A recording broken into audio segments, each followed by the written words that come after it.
your left think tank or liberal, I guess somewhat progressive think tank is still churning out like Zionist propaganda. That's her fucking job. And I mean, I think, look, I do think there are a lot of people at CAP who do perfectly fine work and everything. I think it's more. Yeah, I know people but of course we both there. do. It's where I see this though is that it's like, yeah, Nira gets to coast on the work of all those people who work for her, who do things that are perfectly anodyne and fine. And obviously there are those who probably don't, but she gets to coast. She gets to benefit from all their labor so that she can like spend all day on Twitter whining about Abdul spending too much time. Yeah, look at the board of directors. Look at this. Anthony J. Blinken, like who's John Podesta, Neera Tanden, Donald Sussman. I mean, I guess you got Julian Castro. He's all right. It's fine. I just think it's like, look, like I just think it's she's not a serious person. She's never been a serious person. She's a political liability in pretty much any context she's ever existed. And she treats everybody else in the left side of the aisle that exact same way, like that they're the carriers of the plague that she is. Yeah. Like that's bullshit. Sorry. I just don't, like it sucks. And it also, what I dislike about it more than anything is probably the like amount of oxygen that she sucks up from other people. Like she derails shit and it's irritating. All right, let's continue with this. Under the stress of being a small business owner and being a student, but mind you, like sworn in, Milwaukee won in terms of Democrats who spoke to us. They were against Hong because of electability. They just didn't think that she could beat Tom Tiffany in a general election. I mean, we're talking about Wisconsin here, purple state. The success we've seen with DSA has been in like deep blue congressional districts, and now we're talking about a swing state. But she does have a bunch of appeal, and we'll get to that. But I do want to play some sound from a voter who expressed those electability concerns. I think he is electable in this state. The implication there is that it's always so funny that like the primary purpose of mainstream media at this point is to just like badger people with an electability concern that has no proven rate of success, and then go to the people who literally listen to those concerns and interview them to be like, see, we succeeded in finding a guy who trusts our who agrees with our narrative that like, Crowley is more electable. Now we've covered extensively why Crowley's not electable, and the polls don't seem to show that he is electable, but you shouldn't feel confident at all. It's like we're how many years into this like lesson of learning that electability is also not something that exists on a left-right spectrum. Like Donald Trump was more electable than Hillary Clinton in 2016, which is a sentence that like should he wasn't that like is because people had like different it's what is electable mean stuff. And I'm not saying that means, I'm not, by the way, saying that means like Hong is more or less electable than anybody. That's not my point. It's just that like I think electability is like it's unless you're talking about like, did somebody say, I don't know, sexually assault somebody else? I don't know just why that might be have a relevant political concern to bring up in a candidate's credibility of late. Like that's one thing, but like in general, like electability as like this idea of it's not, I don't know. It's like it's like something like as something for people among the masses and the chattering classes to get super head up about. It just feels boring, misplaced. Here's a good take, by the way. The reason attack ads targeting candidates over association with Hassan Piker keep not working is because for 90% of the people that would care, it requires explaining who Hassan is first. And at that point, it's just an ad about some guy this is what the polling shows. Candidate. Sorry, Hassan, I hate to break this to you, but like nobody knows who you are. No, I know. That's what I've been saying, but nobody listens to me. None of these guys who talk about me They don't understand that you have no motion. Yeah. You have no hose. I got no hose, no you have bitches. No stacks. My weed is not fucking loud. My smoke is not loud like at you're all. pure mid. Yes. Pure mid. And for the people that do know me, if they don't like me, they are never voting for a Democrat anyway. And the ones that like me will go out and fucking knock on doors and canvass for a candidate. And it seems to be at least significant enough that candidates are invested in eating the barrage of like media attacks. Dude, this is so funny. This is like, They are so angry about the "I'm white" Lamau moment. I mean, it matters a lot to them. Yeah, no, It's kind of all that you got is really, but that's my reaction to that is like, it's, you know, it's like, well, like, it's kind of all that they have. Even if you're not white, please stop. Even if they includes like a blue check account in New Delhi that is posting pro-Israel white nationalist identity content all day. Yeah. What is this? Fox News, racism is hitting a second tower. What is this? Tickets for Hassan Piker, 120 to 1,200. What the fuck is this? Hassan Piker's an anchor baby's parents. Communism is a rich kid hobby. Bro, this has 7 likes. You're literally, what you're doing at that point is just like giving it, you're giving this insane narrative more light than it is ever expected to take. Anyway, here's the second part where he continues on with Pablo, my goat. Pablo tries to defend me on the contentious Scarborough media hour. But because there is a historical analysis instead of a political one, you are missing the opportunity to build a coalition. And so what do? I think you try to avoid the faculty lounge, which is what that sounds like. It sounds like an opportunity to have a conversation that you should be having, not right now in the middle of an election, but at some point more abstractly. Yeah, did you see this pending community note? Least racist community note in 2026? I'm White Lamau, an essay on the inequality of human races by Gobenau, published in 1855, has classified the Turks as a yellow race, mediocre intelligence at best. The Turks are classified as dense and ponderous. I just want to give a shout out. White traits through the practice of white slavery. I just want to give a shout out to Nikita Beer. You were the worst CEO, like in Silicon Valley for a time. No, of X he was. He was the head product guy, whatever. He ran the fucking thing. Yeah. And it sucked. You blew it. You blew it, dude. It stinks now. It's so bad. And it's like because you let stuff like this happen. You signed your name next to this stuff, dude. This is you. And now you're gone. Yeah, and this is like what most people are going to know you for. Yeah. Like this thing that you fucked up. That sucks. Yeah, but God, that sucks for him, but he dude. Changed Doesn't that suck for him? I think it sucks for him. He changed the Iranian flag for a day. Remember in the heat of the Iranian. Isn't it funny how the Strait of Hormuz is going to be closed longer than he had that job? I bet you that. Okay, that's actually true. I bet you that the Strait will be closed for longer than he had that job. Straits will close. And Nikita no longer is capable of making these decisions at Twitter because he has to leave. Because he got fired. Yeah. It's crazy to get fired from Twitter. Like you were Elon Musk's strongest fucking soldier. You did everything he wanted, and you still got fired. You made it. You screwed up. Closed. You made it worse. You did such a bad job, and you still got fired. Oh, still got fired. It's not great, man. Not great. But hey, he left this wonderful white supremacist platform in the backdrop. All right, let's get back to Pablo. And in the meantime, you try to point out, look, Hassan Piker. I've talked to Hassan Piker before. I don't think he's Nick Fuentes. I think he's more like Charlie Kirk. And the idea there is there are people. God damn it, dude! That's your defense. We sat side by side. That's pretty funny. My ass, dude. Yeah, he fucking cooked my ass. Damn. Carry that flame. Yeah, we gotta.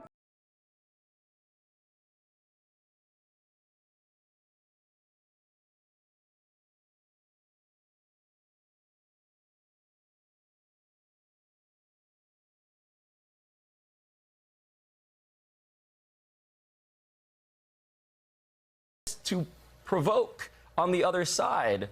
And the question is, as a party, as Dems, do you then hold yourself to a standard that is beyond what, again, the other side equivalent of the aisle is doing? And that's a political calculation for a party that hasn't made a lot of those, frankly. So I haven't spoken with Hassan Piker and haven't listened to him. When you talk to him...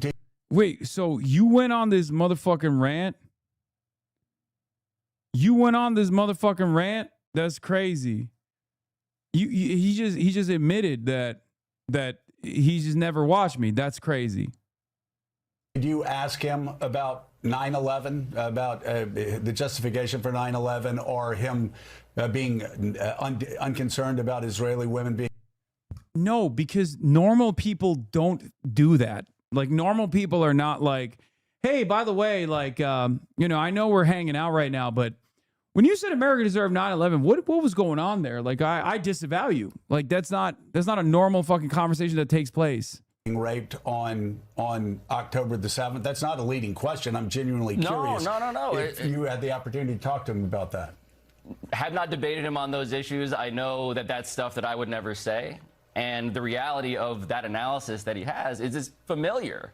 It's the idea of American empire, Joe, and like what have we wrought that we are now suffering, which is, again, this academic historical analysis from a million feet. But Abdul al-Sayed, from what he's saying now, right? What he's saying is, I would never say it, and it's unconscionable. And that's correct. But I welcome, by the way, that conversation. Coward. I don't even think it's a thing Hassan would debate at this point.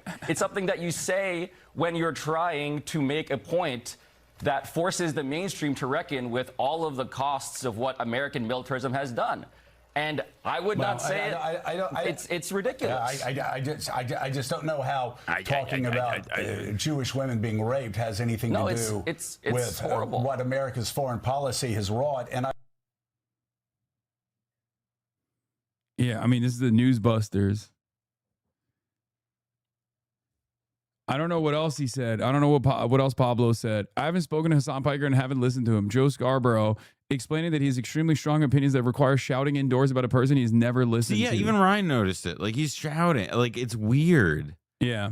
Also, it's because he has to work himself up because it's a non-issue and he has to like get all high and like it's also the talking about like Israeli women getting raped thing is also a gatelle because it's about like, well, listen, I may have been loudly insisting that Israel should have had any and all means at its disposal to wage what like snowballed within a matter of hours into becoming like a genocide by any like sane measure of it. But we need to focus on one of the guys who did call that correctly because of a point that he made in service of that argument that I didn't like. And it's like, all right, this is fucking boring, dude. That's boring. You're boring. You don't. Yeah. It drives me crazy because it's like, what do you do? Like, how do you, he doesn't want to have a conversation. Clearly he's not listening to you. Yeah, this was a truc too. Hassan Piker's response to 9/11 was awful. The way he lied about WMDs and invaded the wrong country and manipulated the media into cheerleading a criminal war of choice and got thousands of innocents killed. Not cool, man. To which Glenn Greenwald responds, this is a key point about the endless Hassan Piker discourse. This media figure spewing rage and demanding everyone denounce him are friends with and have amiable chats every day with the world's worst war criminals, people who started immoral wars with massive amounts of blood on their hands, who tortured, who kidnapped, who caused the 2008 financial collapse. Whatever you think of Hassan Piker, he did none of that. He hasn't bombed anyone or obliterated families or caused generations of economic deprivation. His main crime, aside from the main one, hostility towards Israel, is that he streams for 12 hours a day every day, and they can find 2 or 3 things that he has said that they repeat over and over, particularly the 9/11 comment, which he retracted and for which he repeatedly apologized. Watching these media figures who are friends with Bush and Cheney, monsters, and Obama fiends who dropped drones on wedding parties and oligarchs who wiped out 2 generations of America's financial security act as if Hassan Piker is some unique evil is utterly farcical. Seems like they arbitrarily pick someone out to use as a symbol and scapegoat for channeling public rage in a politically useful manner. Considering he's a live streamer and the whole purpose of the medium is to be edgy, they also really have found very little to justify even that, as seen in the House resolution personally condemning him, which had almost no substantiation, bizarre and authoritarian system. Like, the wildest part about it is that, like, I've spoken for more than 22,000 hours since I started live broadcasting on Twitch, and it's, those numbers are going to continue growing, right? They have like 5 fucking things, and like 4 of them are not even fucked up, and one of them you could describe, you could explain, and most people would agree with. And it's crazy that that's what they're doing at a time when, like, it's very clear that, like, most of the public don't give a shit about choice words. They don't. They voted for Trump. They voted for Trump to win the presidency twice. So they don't give a shit. Like the whole, like, yo, you got to apologize for your fucking words. when they should be apologizing for their words. They've been defending Israel even to but this there's day. no like, but it's like this is about like, okay, like if Joe Scarborough started asking himself those kinds of questions, then it would sort of necessitate asking a whole lot of other questions, and I just don't think he's ready to pull that Jenga brick. And so this is, you know, like what's kind of sad about this situation, frankly, which is what I was saying about how like you can't talk with these people. It's what's sad and frustrating is like this is not an invitation to discourse. This is not a good discourse. What it is like it's really good discourse. It's a weapon. For them. I mean, like, look, it's really good discourse for them because it literally takes away from having a productive conversation well, about anything. It becomes a thing. Like put it this way, right? Like it becomes a question that they use, a framing device that they use when talking with an AOC, when talking with an Abdul, when talking with literally anybody whose politics are somewhere to the left of Rahm Emanuel. Yeah. Like they will get asked about Hassan Piker now. Even if their politics are to the right of Rahm Emanuel, they will get asked about Hassan Piker now. Yeah. But that's not my point. My point is that like if you're a progressive, you are going to be held to account for whatever it is that you say. Fine. Yeah, and that's just like it's not actually like they're not interested in like, you know, having a conversation about any of this stuff, or I mean, having a conversation with you. It's they want to use your whole existence as a cudgel. So they're going to recycle the same 4 quotes until, and you know, listen, we could workshop this today. We could give them a new quote. Yeah, I'll say something crazy. We could do that today. Like, right? Maybe that would be a good use of time. Yeah. This is, I think, a pretty good button to end this segment on. It's wild that the left's excesses, because it goes back to the woke 1, woke 2 argument that we were having, or the conversation we were having earlier, that like the left's excesses on woke 1 were just like bad tweets or silly tweets. They also weren't. I mean, I don't know if you. I don't want to be totally duplicative, but like well, first I want to preface anything that I say on this with that, like, I despise the pejorative phrase of like how people talk about and use the word woke now.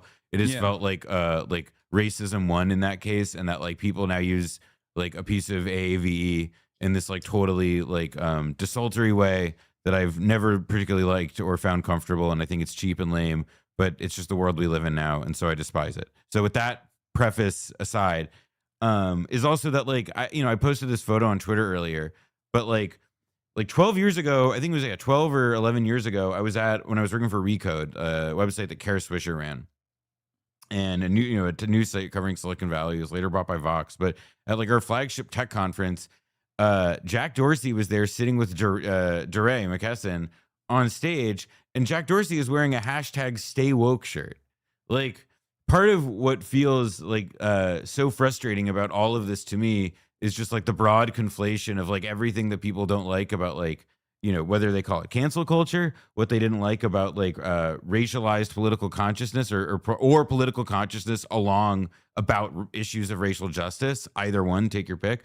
Like all of this shit felt like it's just like, well, we're going to take the worst shit of that and we're going to lay that at the feet of like Francesca Hong. You know what I mean? Like, fuck that. Like, I'm just it's a way to rehash the same fucking narratives of like cancel culture. Don't you remember how annoying you guys were and how annoying you made us feel, how bad you made us feel for our remember how positions? bad you made me, like an executive at LinkedIn, feel for whatever fucking, like, fuck, like, and it's like, and they leaned into it at the time too as a marketing tool. And it was cynical then, it's cynical now, fine. Yeah. But I'm just like, I'm not really interested in throwing the baby out with the bathwater. But doing it right now also is annoying because you're basically in some respects like, were there excesses as far as like annoying tweets? It doesn't matter at the end of the day because the excesses of the moderates, as Julian Brave Noisecap points out, are foreign wars with death tolls in the hundreds of thousands, and the right's excesses are like literal attempts at authoritarianism, you know, putting people in concentration camps. Like, if the worst thing that a left politician has is a fucking annoying tweet or whatever that is technically not wrong, right? But just like it makes you feel bad about and look, American history. And none of this is about like not learning how to like prioritize certain messages over others, having to like be approachable in what you talk about, you know, like use it, like, you know, also like beginning discussions that you can finish and sound credible in, like, which is not always easy with talking about things like defund the police. Like, granted, you know, this is what being like individually judicious and personally strategic means, right? And disciplined. But it is also just like, that doesn't mean I just like I just don't feel comfortable with like all the woke 1, pre-woke, woke 2, all that shit. Like, it's not a discussion or a frame of it I particularly like. And I It think was that just fake. It was it's- always the thing that I don't annoys me is like like the corporate the corporate like the corporatized version of like the sanitized identity politics and social justice was like very clearly a marketing technique, and people weren't wrong to call it out. I mean, I called it out at the time too. Well, to yeah, say, like, I mean, I remembered like being like suffering the consequences for being perceived as a person who like might have called like it's just like it's a little bit through the looking glass right now. I think a lot of the people also like some of the stuff that like really grinds my gears are seeing a lot of the people who were like hiring managers and editors in chief and senior executives at companies that like led the charge in some of the more dubious aspects of what they are now calling woke one or whatever. And it's just like, I would literally rather just like skip this by, pay it no mind, and try and move on and find more productive ways to talk about any of this shit. Yeah. Just because like the amount of hypocrisy that I feel like as somebody who has a memory longer than 10 minutes with this is like, Yeah. it's going to make my eyes roll I also back think into the, like, into fucking like 2011. I also think it was really fucking annoying is the people who are like hyper obsessed with culture wars on the opposing side to be like, this is all culture wars. And then they become culture warriors themselves, like Zay Jelani, who literally has made it his life's mission to only talk about like woke one or how ridiculous it was, where you're like, okay, you're doing the same thing on the opposing side. Like you're and far worse because you happen to be also on the side that is like somewhat less empathetic, less moral, or less historically correct at the very least. And I find that to be just as unproductive as the people doing the opposite thing. Or if not more unproductive, because you're still a fucking culture warrior at the end of the day. Like you're no different. You're not above it. You're not above it at all when all your output revolves around identity politics and how the shallow nature of it or the cynical deployment of it. Well, I also think like what it really limits you with more than anything, right, is that it makes you into a certain kind of an idiot. And by a certain kind of an idiot, what I mean is that you lose, like, to me, a huge amount of like politics, and at least shapes what I think about what my own politics should be, is like where I see like the people, like where are the people who I want to be with and who espouse values and seem like talented and creative and have like an, like a dynamic understanding of the world, and it evolves to suit it. And, while retaining a commitment to the same kinds of values I hold, like I think about where are the people and how to get to them. And I really never find that like any of these people who organize their identity, organize their perspective, organize their frame of reference around these issues and around like the quote unquote backlash of all this shit from the last decade and a half or whatever. Like I just the last 5 years in particular, I find that they're not with people. They're not in organizations. They're not committed to being a part of like the kind of fabric of life that I want to be in or that I think is healthy. It's if anything, like they're often like kind of parochial, and they're obsessed with like real like Norman Rockwell visions of what community life and relation are like. And I don't think that that's that surprising. These people also often struggle to make eye contact in real life. They dress badly. They don't have I'm willing to go so far as to say that I find that like it is like an antisocial tendency, and that like the more and more you engage with people who think like that, the more and more it just comes out. And I'm not trying to talk about like specific individuals, like just more like as the last years have gone on, it's a thing I feel like I have noticed in encounters with people who think like that. Yeah. All right. Now we're gonna move away from this to the goal is to make him seem the Pod Johns talking about unhinged Republican drops extremely racist ad. They're hitting the high notes about Abdul. They were talking about Abdul. They were early Abdul backers. Let's be real. Which I give them credit for. In a very Islamophobic and racist way. This was like a legitimately good ad. The grandma steals the show. She's so good in this. Welcome to Political Weapons React. Joining me today is the Bulwark Sam Stein. Sam, how are you? I'm good, buddy. How are you? Good. We got a bunch of ads to watch. It's been a very long week. We're recording this on a Friday after the Michigan primary. I'm sure, like me, you stayed up too late and woke up too early on that night. Literally, I had to do way too early the next morning. Oh, so look at you with your 3:45 a.m. I was struggling. Hey, Dan, I was a little bit worried about recording at this time. It's Friday, 1 p.m. Because the ballroom decision came out 2 hours ago. I know you're a big White House ballroom guy, and they stayed the construction of it. So if you want to take a beat and do this later. It's gonna be hard. It's gonna be hard for me. So I've been envisioning my first state dinner in the ballroom one day under this Democratic president.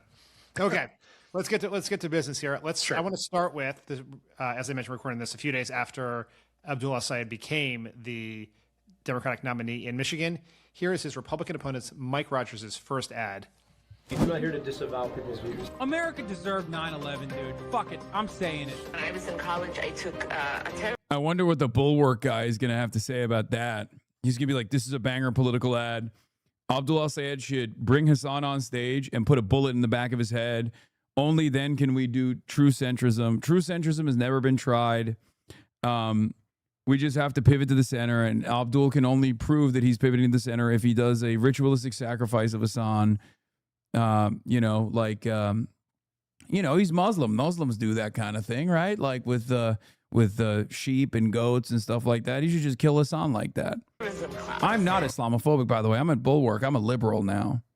Sam actually isn't that bad. I don't know. I don't know anything about him. I just assumed I'm painting him with a broad brush of the rest of the former Bush people that now work at Bulwark. You know, there needs to be unrest in the streets for as long as there's unrest in our lives. I'm not here to disavow people's views. You know, I am in support of abolishing ICE. Because we're going to go in there, we're going to impeach them. Kill those motherfuckers and murder those motherfuckers in the street. Let the streets soak in their fucking red capitalist bloods, dude. The people who I listen love to that Hassan one. are engaging That one because is they pretty want funny. a way forward into our politics.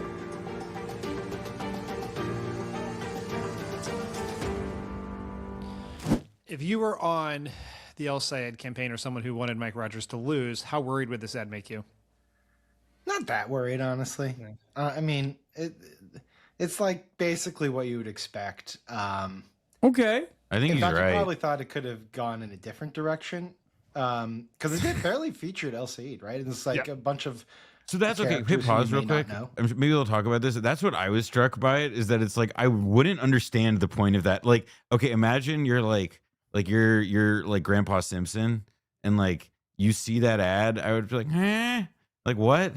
Like it wouldn't. I don't It's know. just like random black and brown people. Well, but it's also like what? So what is it like?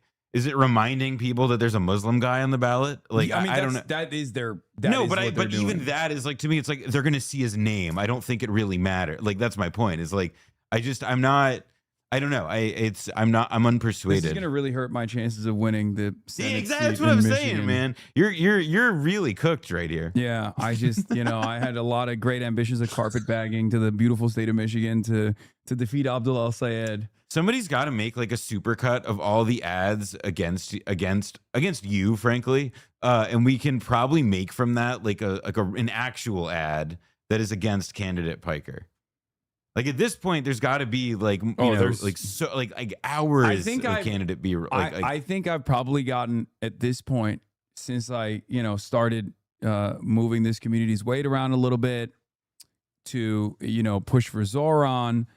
And then all these other candidates, I probably have more attack ads against me than like a small market, like a smaller district Democrat. I think in some larger district ones too, to be honest. Yeah, because the New York City mayoral ad push, the Zoran is hanging out with Hassan, best friends with Hassan, buddies with Hassan ad. That was $3 million. And a part of that is because the New York market is like very expensive. But like that was $3 million worth of ad spend on just that ad alone. That was Michael Bloomberg, by the way. Shouts out to Michael Bloomberg and the Tisch family for spending those $3 million. It didn't work. But like that literally on its own is a larger amount of ad spend than most districts in the country. When we live in the woke imperium or whatever, we're gonna make them disclose anti-Hassan ads, just like they have to do for the real candidates. They're gonna have to get reports on those. Yeah, 100%. I mean, I don't think Almost no one knows who they are. Yeah, Almost no exactly. one. Maybe Mamdani. Maybe Mamdani they know, but that's it. Maybe Mamdani. And if you know who Hassan Piker is, you're voting for El Sayed anyway. That's right. He's right. They get That's it. what I've been saying. That's okay, it. my See, mistake. This yeah. Bulwark guy isn't like weirdly obsessed. No, he's I was waiting for him to prove you wrong by opening his mouth. He's a reporter. He's fine. Yeah. I Okay. have the historical knowledge to answer this. Has there been like an effective campaign run by just going after a candidate's associations? I mean, obviously Jeremiah Wright is like comes to mind, but like Obama won, right? Yeah. So, yeah, but the inverse of that, or the response to that is, well, Obama cut Jeremiah Wright out. But I think he cut him out after he won, right? I don't even think it was before. Maybe I'm wrong. I might be no, it was in the misremembering. campaign. It was in the campaign. Okay. It was in the campaign. I mean, it's the. Also, Jeremiah Wright wasn't. I don't think Jeremiah Wright was like campaigning Also, with Obama. but it's like fucking stupid. Sorry, it's like the comparison doesn't work because it's like the whole the way that like the conditioning. I'm not calling them. It's just like why I don't think this comparison works and why people are typically right to avoid it.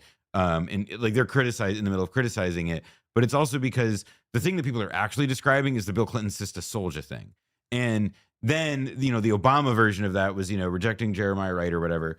In the way that he did, which was to like great rhetorical flourish, say that he wasn't rejecting him while rejecting him. But that doesn't work in this case because like they campaigned with you. Yeah. And like they included you at some point, so there's also like the political calculus is different. Yeah, no, it's because 100%. it's like you're either inventing a mistake for yourself to admit to, or you're just acting as if no, this isn't a thing, and you proceed normally, and then it goes away because that's how these things go. Yeah, no, that's what I've been trying to like explain to the centrist Democrats, the centrist Democrat consulting class on Twitter, who have been like obsessed with trying to get a scalp because they lost the race. But at least they can get like one off on like me because they weirdly enough center me in this fucking candidacy for some reason, due to their personal animus. And what they fail to realize for some weird reason is if Abdul were to do that, you're right, it would make him look bad. Because then, first of all, we know nobody gives a shit about apologies because I apologized for the 9/11 comments in 2019, and that's still prominently featured in every ad. That alone is evidence that like no one gives a shit about apologies. As a matter of fact, sometimes they'll use the fact that you apologized as a weapon against you to be and then if you keep apologizing for it years later, you just make it work. No, I mean like there's no, again, this is like why then they'll be like, well, that's why you shouldn't ally with people who say these things in the first place. When it's no, you're just gonna continue beating a dead horse until you hope that your enemies fail, and then you can claim that their failure was because of the dead horse that you've been beating. And by the way, this already has happened. So we have proof. Like they'll just simply, the only weapon that they have to wield here rhetorically is the fact that it hasn't worked in a swing state and a statewide race yet, which it will. It's not going to work here either, in Michigan either. But like it didn't work in the mayoral race. Then they were like, oh, that's the New York mayor. It's super woke. New York City's super woke. And then we did it in other districts where it didn't work again. That affiliation, that guilt by association didn't work in any of these races. There's so also far. no short to medium term. Like I think a lot of what's also important to emphasize, right, is that a lot of what's part of why I find like Neera Tanden's marvelous, insightful, truly spectacular interventions on Twitter and electoral politics is that like clearly what is happening in so much of electoral politics right now is not just because like, oh, progressives are doing all these incredibly, strategically savvy things, or democratic socialists are doing these strategic things. It's because like the environment has shifted such that those people now have advantages that they didn't have before. And those advantages that they've been given, for example, it's that, cost of living issues did not get better when Trump took over. They have gotten worse, and they're getting worse all the time. Yeah. You have the new the data center thing, and the fact that the Republicans have literally made themselves the party of data centers such that the Biden administration was all the AI people, they all more or less like got in bed with Trump prior to 2024. And now, they're reaping that whirlwind. Like they so identified with him and so identified with the hegemonic position that now that is like, now that that's powering a lot of campaigns around the country. Like to me, again, it's like you're essentially like by trying to do this whole thing of like beat again, like trying to like wage the war on the faculty lounge, to use that awful metaphor that like David Axelrod introduced. I really didn't like it at the time. Like if you're like trying to do all that, it's like, okay, but like just so you know, that is a little bit like you're not picking a particularly good fight, because like if you look at the macro environment, like Democrats are poised to be broadly successful no matter what kind of Democrat they are in this cycle, and it is because of how the environment has been arranged. Yeah, and it's really annoying that they keep like giving credence to the Republican attack ads, like the Beltway pundits are consistently giving credence to the Republican attack ads and making it seem like the Democrats are in a state of disarray.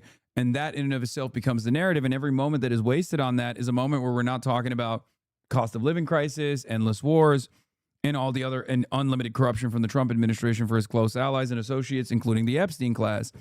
So this person said, I talked with a bunch of legislative consultants in Washington State, and they mentioned you a bunch. They view you as a consultant like them, and they see you as fucking with the bag. And I think that's a big part of the reason why these guys are fucking unbelievably annoyed. Because unlike consultants that get paid to do this shit, I don't get paid to do this shit. I do this shit because I believe in certain candidates, and I spend money out of my own pocket to do it. And not only that, but also those consultants don't have a base.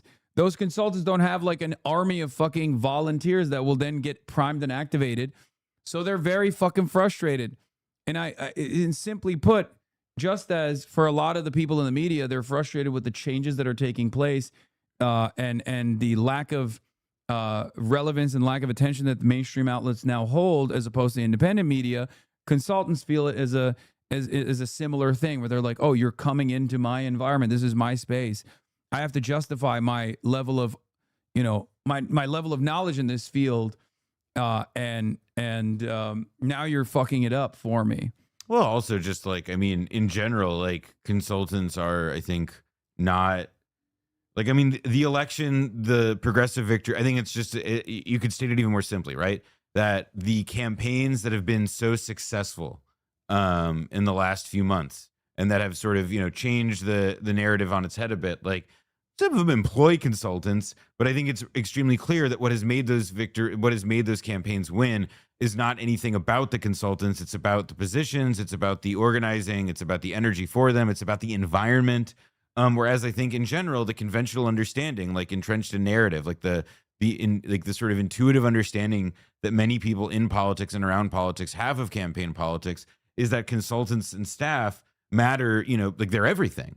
They're not nothing. That's to be clear. There's such a thing as talent and perspective and knowledge, but there is also such a thing as avarice and incompetence and graft and also ideological, capture and blindness. And, it's certainly, I think we can see how that's affecting the way these establishment versus social, democratic socialist races have been playing out. Yeah, absolutely.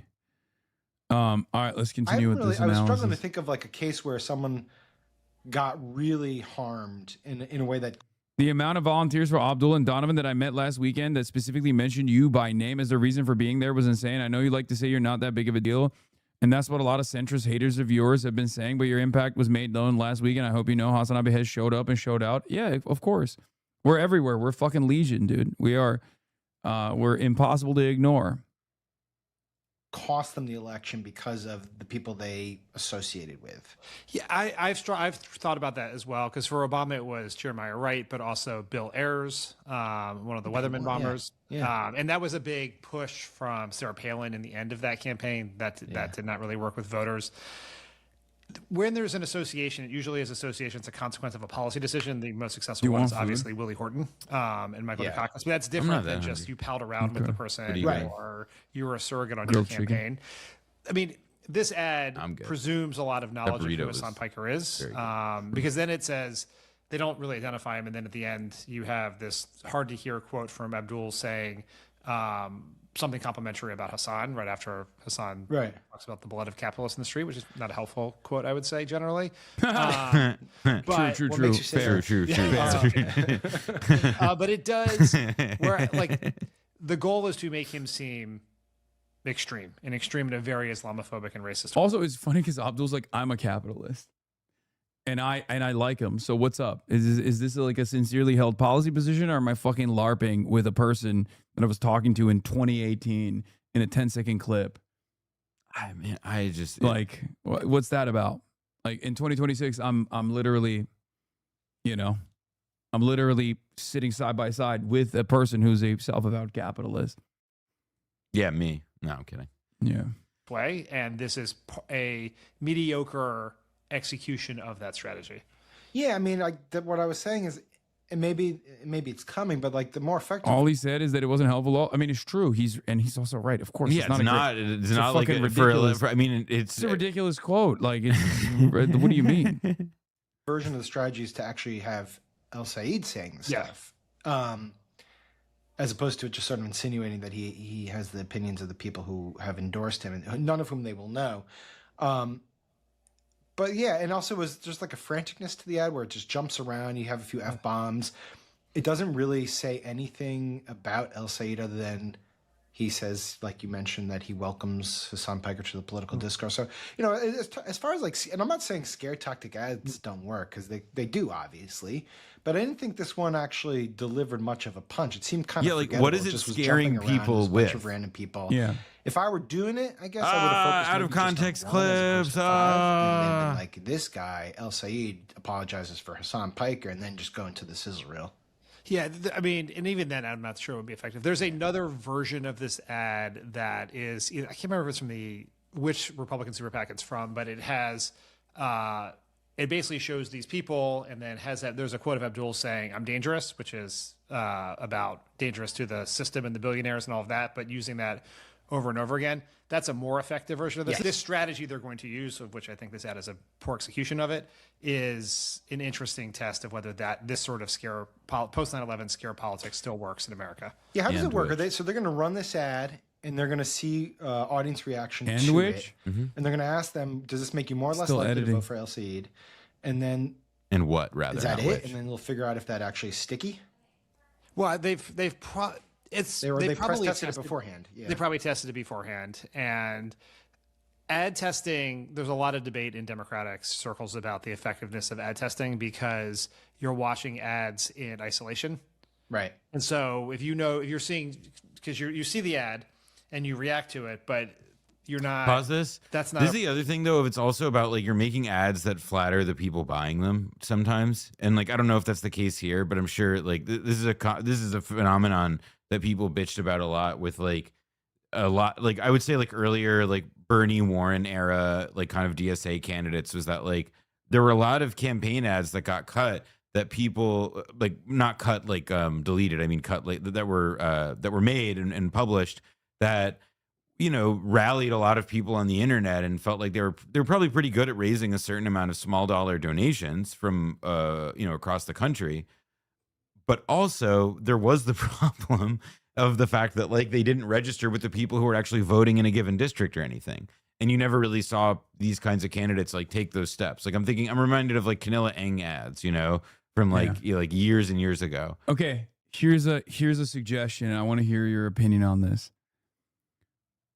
Since the Republican Party has decided that they are going to put my clips out there and like mass blast them as like their only midterm election strategy, what if I made a political campaign ad for myself talking about how I'm not running for office and how the only reason why they're doing these clips out of context are because... See, this is the problem, man. That is a good idea, and you take all the air out of it by telling everybody, hey, or asking everybody on stream, like, hey, yo, is this a good idea?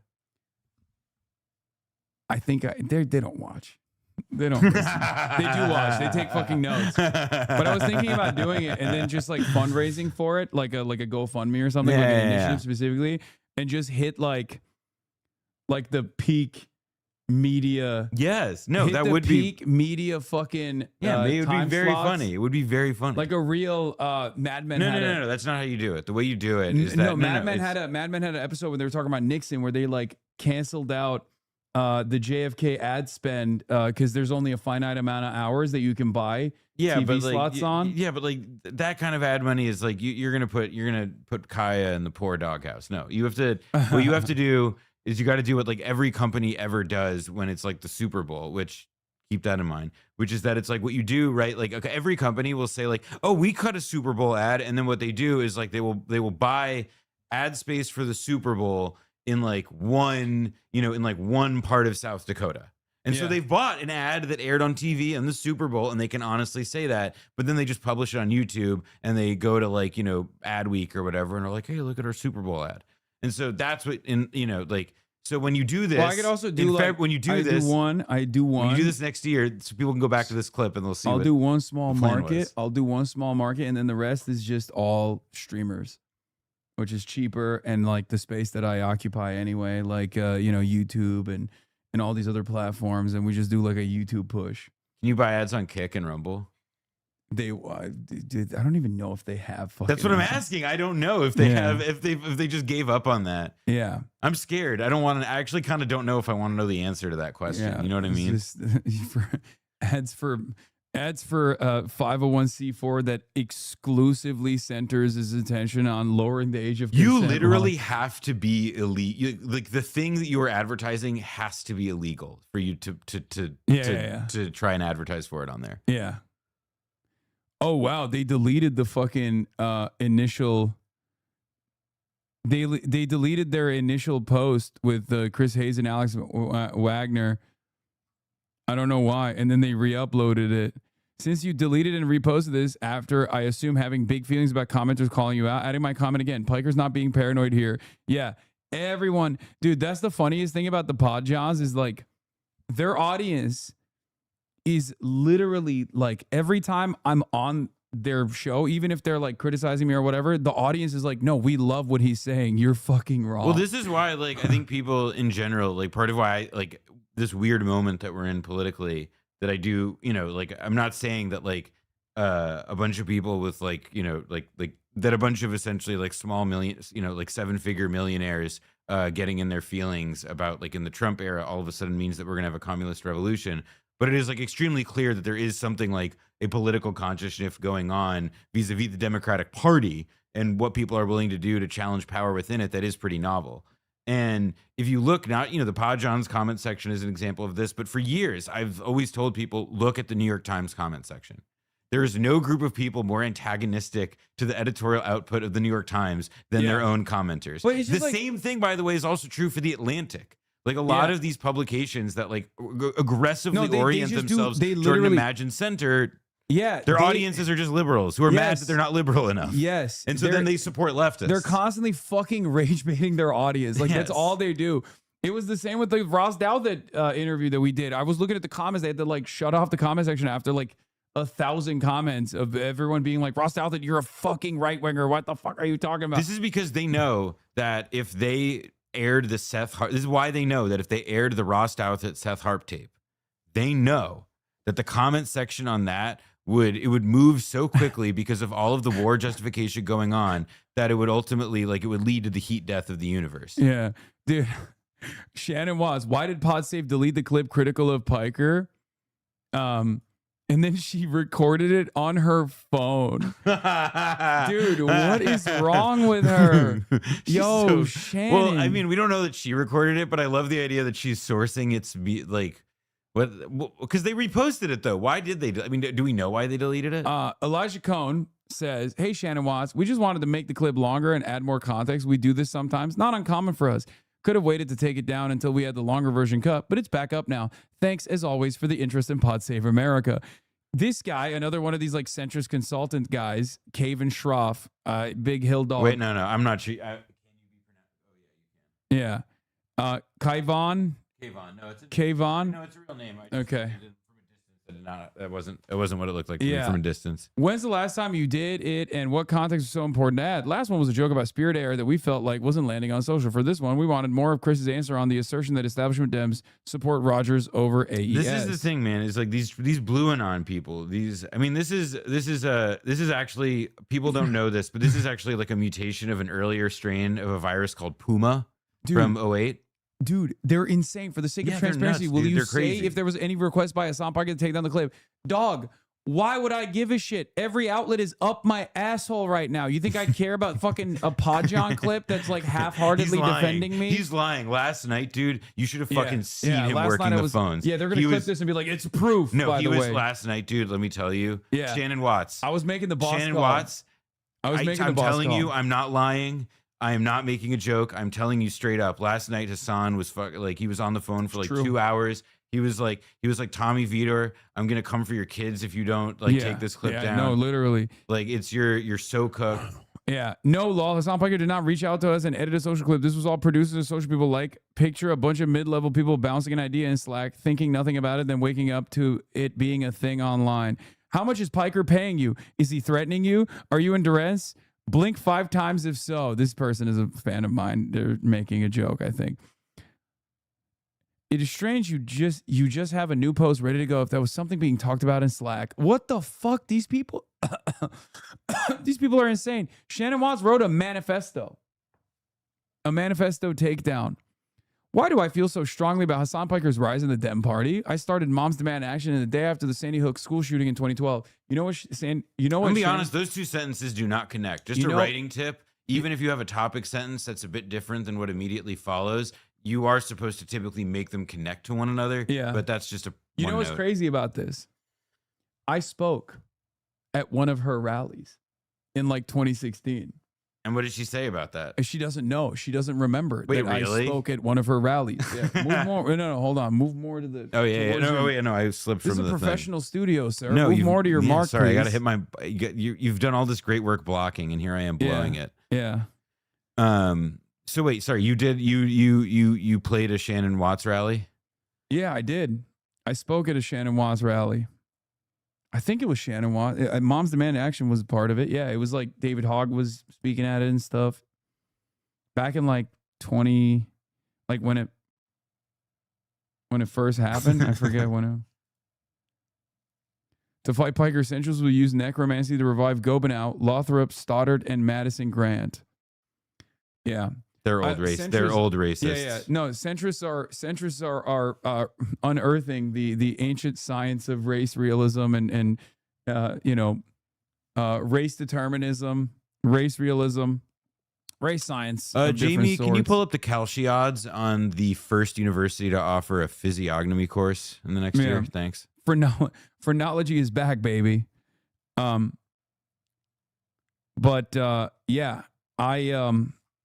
I literally did her rally back in the day, but that was before she became this insane Zionist for some reason.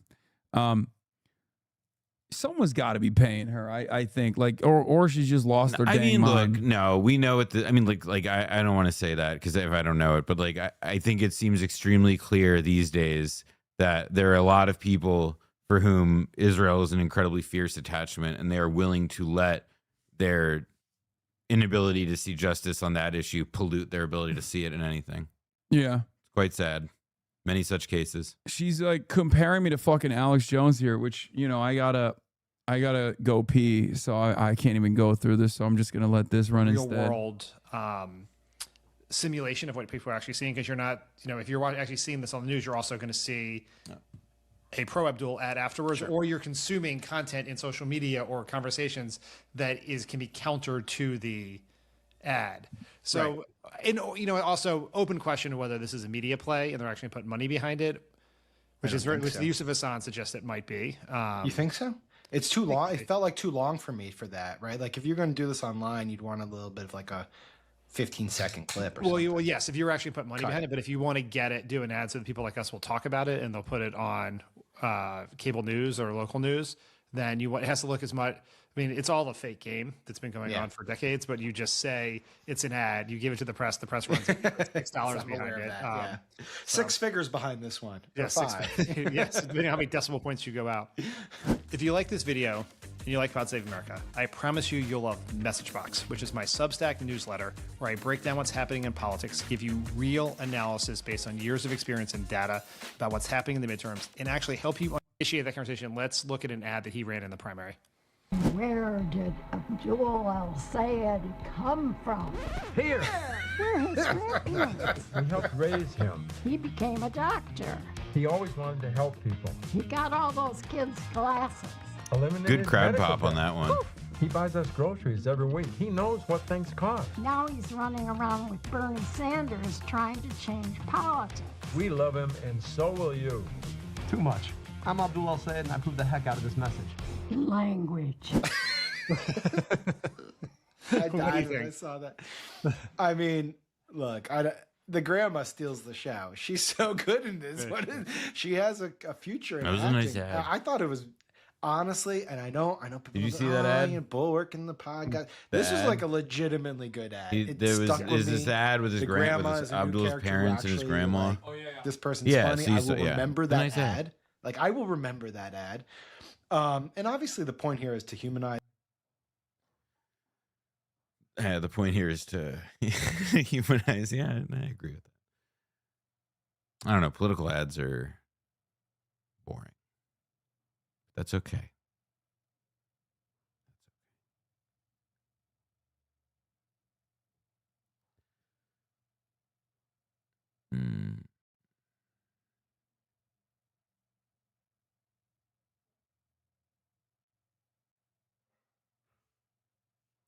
Noah, how do you reconcile Verso with being revisionist? I don't. I live with it.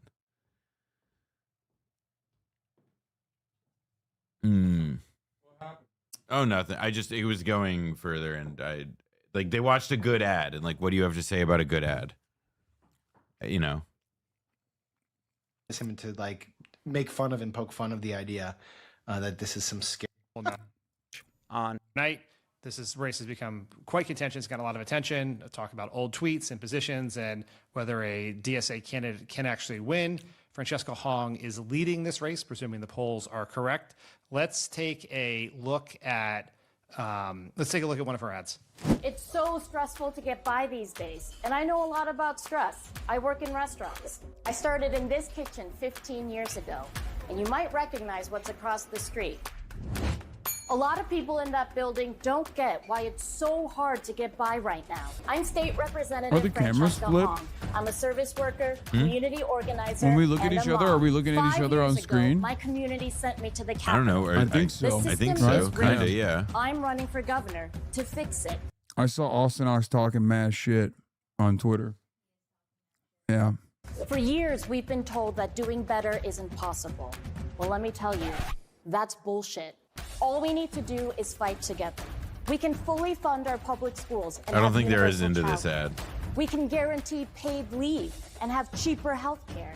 We can fix a rigged system that puts oligarchs over workers and small businesses. We can do better. I'm Francesca Hong, and I'm running for governor because I know that together we make better possible. So as I mentioned, Hong is leading in the polls. She got a pretty sizable lead. There's a poll out today that has her up 22 points. So even if the polls were as incorrect as they were in Michigan, she'd still win by double digits. She has been on a media tour recently. She was on Pod Save America earlier this week. I saw millennial music. CNN, other places. Really, that was responding like, to I was a like, bunch that of is some tweets she stomp had clap shit, bro. in 2020 about canceling Thanksgiving, about defunding the police, about white supremacy, a whole bunch of things. And I think if you watched those interviews she did, you might wonder sort of why she was leading the race by so much. But I think if you see this ad, it kind of makes sense. What do you think? Oh, you like the ad? Oh, yeah. Well, I think the ad shows why her message resonates and why people would go to her. Because she's not great in contentious one-on-one interviews, but there is real charisma and a message of hope here that I think helps explain why she's getting in this poll out today. 44% of Wisconsin Democrats. So we'll have a disagreement on this one. Yeah, but disagreement is you're good. obviously right because she's doing great for the primary, right? So like clearly proof is in the pudding, which she may or may not make at her restaurant. I thought the ad was very frantic. It made me unsettled. It jumped around a lot. Yeah, I agree. I don't think it was a good ad, but it's not because like I disagree with the content. It was just like very biographical. There are a bunch of different sequencing, and like you don't really know what it's vanilla. Well, you don't know what it's about until like you're kind of in it. Like 'cause she's in the kitchen, and then it takes like a little minute before it like flips to the legislature thing, and also like I like the Rosie the Riveter bandana worker thing. It's nice. But it just like the ad's a little bit cluttered. Like, what's it about? Like Abdul's ad, for example, what's it about? His family. Like, what was Francesca's ad was about? She's a worker. It's about MAGA controlling Wisconsin. It's about her campaign platform. It's about, she's in a library. It's about we're part of the Hong dynasty, so they're saying we're sending you to Siberia. This is constructive criticism. I'm not saying anything about the content. I'm just saying it wasn't. You want honest criticism when you get Noah Colwin, okay? Okay. Well, you're going to Siberia nonetheless. Okay. Take me away. All right. Let's see. It's dumb for that to be out there. Voters debate candidates cancel Thanksgiving comments. You love Thanksgiving. Yeah, everybody goes home for Thanksgiving. Thanksgiving. When are you going to fight with your family if you don't have Thanksgiving? It turns out that hot takes about canceling Thanksgiving don't go away easily. We're in the final hours of the... We're making sure that it doesn't go away as we're in the process of making sure that this is the only salient narrative right before the right, what is this? Right before the fucking election. If you think Hassan Piker, a guy friendly with many Jews, including myself, and who clearly has issues over people associating Judaism entirely with Zionism, is the high point of anti-Semitism, you have no idea what's coming. Yeah. Oh, this is my goat. Oh, well, yeah, that's Lewis. Adam Lewis Claude. Yeah. Yeah. What Piker says here all sounds completely logical, even articulate and compassionate. Oh, well, thank you for recognizing that. Unless anti-Zionism is also thematized as bigotry. Anti-Zionists will always claim to reject anti-Semitism until their anti-Zionism itself is called out directly. Yeah, you're right, man. Yeah. Notice also the amount that Piker has been repeatedly and aggressively taken to task for his anti-Semitism has not remotely changed his proclivity to blame Israel, spread anti-Zionist libels. Anti-Zionist libels. I like or repeat hackneyed anti-Zionist talking points like Zionism isn't Judaism. It's had zero effect. It's actually anti-Semitic to say Sorry, Israel. also, what the fuck is he saying? What does that mean? It hasn't. No, it has no. zero effect because his it has number one thing. This guy's so funny. He's such an insane person. His number one thing is to say it's actually anti-Semitism isn't anti-Semitism. Anti-Zionism is anti-Semitism. He's the most like. I don't read anything he writes because for so long it was so obvious that he was just feeding his shit into an LLM. And it was like, you lose, like, even as a hater, I won't engage with your shit if you're just putting it into, like, you know, like whether you're Kyle Kuzma or Adam Lewis Klein, I'm not going to read it. Sorry. You lost privilege. You lost Noah attention span privileges. Yeah. I like that that's his primary concern, though, and I respect it. That's his primary concern. Notice also the amount that Piker is repeatedly. Oh yeah, we saw that. Sammy says the shit I see on Instagram Reels is infinitely more hateful, blatant in his use of anti-Semitic stereotypes, and gets hundreds of thousands of likes. And people, and those aren't even strictly political; those are just normal people. Israel's making life miserable for Jews is true. Well, yeah, I mean, I'm a big proponent of the idea that like if we like snapped our fingers, right, and like Israel as such like didn't exist tomorrow, and like there was a state of all of its people. You know, from the river to the sea, like a single democratic state or whatever. I like the amount of worldwide anti-Semitism would go down so dramatically you wouldn't believe. Yeah, and it's not. Or even right now, like right, like even right now, if like the most prominent Jewish institutions weren't doing exactly what they've done for the last like 80 years and been like, we are the most vociferous defenders of Israel because Israel is everything to Jews and it's all Judaism. That association is one that favors Nick Fuentes, is identical. Jake Tapper and Nick Fuentes believe the exact same thing. Nick Fuentes, except hates Jews. Jake Tapper loves Jewish people and thinks he's doing a sufficient line of defense for Israel and Judaism when he does that. But that association between Zionism and Judaism remains identical in their commentary. I mean, and now they're like, what I think is getting harder and harder like to prevent, and I mean this not in like as a judgment of the value like of people who make this association, even though I think it's wrong, but like the conflation of Jews with Israel, like I feel like powerless in many respects to stop it. That like when I tell people like listen, and I say, you know, fully and honestly that like, you know, Israel is not the end all and be all of Judaism or Jewish people. It's increasingly hard to make that case, not because I don't think it's true, but because the amount of like very obvious evidence for most people who don't think too hard about these kinds of things, you know, is weighted to suggest that no, like, well, Israel is like the Jew place, and it is like associated with Jews in this way. And part of the way I know that is because all of the people who are Jewish that love Israel and Israel itself, they both claim that, and they get the privileged voice in media. Yeah, there is never any prominent anti-Zionist Jews that are given space in the media ever.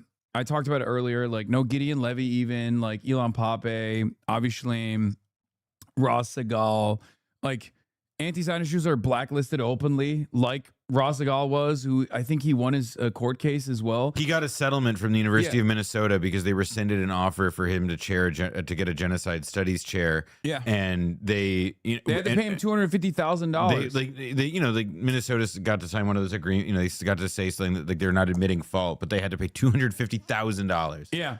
And it's like Brad Lander, who calls himself a Zionist, is the closest you can get to like a critique of Israel that revolves around calling out its occupation, its apartheid. I mean, I think we periodically get people like Ta-Nehisi Coates was, when he was touring his last book. No, but that's true. Sorry, we're talking specifically of Jews. It's also like there's been now this issue though of how and this is like I will say, like, I can't totally put this on the media, like this is in part like a failure among like like I'm saying it's a failure of my people in this one, that like there is just the open embrace of the conflation, and that like this, after like talking for many years out of both sides of our mouths about like it's actually anti-Semitic to conflate Israel with Jews, now that Israel is being existentially challenged in discourse, as was always bound to happen in a moment like this. Do you not think that it would be productive to at least show Americans that there is discourse within the Jewish community on this issue? If your goal is to simply say that this is a topic of debate. Because they don't want to let a kind of discourse thing happen, because the truth is that for a lot of people who are very smart, very sensible, very responsible stewards and purveyors of discourse, the idea that you would take seriously that like Israel would end is like a sign of like, that's, more defund, abolish the police, like delusion, blah, blah, blah. Yeah. Like you and I, right? Like when we say stuff like that, we think we're describing like a practical reality, a thing that is going to happen. Yeah, 100%. Like not soon, not in some particular time scale, but that is going to happen because the contradictions that sustain it, won't allow it to persist. And that's not a critique that we have of every institution that exists, but it's certainly true of the Israeli government. It's just not, it's not going to be able to sustain itself for a variety of different reasons over a long period of time. And I would be happy to go into all of those. But I think that there is now like what we've now like what those like these smart protectors of discourse or whatever, what they have done by marginalizing this is that they've made it really difficult, so that now that this discourse does exist, and now that more and more people are raising it, is that as we move further into that reality, they're just not going to be equipped to actually like process the reality in front of them. Just as in the same way that like when October 7th happened, they were not able to process the reality of what was going on there, because like they were they were all stocked up on horrible, stale preconceptions of what Palestinians are, what their lives are like, and what their struggles like. Yeah. I'm just saying, I think there's a deliberate effort to refuse to reckon with that reality, but there's also a deliberate attempt to try to consistently keep up the image that like every Jewish person, no matter what, believes in the state of Israel existing in the ways that it currently does, and there is no room for discourse that definitely exists, especially amongst younger Jews, that will ever be featured in mainstream media, because Americans are broadly like Americans, we understand simple messages, right? When you see a Jewish guy criticize Israel, that means a lot to, I think, Americans who have never been around Jewish people, that only know Jews as like, being in media and doing Seinfeld. I mean, I think to me, the biggest piece of that angle of it is just on the simple level. Like, I don't think that there is, and I don't really like, I don't think that there is anything like it just should be practically acknowledged on like the surface level that like we live in a world and in like a media environment in which Palestinian voices are so, and like the Palestinian perspective is so marginalized, so diminished, etc., that the most valuable corrective, not valuable in its moral value, not valuable in that it's like the bravest, but just valuable in the sense that it is the most like, like fingers into the eye of the, hegemonic way of talking about this stuff, is to present an anti-Zionist Jew, because it's just like, it immediately upsets a bunch of premises, right?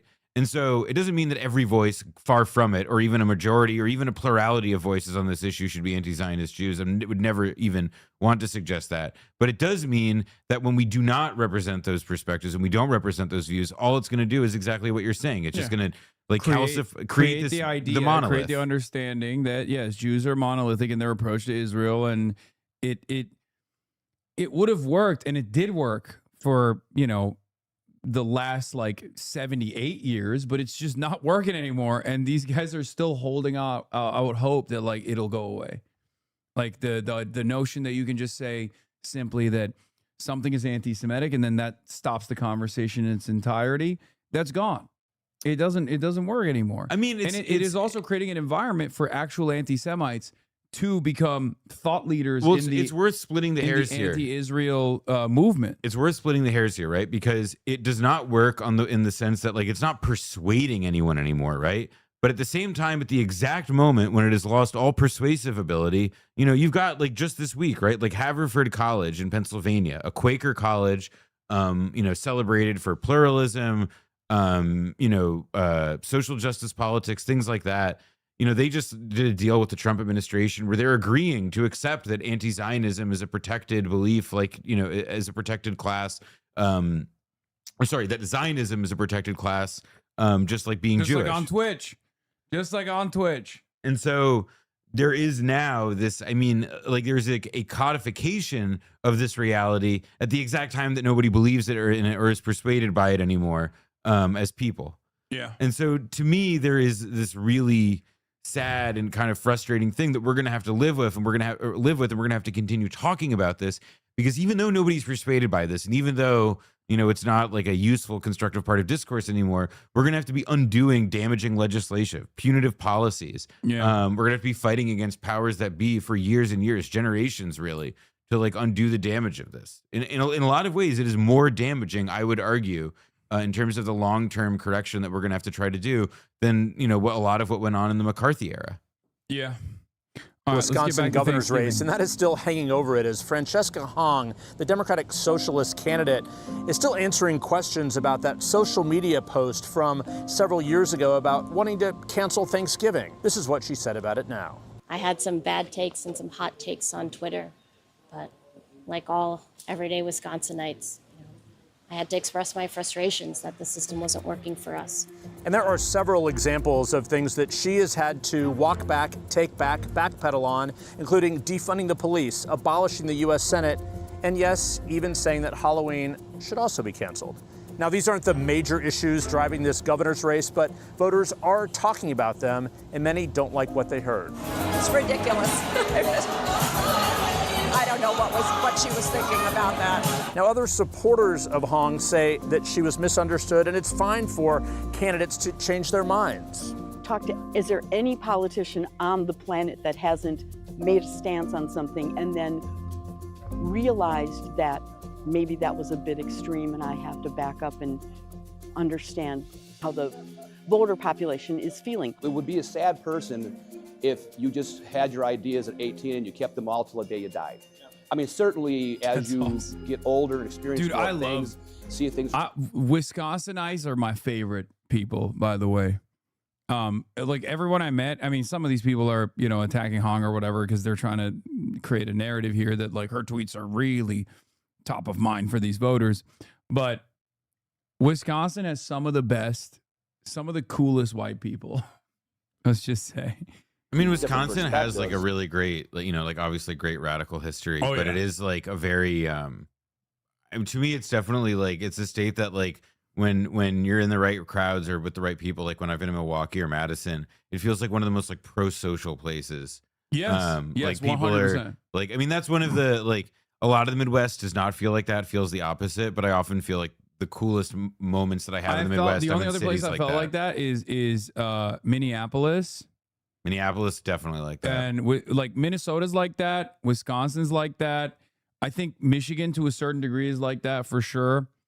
Like Illinois, Chicago gets into like real city territory, and I feel like city folk is a little different. It's a real city, but like I don't know. I love Chicago.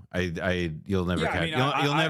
Well, no, but I mean like I feel like it's also like it's a city that has like a that does have a bit of that. Like it's got some of that. I don't know. Like So, but it leads, happy to see you, je ne sais quoi. It leads me to ask a question: what the fuck happened to like Indiana? What the fuck happened to Iowa and Indiana? If like all these other places are so, you know, a certain way. It's a good question. I mean, I have no like. I'm sure there's a bunch of actual good answers to that question. I don't have them. Yeah. You do take different positions, and you regret some of the stuff you did.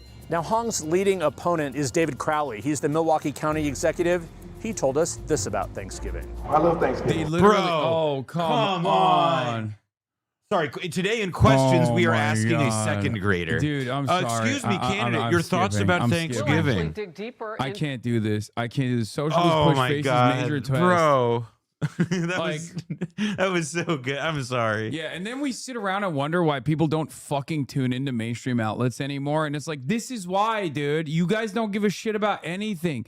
Like, people are ready to start doing illegal things and are doing illegal things to flock cameras. They want to start doing illegal things to data centers.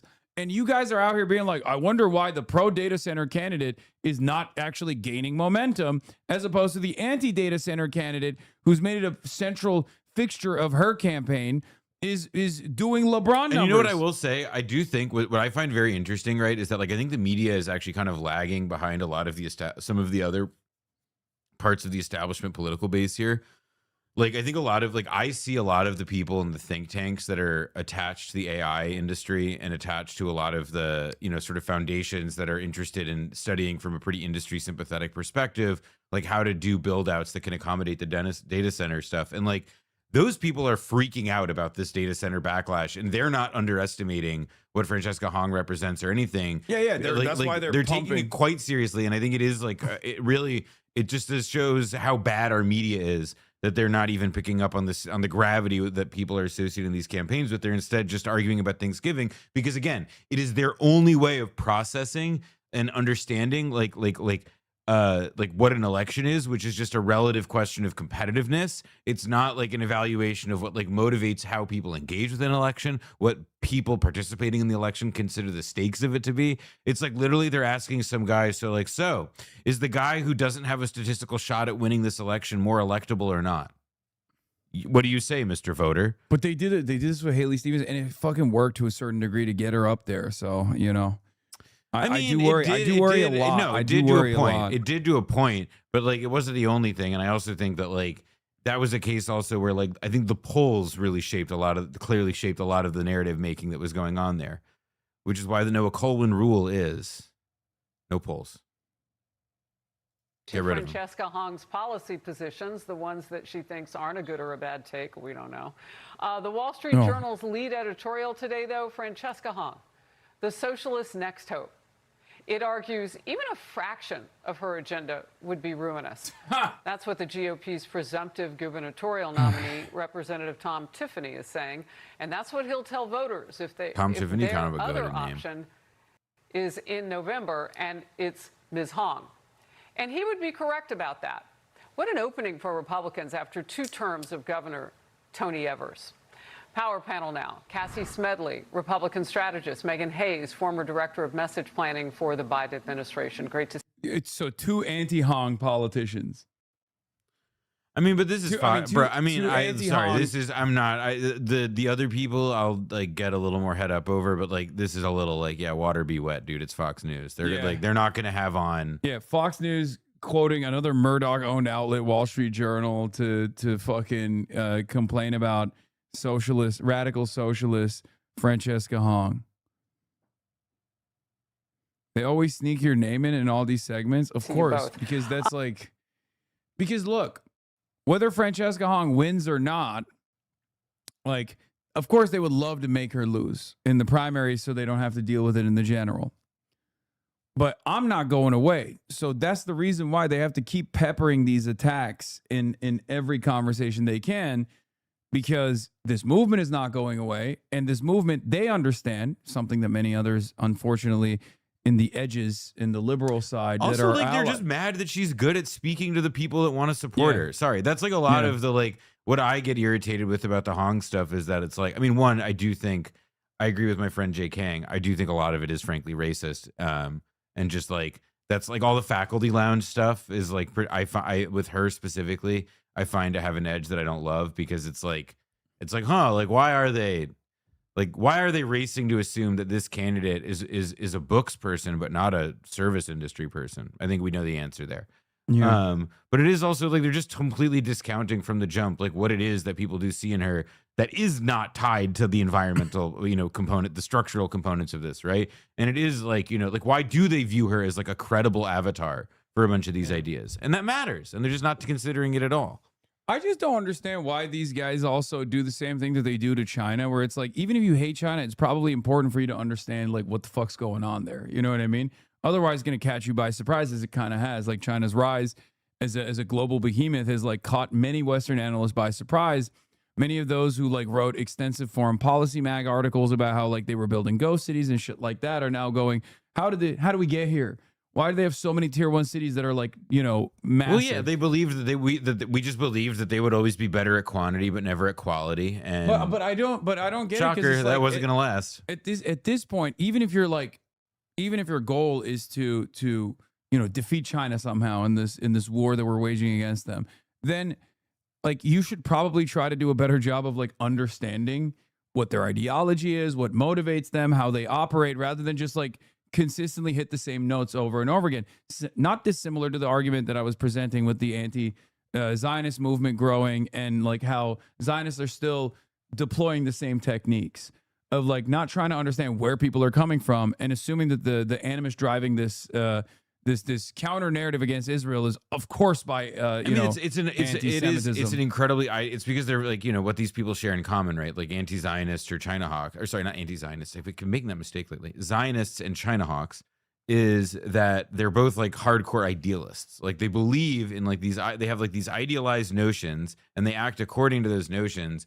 And they don't really give a fuck about empirical reality. They don't really have like much of a connection to it, frankly. And, you know, like, that satisfies their needs. You know, it allows for, you know, you can stockpile missiles all you want. You can spend money on, you know, new submarines that are meant to counter hypothetical Chinese actions 50 years out or whatever. Like, you can do all that stuff. You can invest in those things and not invest in other things. And so you give yourself, I mean, it's idealism like of that kind is a kind of alibi. It becomes the way that you understand doing that you do certain things so that you can get away with, I mean, is the way you and I think see it, is that they can get away with self-enrichment and self-dealing, and they can acquire more power, all the while telling themselves that, you know, they're doing something else. Yeah. You know, Cassie, I'm going to start with you because you've got Tiffany about ready to take the stage. You've got former Governor of Virginia, Glenn Youngkin, going to talk with him. Tee up this race for us. Yeah, good morning to you both. I just got off the plane from northern Wisconsin. I spent the weekend with my in-laws up in Chippewa Falls, which is the northwest side of the state bordering with Minnesota. And this is all you heard about this weekend. Francesca Hong was essentially on an apology tour, trying to spend the final days of this primary to reset the record for herself from these problematic positions she's taken about canceling Thanksgiving, abolishing the Senate, abolishing the police, etc. And then you had Tom Tiffany, who was essentially on offense, running his campaign, talking about I-94 expansion, talking about higher ed, talking about... Interesting. Why is the Republican candidate so invested in the Democratic primary? And why is the Republican candidate attacking the quote-unquote weaker candidate for the general? That's interesting. This is the Republican strategist who is attacking Francesca Hong and saying that the supposedly weaker general candidate, Francesca Hong, is interestingly enough, all of the enmity is directed at the supposedly weaker general election candidate. If Republican strategists thought that Francesca Hong was easier to beat, they would probably be hyping her up, right? Well, but this gets to the fact that there are obviously certain advantages that like a more centrist inclined candidate will have in a general election. It's just a fact. There are certain advantages that they get, right? But like there's certain disadvantages that come through people getting through a primary process without having, motivated voters, without having like a particularly credible or, like defensible, legible platform. There's a bunch of reasons that have more to do with, again, than just like a kind of like rank left to right ideology thing that have to do with this. And again, the biggest part of this is like, okay, who is going to be better positioned to win on the issues that seem to matter most to people who are at the ballot box in a few months? And it's like Francesca Hong, it turns out, despite of all of the quote unquote concerns about her or whatever, like she's making it through this primary process because she is able to, at least for now, present more competitively on that level. And yeah, obviously, like if the Republicans really believed all this shit, then why would they be like, why, if they really believe that she was so why would they say this? I think the other thing I will say is like, when it comes to this stuff of like, the Republicans would freaking love to run against this, Democratic Socialist. Like, okay, I remember the Jonathan Chait, Neera Tanden. We would love to run against Donald Trump in 2016. If only we could run against Donald Trump in 2016 stuff. Okay. Just from all perspective, from all sides, like, just don't say that stuff. Like I'm saying, even to my allies, like, don't say that stuff. You will get your ass, like you will get exposed for it at some point. The point will not work out for you. It's in some way. Like electability is just so often, right? Like, just make the argument on the merits of your candidate and why you think they're a good fit. Like this stuff of like trying to pick the perfect opponent is not always going to work for you. It won't. Like, I still think in some ways, like we've never gotten the full explanation right of AIPAC and the NJ11 and trying to go against Malinowski. Like that's still not clear. Like it just doesn't seem that like when you play these games that you necessarily end up getting what you want. Yeah. The economy and making sure that Wisconsinites have the opportunity to live the lives they want to live for them and their families. A real contrast, and certainly for Francesca Hong, not how you want to be spending these final days. And oh, by the way, as Alex laid out, the sitting governor is campaigning with the guy who got out of the race. He dropped out already, and he's no, we need you back in because I don't believe this lady is electable in November. It's a real quagmire for Democrats. Well, I know we keep talking about Thanksgiving, but the real headline from last week was her quote-unquote proximity to whiteness. She made it all about race, using her own biracial children. All right, Francesca Hong has not gotten endorsements from some of the socialist big guns like Bernie Sanders and Alexandria Ocasio-Cortez, who seems to be trying to distance herself a bit. I haven't endorsed in that race. My focus has been in winning back the Congress. My understanding is that that Francesca Hong has made clear her present stances to her electorate. Yeah, she's moved away from a lot of that. Right, she's moved away from it. And I have a local city councilman that has this saying, woke one was crazy. Woke one was crazy. So we're in chapter 2 now. It sounds crazy too. AOC has, however, endorsed Socialist Senate candidate in Michigan, Abdul El-Sayed, whose policies exactly align with those of Francesca Hong. Here's Hong with Hassan Piker. Take a watch. Abolishing ICE. Yes. A 1-year data center moratorium. Yes. Breaking up big ag. Yes. Public grocery stores. Yes. Right to I love when they show this because this is banger. This is like this is like you're now asking her to like give yes to all the stuff that polls get. Yeah. Showing it like no, literally. I don't know why they don't realize that. It's so strange because like I guess they're so hugbox that they genuinely think that this actually is the reason why she's popular. And it turns into a fucking free ad. Even for some of the Fox News watchers. Oh no, they hate the data centers. They hate big ag. They want to right to one repair. Of the scariest days for Fox News was the Bernie town hall years ago. Like when, like the crowd pop that Bernie was getting at a Fox News event. Yeah, it's tough, man. Like the Fox people have to be very careful about how they package this stuff, and sometimes they fuck up. Like I think this is a fuck up. Clipping this is a fuck up. I think. Pair. Yes. Legalizing cannabis. Yes. Overturning Citizens United. Yes. A workers' bill of rights. Yes. A free Palestine. Yes. So that anti-American streamer that you just saw, Hassan Piker, who's by everybody's side right now on the far left, it's not funny. That is mad funny. It's not funny. It's really funny. She's clocking my shit. anti-American streamer that you just saw, Hassan Piker, who's by everybody's side right Dude, now. I on the love far, this. far The way that left, they got the scroll going, like it's a now that's what I call music. Like some of your favorite pop hits. Yeah, tax millionaires and billionaires more. Close corporate tax loopholes. Like half of this shit is like what Trump lied No about. Scrubs by half TLC. of this shit is literally what Trump lied about doing, including close corporate tax loopholes or the carried interest loopholes. the litmus test for what it takes to run as a Democrat socialist, apparently, and she's taken that test. Like She's got strengthen time antitrust enforcement. Why are they posting this? for a streamer. Regulate artificial intelligence. Awesome. Protect workers from harmful uses of AI. And yes, there's a lot more. A lot more. They share all these radical left policy positions. This is pretty unbelievable. Megan, we have gone a distance. Protect the right to peaceful I'm sorry. protest. I think this actually might be a okay. I almost don't want to say this because I think I may. You think they're hyping her up? No. I don't want to say this because I don't want to risk exposing our undercover king. But I actually think that this is the work of somebody who works at Fox News who understands exactly what they are doing. You know what I mean? We were even a few weeks ago. Your reaction? Yeah, I mean, again, she's not a Democrat. She should not be winning the primary. She shouldn't be. You think they Sorry, don't- that one is awesome. Saving the one for last that every Fox News person is just like, if they saw that, you know, they like. No, like, there's no way. I don't think they see it. I don't think they are looking at the. You're right. I think there's a producer that's just like, I'm gonna put this in here. Let's see how far we can go with this. We see you. King. Keep it up. There's a king that's working. Winning the primary, she shouldn't be running on the Democratic ticket. And I would hope that the other, her opponent actually does win. And we saw last week in Michigan that polls don't always tell a complete story. Excuse me, Megan, but if she's not a Democrat socialist, what is she? If she's not a Democrat, I mean, and by the way, Bernie Sanders was an independent since 1990, and he ran for the Democrat nomination. My favorite is they're so used to saying Democrat instead of Democratic that they say Democrat socialist.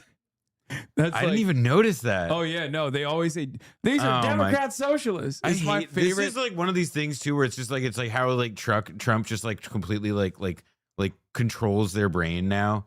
Like they all have to, you know, like the little Trumpisms, little quirky ways and of caucus speaking with Democrats. So, what is your The Democrat Party description should not of allow that. Francesca Hong? Is she not part of your party?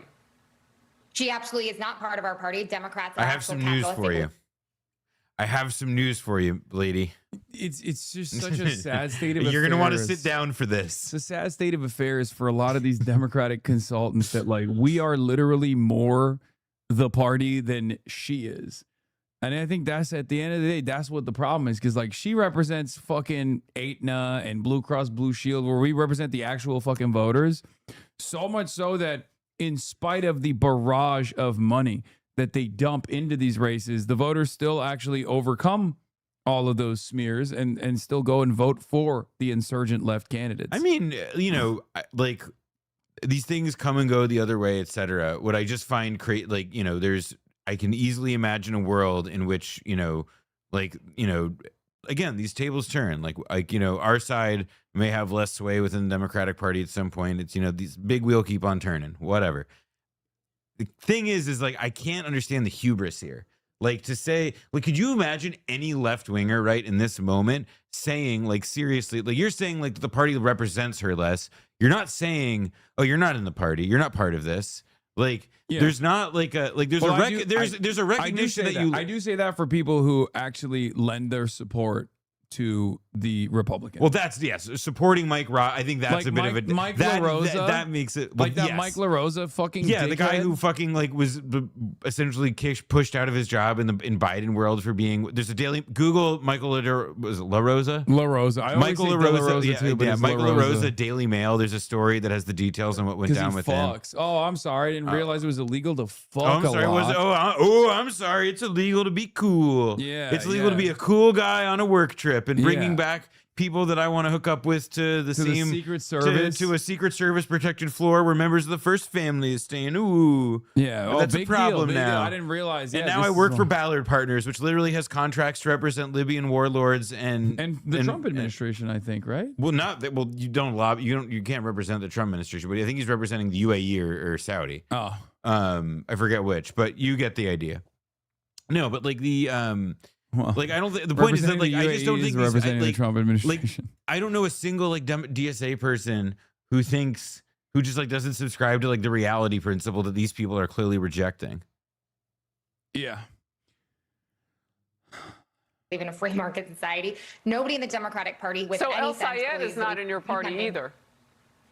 No, El Sayed actually doesn't associate with being a socialist. He has some far left policies, but he actually does say he's a capitalist. So that is a Democratic stance. So there's a little bit of a difference here. But I do think if Hong does win the nomination, we have a better chance of winning the governor's race in Texas than we do in Wisconsin. Well, I'm confused about why you think El Sayed is a capitalist. I mean, he's got some of the same policies that Mom, because Wait, he what'd said she it. say? Well, Because he said it.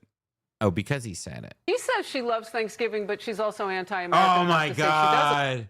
Oh my God. Can you trust these brown people, these non-whites, and the things that they say about Thanksgiving, and also whether they're a socialist or not? Come on. Can you even trust them, really? Bro, I'm so tired. Like, we're going to be hearing about this Thanksgiving shit for forever. And it's not for just, I want to be clear. Like, this is so not her fault.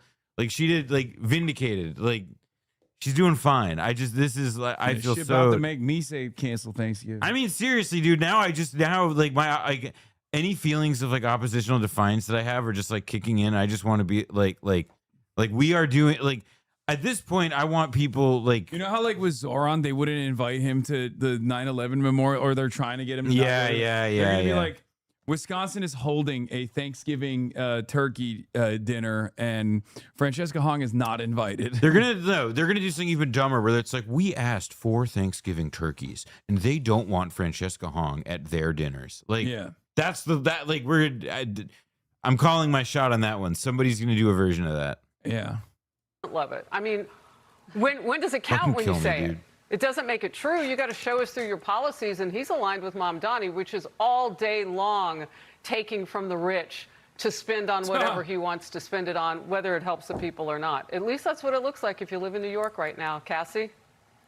Well, but I think this gets to a larger point. What Megan is saying, if they're not Democrats, and if the majority of Democrat voters are saying, I don't identify with these far-left candidates, then the problem for not just DSA, but for Democrats is winning in November. What do? You've allowed your party to be totally co-opted by these people to run on your ticket, and you're not giving people an option, because the Democrat Party nationally and writ large, in these state parties as well, was asleep at the wheel, didn't take them seriously. Mamdani was an outlier. Colorado was an outlier. El Sayed is an outlier. Now is Francesca Hong an outlier? This is the National Democrat Party this cycle. And so either they're going to win with a bunch of Democrat socialists and have to embrace them, or the Democrats are about to find themselves completely obsolete and completely taken over, and will they ever win a local, state, or national election ever again? It's a big issue. Well, some headlines today are blaring the alarm over the rise of socialism in America. Viva la DSA, for Democrat Socialists of America. Revolution abolishing the Senate and presidency are only a few things on this list. Another socialism is here, and it is serious. As religion recedes, politics takes its place. One tenet of socialism: massive taxes on Americans, its leaders deemed wealthy. And one would think the co-chair of the Democrat Socialists of America would understand the assignment. Pretty funny. Watch this. We do believe in headline. taxing the hell out of millionaires. Yeah, absolutely. Well, what does taxing the hell out of them mean? Yeah, you know, I don't have like I'll a be right solid, back. but I think. But shouldn't you? I mean, That's a good- if you're the that's a good co-chair, question. if you're the co-chair of the DSA, shouldn't you be more specific than just taxing the hell out of something? I'm gonna keep it $1.50. David Remnick cooked her a little bit on this one. This is the only time where I will say this was a little bit of a, like, we gotta, you know, Megan's great. I love her. I respect her. I think she's done a lot of great work. I just, you know, I wish she had an answer on the spot with that one.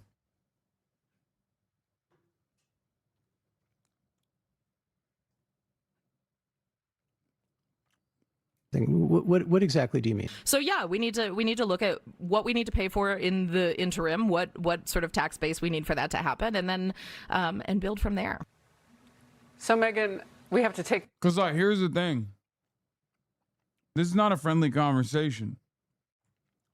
If you're DSA, none of these conversations that are taking place are friendly. You have to treat it like a hostile media interview, no matter what, even if they are being friendly. And David is friendly, broadly speaking, but he's doing that on purpose.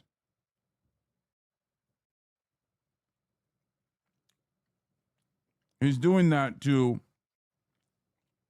create a false sense of security so we can get clips off like that. For sure.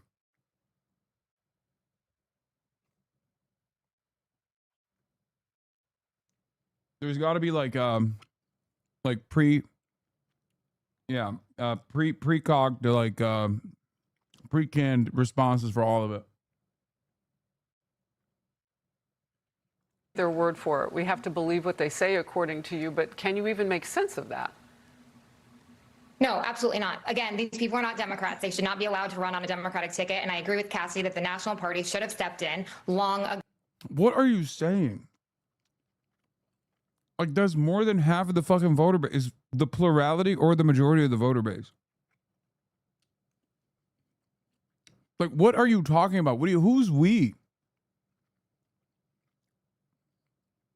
How many votes have you won? Who the fuck is we?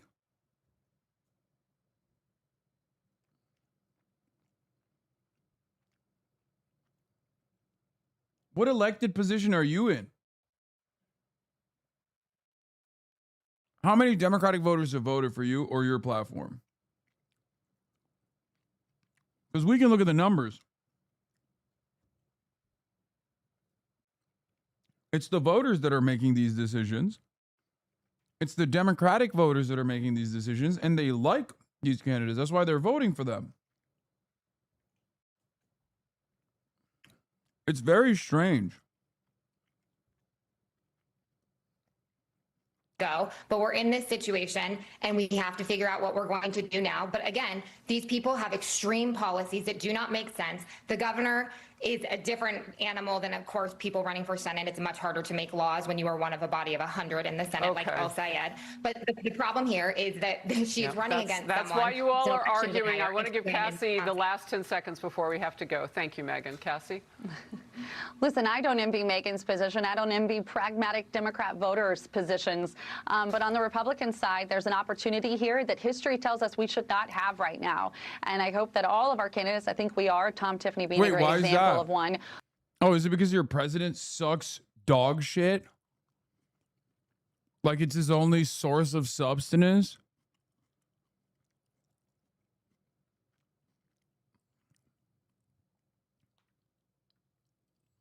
Why is it? Why does history show?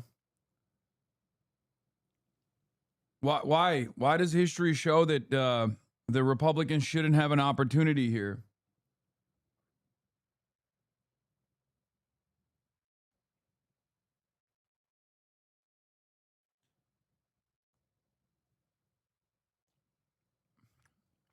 Did I say substance? Sustenance.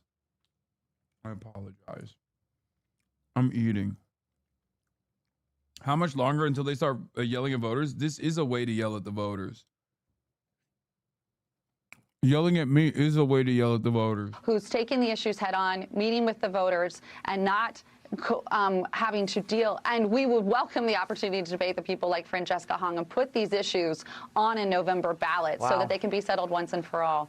That would be spicy if it happens that way. We'll be watching that primary tomorrow in Wisconsin. Thank you. Be sure to like and subscribe for all the Fox News latest on YouTube and catch full.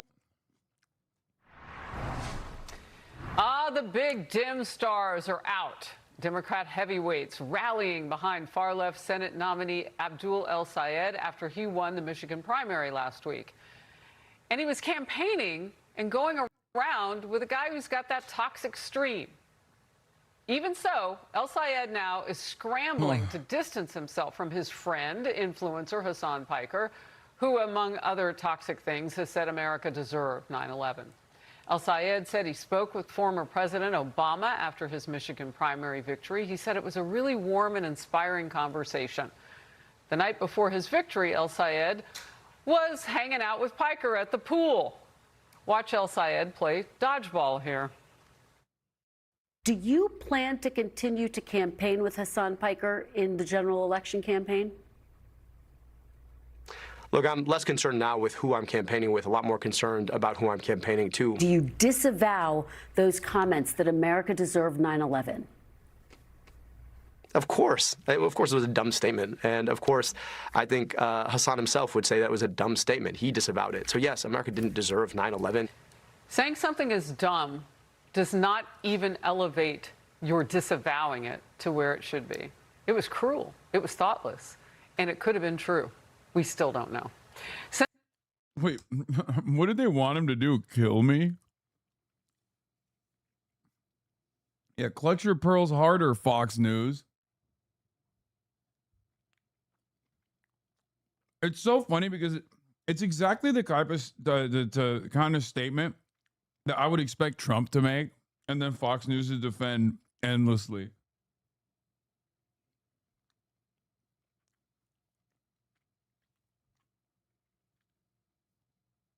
Yeah, now that he disavowed the statement, they're like, he didn't disavow it hard enough. First, they say he didn't disavow it. Then they're saying he disavowed it, but not hard enough. Senator John Fetterman thinks El-Sayed's ties to Piker and his anti-Israel stance could cost his party a must-hold Michigan Senate seat. Watch. I dare you to continue to campaign with people like Hassan Piker, because he now will quickly find out it's easy to campaign in the echo chamber as a Democrat, but when you have to convince other people or people that are open to voting on either side, you know, I think you're going to be interesting to see how he chooses to disavow or now pretend that he hasn't just said and done these things just through this entire campaign. And as Fetterman says, just pretend. Why was he wearing a suit? Was it Netanyahu in town? I'm saying I dare you to campaign with Hassan Piker. AOC, Kamala Harris.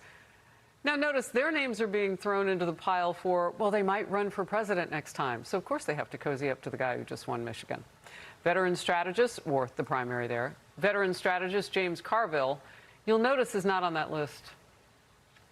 I think that the progressive left, they're very tech people. I think they've come up with an AI random stupid idea generator. And I think the stupid idea generator can think of things that humans can't, like canceling Thanksgiving or being against interracial dating. So I'm just waiting to the next stupid idea AI generator that comes out, spits out of that. In focus with me now, Ben Ferguson, podcast host. Just want to get your top line thoughts. Wait, what? Yeah, look, I think what you're witnessing right now is the Democrats have created a mad laboratory for Marxism, and these are the candidates that are coming out of it, and these are the ideas that are coming out of it, and the test ground for this is the battleground states in places like Michigan and Wisconsin. But let's also be very clear. This all started back when Barack Obama was president. He bottle-fed these ideas. He bottle-fed these types of candidates. He created them and brought them into the tent. And when you have these now radical Marxists and communists and socialists who have taken over the Democratic Party, this was not an accident. This is where the Democratic Party has been going for a long time. When you have people that say that America deserved 9/11, that is not an accident. They believe it. When the Democratic Socialists of America say last week in an interview, they believe that Israel doesn't have a right to exist from the river to the sea. I don't know if I can hear this guy. That is what terrorists, Hamas and Hezbollah chant and what they say. This is now the Democratic Party. They created this, and they're endorsing it. They're advocating for it. And most importantly, Harris, they're now funding it with. The DSA's national platform has declared Estonia has no right to exist. Notice how that doesn't do anything for you. Maybe it does. I don't know. Maybe you have a special place in your heart for Estonia. But it's like so funny that these guys are just like, oh, I can't believe that's a DSA position. Yeah, but again, this is I don't know, man. Who the fuck cares? Yeah, it's why I there like a video game we could be talking about? I mean, like, literally anything would be more Millions and millions and millions of dollars. You know, just moments ago, it was announced, and maybe it came out earlier, but now it's official that former President Barack Obama is going to have a new podcast. It's basically taking people through books that they don't have time to read, simultaneously off, with man. getting Sorry, back pause out that. there. We know he had I saw this list of Obama books, and some of them I don't care about. Some of them I don't care about. A couple of books I do care about are on there. Are on there, specifically Tinker Tailor Soldier Spy by John le Carre. And everybody should read that book. Everybody has time to read that book. Everybody has time to read books. That was an incredibly condescending remark of hers. Everybody should read books. Thank you. Just, that annoyed me. Nerd. Like, why did reading catch a stray there? She was yelling at you. Stay yelling at Hassan. Why does What reading? do you mean? She's speaking to her base. Well, they're illiterate. That is fair. 90% of commentary on this fucking dog shit ass platform is literally talking about how if you're learned, you're woke and gay, and you should kill yourself. That is true, and people kind of forget that, like, that for a long time. I mean, now, like, this is part of what the culture war stuff obfuscates, because, like, you can launder being, like, stupid and hating learning through, like, resisting experts and questioning authority. Yeah. And, you know, like, hating going to the doctor is now, like, medical skepticism. You know what I mean? Yeah. Like, no, you're just a lazy piece of shit, and you didn't grow up. Anyway, I think of It's messed up that you said that. It's called called realistic vaccine scrutiny. Well, I assume you also. I don't know. Did you talk about the vaccine news earlier? The child vaccine. Yeah, thing that bummed Trump me did? out. Yeah, that bummed me out, man. No, we just heard him deliver a speech after he JD Pondon struck once again to eradicate to continue his permanent first world genocide. It's also this thing of, like, there's no, like, truly with this stuff, I do not understand it's for. I'll be honest. Like, I understood the, like, humoring the RFK Jr. stuff when you were running for office because of what he thought it gave him and everything. I just don't, like. No, he doesn't have anything. Like, No, who's that's the fucking, so it's just you're doing it for lack of doing no, anything else. You don't have anything. So you I mean, have great. to- Okay, you- sorry. That also said Trump does. He's never said it publicly because he's too pussy, perhaps. But, like, there is clearly a, like, thing with Trump about vaccines and autism because of, like, No, the he link has said it. because of the link between old guy's sperm and whatever. Like he's got that same anxiety that other old men with young children have about vaccines and autism. Yeah, he has said it. It's because he thinks that in the past he tweeted out that, like, you got to space the vaccines out. So technically, the policy that he signed into law, he has actually advocated for. I do think it's funny though that's like, I think he genuinely cares about that, but also more importantly than that, he's just like, he knows his base is hemorrhaging, so he's trying to hold on to whatever he can. And this is probably one of the easiest ones to Station was how get a El bone in. Sayed put it, together over the weekend after El Sayed's win. What do you make of Obama in all of this? Does it matter? Does his endorsement matter? Look, I think Obama's endorsement matters, and I think putting out there, quote, we had a warm conversation, tells you, wink, wink, nod, nod, I'm absolutely behind this guy. And Why would it matter? Isn't he a Muslim commie? I thought he sucked. It's just strange. This guy who sucks, his endorsement matters for the other guy who sucks? It's also telling the rest of the party, you better get in line. You have one thing that's also happening while we're seeing and witnessing the growth of this extremism, and that is the former leadership of the Democratic Party, the Chuck Schumers. They are paralyzed because they don't know what to do to stop this. And they realize no one's listening to them anymore. Barack Obama is pushing it this way. The Democrats fall in line. They're looking, by the way, at 2028. Let's be clear. This is a mad scientist laboratory for who they're going to put out there in 2028. If I made a prediction today, it is AOC. This is a mad. I love these people, dude. Like, they commit new, like, crimes against. They're illiterate. Like, this is a mad scientist laboratory. They're illiterate. A mad scientist. What the fuck does that mean? It's a mad. It's a mad. Hassan. It's a mad scientist laboratory. Yeah, it is. Yeah, I don't know what you don't understand. No, Hassan. It's not Dexter. It's a Hassan, mad Hassan, you don't understand. It's a mad scientist laboratory. Yeah. They're making mad scientists in the laboratory. I hate this, man. Where do you think they make the mad scientists?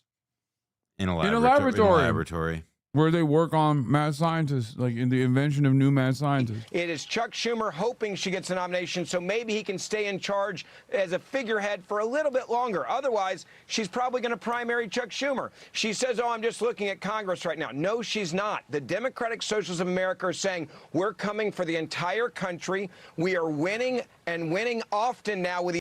Again, shouldn't you be excited at this? Because they suck, right?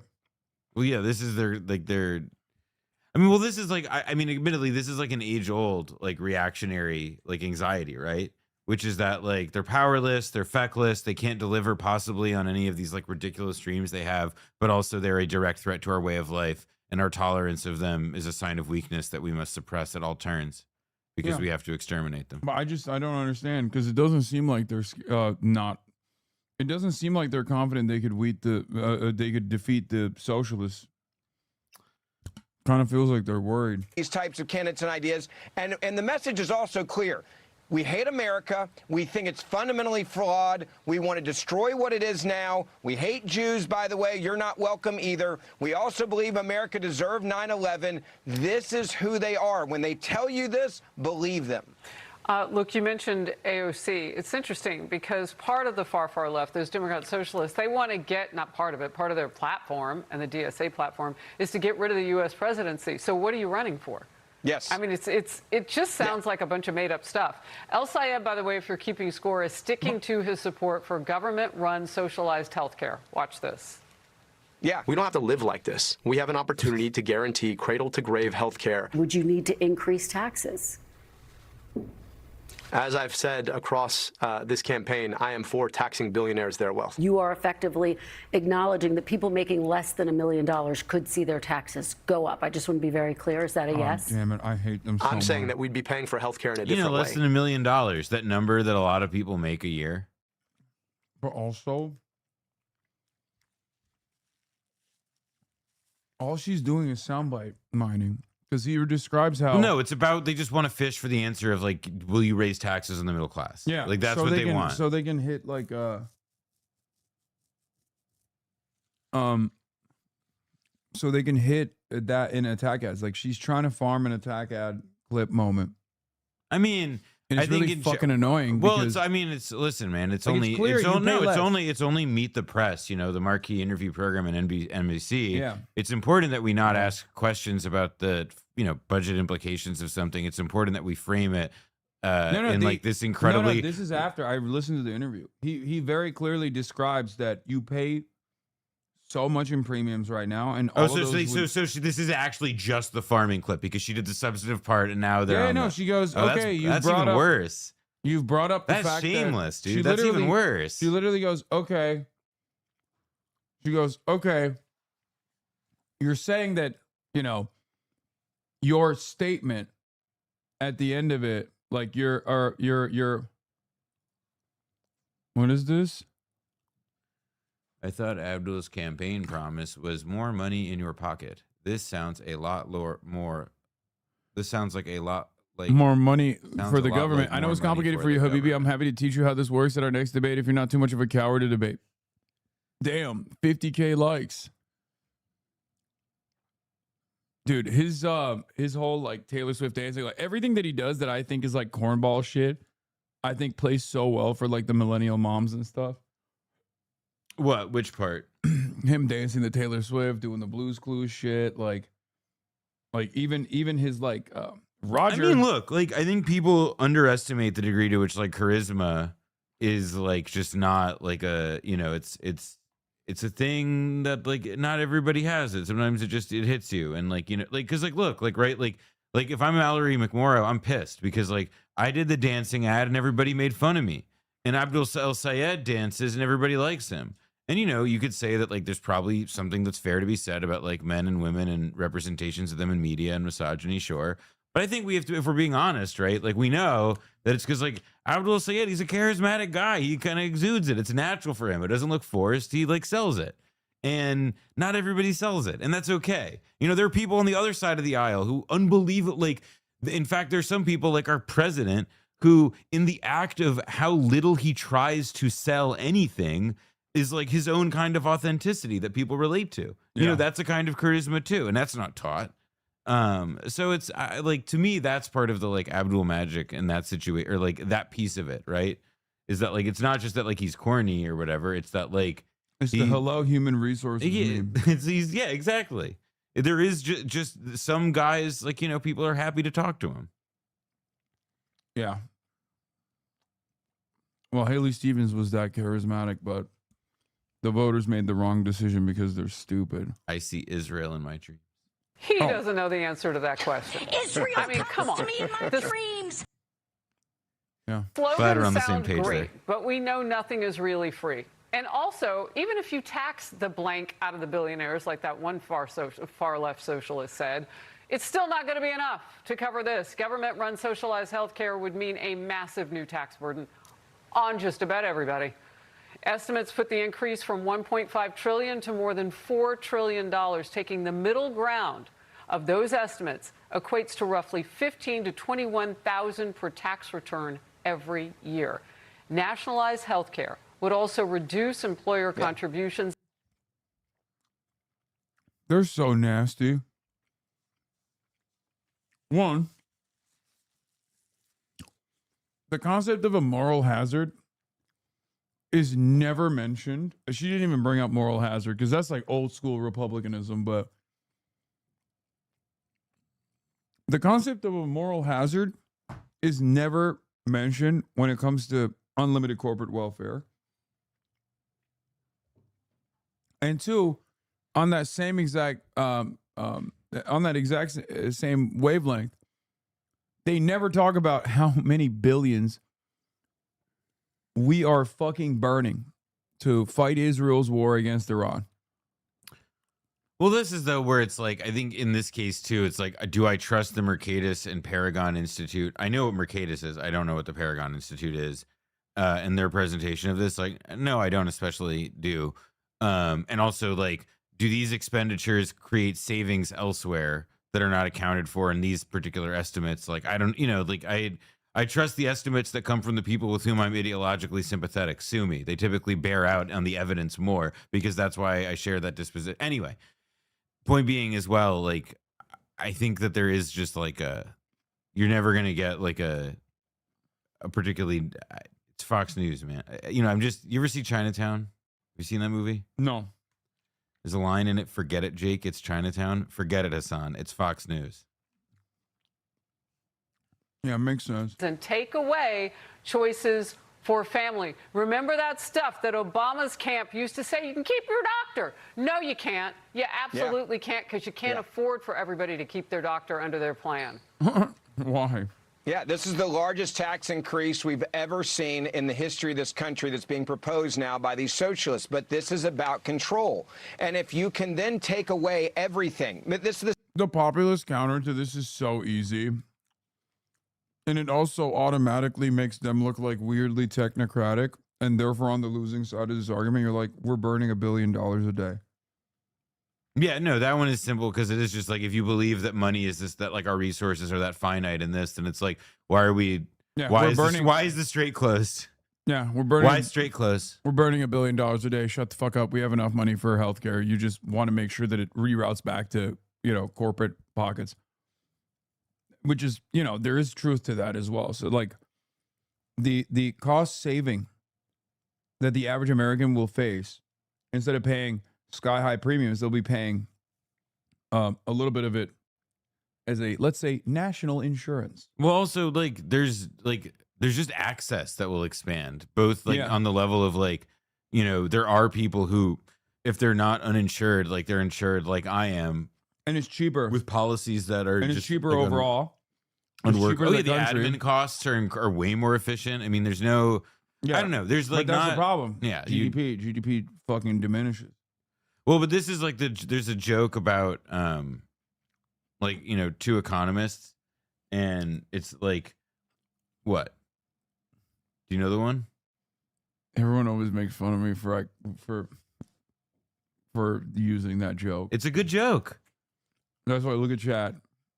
It's a good joke. Look, they're all going, we all know it. the Hassan classic. Two economists walk into the woods. There's a piece of dog shit on the ground. First one says, hey, if you eat that, I'll give you $100. They keep walking. Second economist sees a piece of dog shit, says, hey, if you eat that dog shit, I'll give you $100. Second economist says, sure. Eats it, gives the $100 back. They keep walking. They go, why do we do this? The economist says, hey, don't feel so bad. We just increased the GDP by $200. $200 of economic activity, baby. No, it's a great joke. I love it. Yeah, end joke. Same party, let's be clear, that says if you've got a really nice house, we don't think you should be able to have it. New York is dealing with this right now. Yep. If you have a lot of money, we want to take not some of it, Harris, we want to take all of it from you. And we want to take your doctor from you. We want to take your plan from you. We want to take private health care away. You are going to live under our Marxist rule. This is Marxism. It is he. It's so funny. Because the pied-à-terre tax is for like 5 million and above, I think, right? Yeah, it's like I don't know what to. I know it's New York City, but like, I mean, he's just bugging. I don't know what to say. Like, what do you? And also, like, it's also the pied-à-terre thing. Like, I'll say this: one of the things about like, I think Kathy Hochul is one of the better political weather vanes in the country right now. Like, if you want to see where somebody thinks the wind is blowing in the Democratic Party, look at what she's doing. And I'm not saying that she's earnestly convicted on a bunch of stuff, but like she pays attention to what's going on, and she's made to because of Zoran's success in her state. And so one of the ones that I point to on this is how she's approached the pied-à-terre tax, which is the fact that the mechanism by which they've gone about revealing how, you know, all the pied-à-terre and everything, like, and evaluating it, they're also digging up all these people who are tax cheats. And so there is like, you know, like there's no world in which like a politician who breathes oxygen, you know what I mean, is going to fucking like run away from the ability to like go at like fat cat tax cheats where like the proof is in the pudding there. Yeah. And it's not like, I love, that was my favorite. That was my favorite revelation of people being like, wait a minute, I live in New York. And it's like, okay. So you're just not paying New York residency and it's not tax. like, it's not a concern of industry as much, right? Like you're not going to get like industry lobbyists like pouring in and so on. Like it's a much like, there are reasons that it's like a political issue that somebody like her can get her arms around more than others is what I mean. Just pissing off like, what's his name? Scott Galloway. Yeah. You're not angry. You're not like taking on like all the landlords, for an example. Who I personally don't like. So I'm glad that he's getting mad.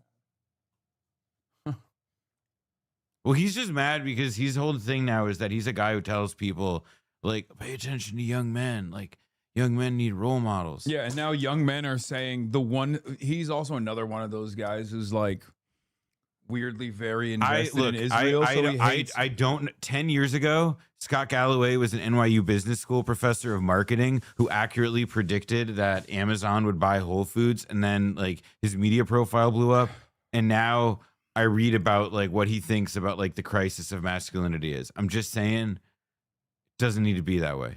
Yeah, it doesn't need to be the that problem. way. The problem is like he's Mr. Young masculinity, but all the young masculine men fucking hate Israel, and he's talked about how the reason why these campuses are like doing. Remember what he said? What he said, they're not fucking enough. That's why.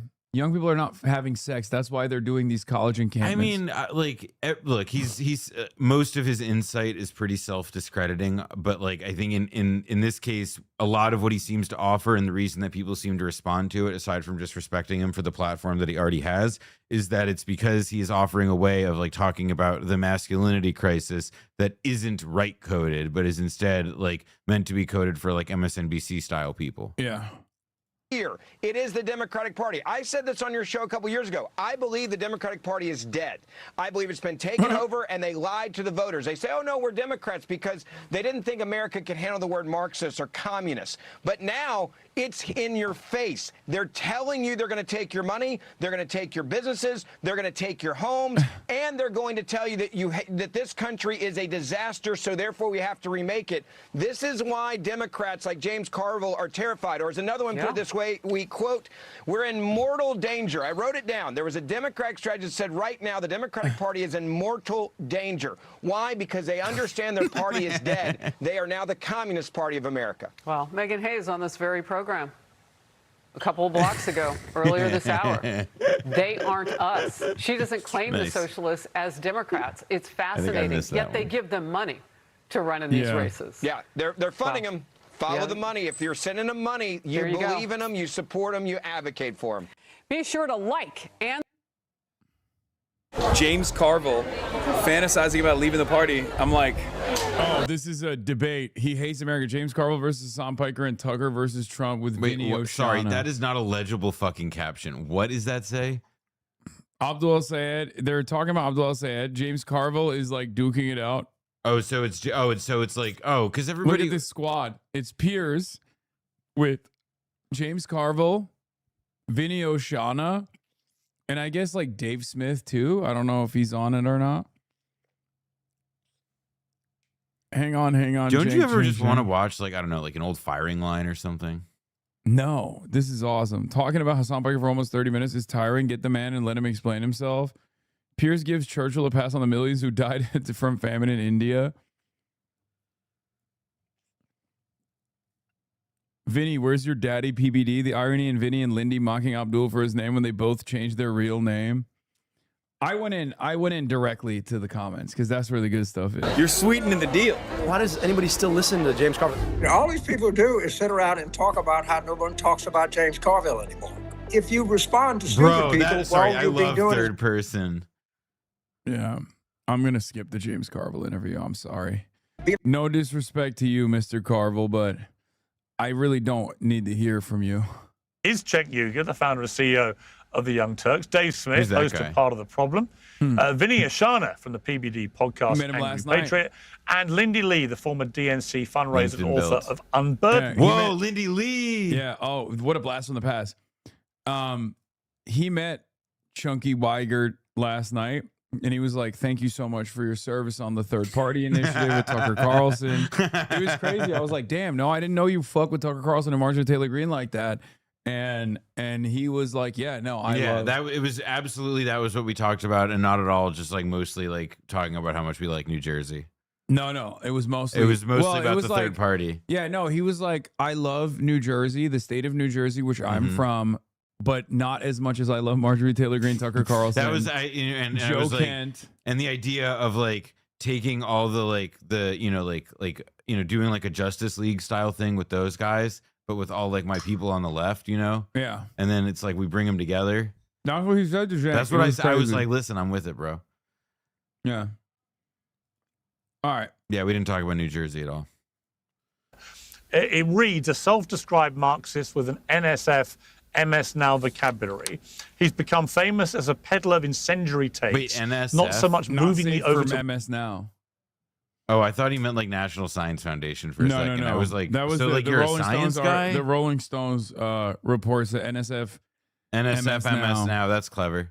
Yeah. That's window clever. I was as throwing confused. a brick through it. Among his greatest speeches died when you cover this. Wait, what? Oh, you mean fucking Minecraft? Oh, I got scared. I was like, the fuck? hits, America deserved 9/11. There's a lot we can learn from the Chinese Communist Party. Let the streets soak in red capitalist blood, most of which he'd later walk back, if not apologize for. Well, not the Chinese Party for Communism. The Communist Party of China, I did not walk back at all. I think that's a very valid take. It's so crazy. Goes on, Piker's a matinee handsome progressive icon who's uniquely talented at translating radical left politics for the kind of Gen Z bros. And the accompanying photo shoot has a... Why the fuck does everybody look like somebody just died? Like, I'm sorry. This is like everybody in this panel, your loving uncle included. Yeah, because everybody there looks like they are so not happy about something. Like, or they just smelled something. Anyway.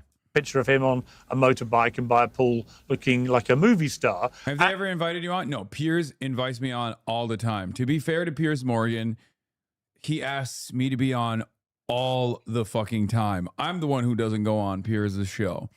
So this is one of the few instances where, like, it's not his fault. It's my fault. And the problem with this, I think, Cenk, is that when a lot of Americans see quotes like America deserved 9/11, and they've been regurgitated because of Hassan's rising profile, and they say there's a lot we can... Wait. Everyone's saying America deserved 9/11 because of my comments from 2019 now. Like, what if another 9/11 happens because of it? Is that the argument? Like, what? Hassan Piker, you're normalizing 9/11. You're normalizing 9/11 and you're making it happen again, potentially. Learn from the Chinese Communist Party and let the streets soak in red capitalist blood. They see these quotes come back and they think this guy is very extreme. And they believe they have a right to be fearful of people like him becoming the faces of the Democrat Party. Before I go to Vinny to talk about that, what would you say in his defense? Yeah, look, we are all on the air for literally tens of thousands of hours. So I've debated Hassan a lot of this stuff, and he comes from the more, I don't know what word to ever put on it, radical left, max left, whatever it is, right? But again, I'm in favor of Big Ten, and I come from the populist left. So there are some things that are just, you misspeak, and it happens. And he said about 4 dumb things out of, 10, 20, 30,000 hours on air, which, you want to disagree with those. Good news, he also disagrees with those. In fact, the 9/11 comment, he came on the Young Turks right afterwards and disavowed it. So it's that people are trying to make it seem like he still believes it when he disavowed it instantly. Now, if you want to get into a real substantive debate about, hey, where on the socialism, communism, capitalism spectrum we should be, great. I mean, Haas and I have had that debate for hours and hours. That's at least substantive. We used to do something called agitprop for our members on the Young Turks, where Haas and I would only debate those kind of economic issues. Okay. So that's a legitimate debate. But going back and nitpicking each comment, come on, Vinny, you and I have also said things we probably wish we hadn't said. Hold on. I've never said America deserved 9/11. All right, well, Vinny, your response. Vinny hasn't even spoken yet, and he's already turning red, bro. The man turns red thinking about me. Is awesome. Yeah, well, with all due respect, I have so many things to say, Piers, and thank you for having me on. I miss you. I've been gone for a while, but I keep hearing this big tent Democratic Party, and you know what? Its majority is inside these tents are freaking clowns. So, Cenk, you're having these Thanksgiving whatever. I've said crazy stuff. You know what I've never said, Cenk? It's called Janksgiving when I have Cenk on during Thanksgiving and we debate, like family-style debates. Vinny knows. My goat, Vinny Oshana, knows about Janksgiving. Wow. You don't have to sit through and watch this and punish yourself. I mean, I'm more just amazed now at how Matthew Bevilacqua survived The Sopranos, dying in that show to then become a guy on Patrick Bet David's podcast. Excuse me, he's not Italian. He's actually, I think, Armenian. Sure, Vinny is. I would sure, but I'm mainly the idea of like Cenk of like him also. But now again, I've moved past that because I'm now just dealing with the fact that I'm thinking about him sitting in front of his computer, like watching YouTube clips of like you and Cenk like getting ready for this conversation. Yeah, I hold on. I have some things I can't explain yet that are materializing. My entire life, America deserved Americans over 3,000 dying, burning to death, and jumping to their freaking death. And there's no excuse for that. Cenk, I don't care. I've never said anything, and I'm pretty sure you've never said anything remotely to that. So you have these Thanksgiving dinners.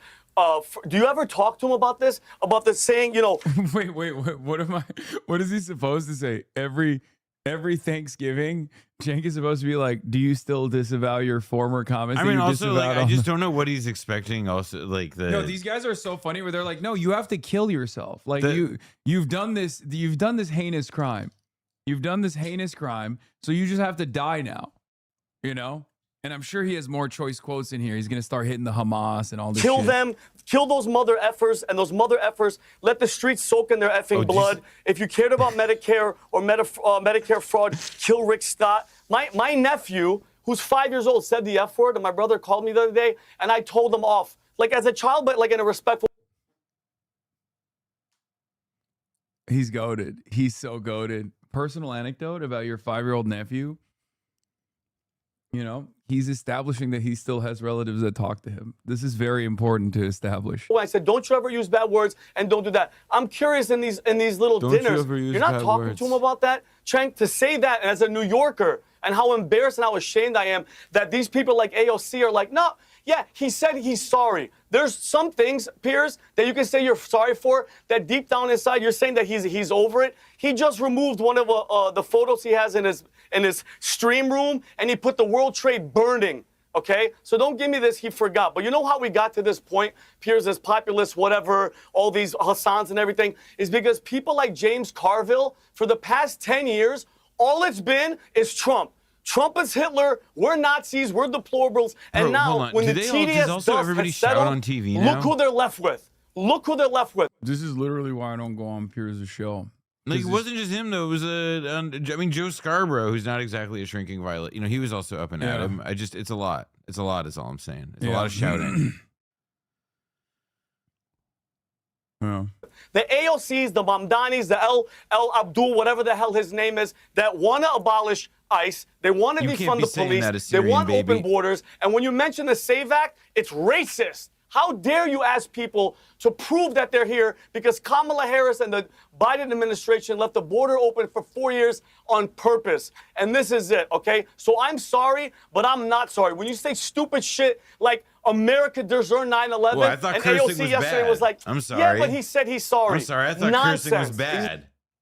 Dude, every time Vinny goes on a rant, I have no idea what the fuck he's like. He's awesome, dude. I'm kind of sold now. I didn't like. He gets so mad that he can't make like a coherent point. This is what I was saying. They worked themselves up into a state because it's the only way that you can sensibly talk about this shit because it doesn't make sense unless you're just like ranting and you get momentum that way. And so then you start saying stuff like this.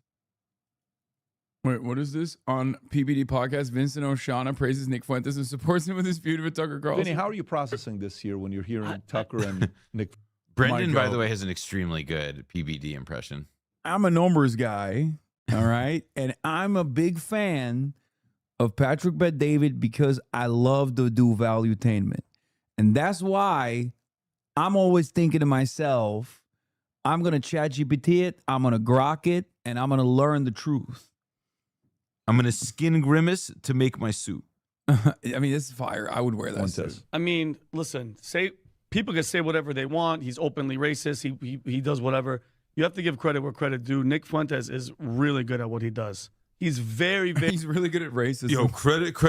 I mean, Bro, it's- he's the like. goat There's a way of like expressing that like Nick Fuentes is very good at what he does, but that was like beyond fair. No, it's awesome. He set it up Listen, as like, yo, not that. Hate the guy. Don't agree with his kill the Jews platform. Don't agree with his, put the boobs in camps platform. But very good at what he does. A pro, he's consummate pro. No, I love that Consummate I pro. love that he started it off by reminding everybody that Nick Fuentes is racist, and then he made it seem like he was very good at doing racism, which he likes. He's like, Listen- look, you can't deny he's the best at racism. Listen, bro. they did a study. The cross burnings in the neighborhoods where people are watching Nick Fuentes' show, they're up. Can't argue with results. Yeah. Numbers Very don't good lie. At articulating, he brings receipts. Yeah, he has said some outlandish stuff. He said, like, remember when you said that he says the N-word, and he even said during that show, he was like, Patrick Bet-David said he won't let me have it on and everything like that. In regard to... He's so capable if he drops those words. 100%. He's going to get a bigger, wider audience. Which I think, Pat, to be honest with you, I think he's slow. Why are they giving the neo-Nazi tips on how to be more... Dude, these are the same guys who are like, yeah, this Hassan guy is the most dangerous guy in American politics. And here he is being like, here, dude, listen, I know you do the Holocaust But stuff. this is like where like Hugbox doesn't quite cover the environment that they're in, right? Because like this is a product of the fact that even if they themselves view that, like, even if they like have a self-conception of being like, we're really different from Nick Fuentes, like he's doing his own thing, he's very good at it, but he's doing his own thing. And so like, even if like that's their take on it, right? What they're sort of not like, what is kind of implicitly surrendered, right, in that is the idea that like they don't see that they're like in this like right-wing gestalt like all day. And then, maybe they self-identify as right-wingers. I don't care. That's not the point. It's that like they're like implicitly like engaging with and totally just rocking with like all of the same premises that a guy like that has. And so bit by bit, you know, probably not over that long a period of time either, like they begin to not even realize that, like, you know, even though they're like swimming in the same fucking dirty water that a guy like Nick Fuentes is, you know, but he's doing his thing over there, we're doing our thing over here, we're not the same, even though, you know, they may as fucking well be so much of the time. Patrick Bet-David from the PBD podcast reveals that he hosted Ben Shapiro and that Shapiro said something he never said before about Nick Fuentes. He then commands Groypers to tag each other and watch out for the collab drop on Wednesday. Horrible Hamas, horrible terrorism, horrible. But the response, I think one of them could be the response of Israel was so brutal and so over the top that it's making people bad, because it could have easily been. You want to know what's crazy? I had Ben Shapiro on last week. Yeah. And the podcast is going to come out this Wednesday. And we talked about Nick Fuentes, and he said something he's never said about Nick Fuentes, which I think the audience, Groypers, go tag each other, and you'll know. This Wednesday, it'll drop. Groypers. And then we talked about his biggest blind spot. I was surprised that he was actually open to the discussion of his blind spot. He actually openly talked about it. Okay, his blind spot. It's a great part of the discussion. I love how intellectual these guys are. This is awesome. Sorry, this is fucking crazy. Dude, I actually feel kind of bad because like I do actually feel like if somebody were like once upon a time, Brendan James, who I make blowback with, when a job he had many years ago, he worked at Talking Points Memo, and he just had to watch Fox News constantly. And like I think that the problem with the media environment being what it is now, right, is that like even though they try to delegate a lot of this to like AI and making transcripts, you lose a lot of the magic of it, which is like by watching this, like you do actually like this is like kind of an interesting peek into like how these people understand themselves and like their networking. Yeah. And so on. Like you do learn stuff that way. It's just like buried in like 50 pounds of pig shit. That's why they should pay me to do it, because I do it for free. I do it for fun. I love. I was about to say I don't think it's free, but it is fun. Yeah, I love Patrick Bet-David. One of the best parts of discussion. Yeah. But you know what else he talked about? What Israel did wrong? He says, you know what's the biggest criticism Netanyahu gets in Israel today? I'll let him describe it. Yeah. He says, in Israel, both on the left and on the far right, they're both united on one thing, that Bibi didn't respond fast enough and strong enough against Hamas. Listen, we'll see what happened. And again, the Ben Shapiro interview. What? I don't know. What the fuck does that mean? He's saying like they should have gone harder. No, but like what the fuck? Like the far left? Is he just talking about Gadi Eisenkot, who's not the far left? No, like, he's like, this is what I mean. Like what the fuck is he talking about? That's what the the conscientious objectors. We're all and like I don't think he's making. I don't think he's making the point either that like you know like the valid criticism that like even left people, self-identified elements of the Israeli left, like were calling for swift reprisals. You know that day, like he's specifically that's not what he's saying. Like but it's also not exactly like good for Americans to hear about Israel if your goal is to make Israel look good. I just don't understand. Like it's not. It's one of those things.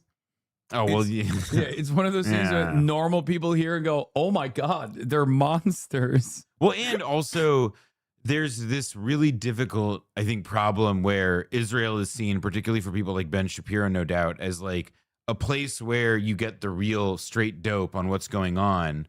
And then your job is to figure out how to transmit that to your audience and so forth.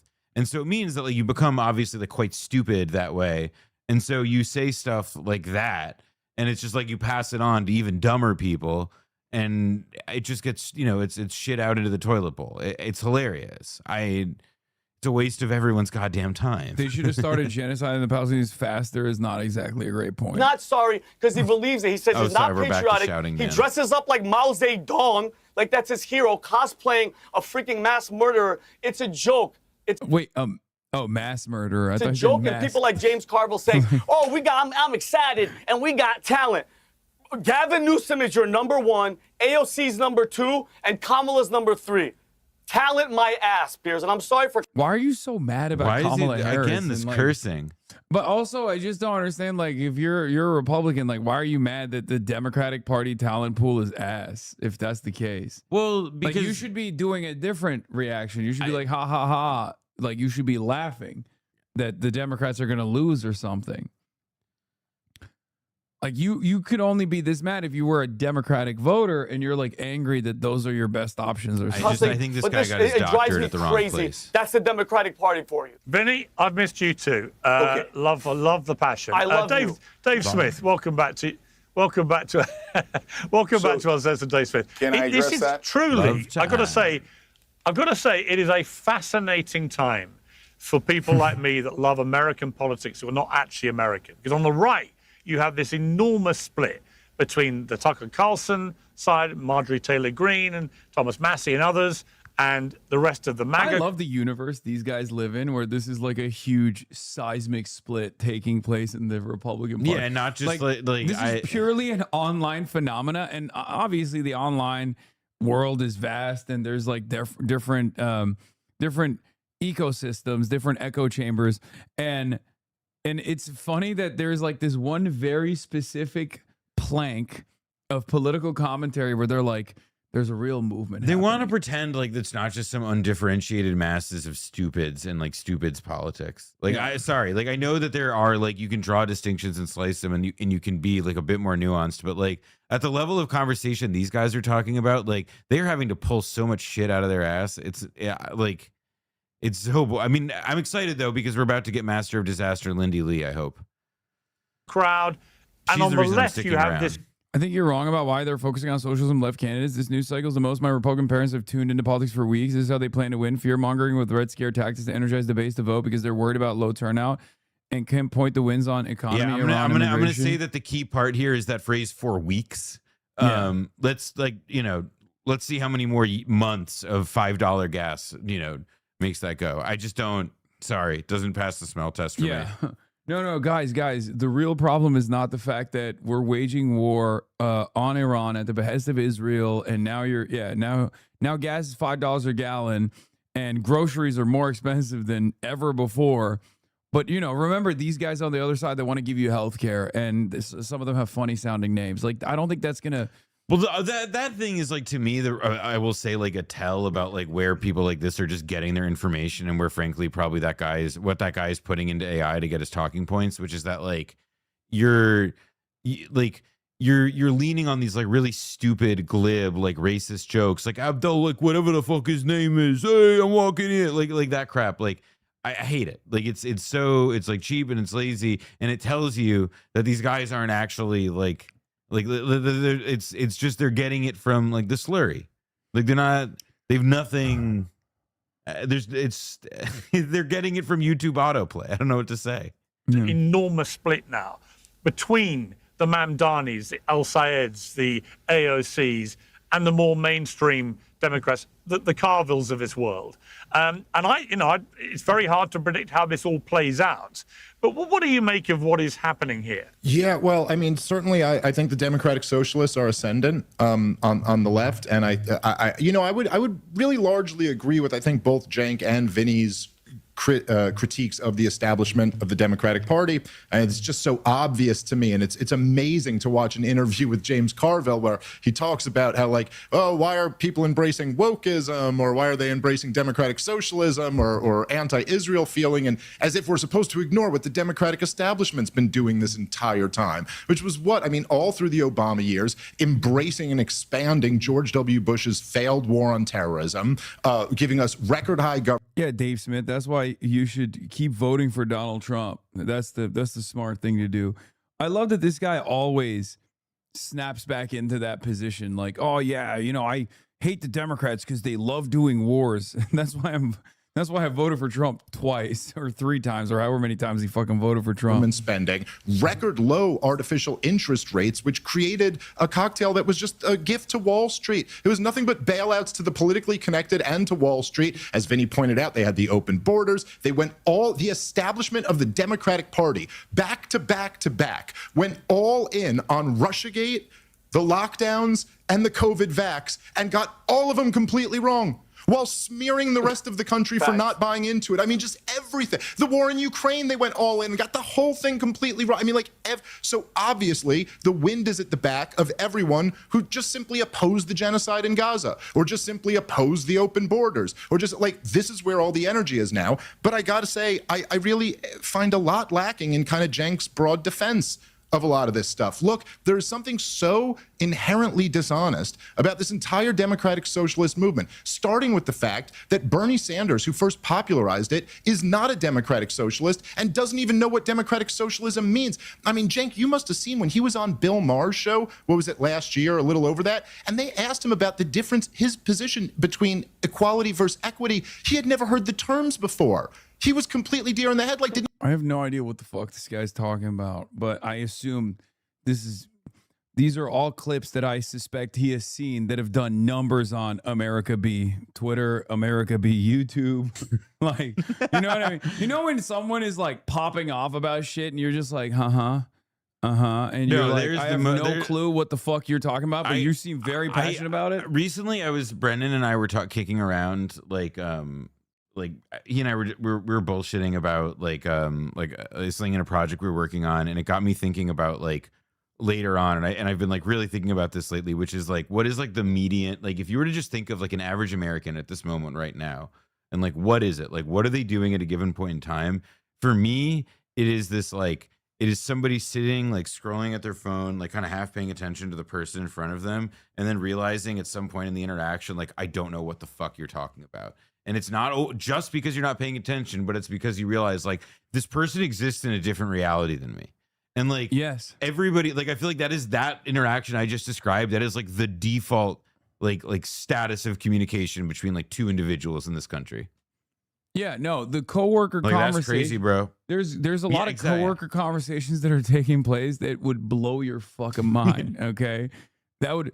And depending on how old those coworkers are, it could be something as insane as like, Thomas Massey had a threesome with ALC and Ilhan Omar. I will say it's important for us to decenter the ego here, because sometimes you're the coworker. Oh, you no, know? like you know. are like it's America B is the real America. Yeah, that's like, the truth. It's like you're it's like, oh dude, it's like top 5 songs on the Billboard playing list are like all country music songs that I've never heard before, and people sincerely believe it's because USAID was underfunded, because USAID was secretly pumping rap music to make the children demonic. The thing you want to really get depressed, it's like the AI stuff and how many of the new songs and like pop music charts or whatever are AI.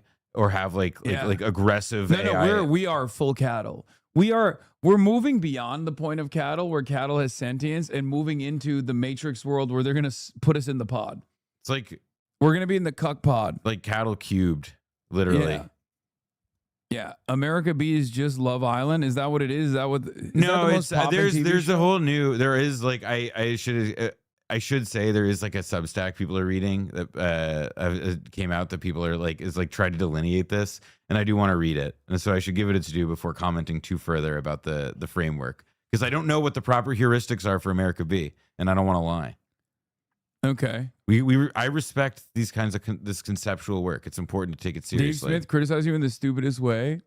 In the event that Hassan-like commies were to actually control the Department of Agriculture or something, there's no worse enemy. Lindsay-style neocon apologia is worth the thing about our current government, and the biggest risk to usher is the worst thing about our current government, and the biggest risk to usher the above mentioned Hassan-style takeover. Is so tough to say purely.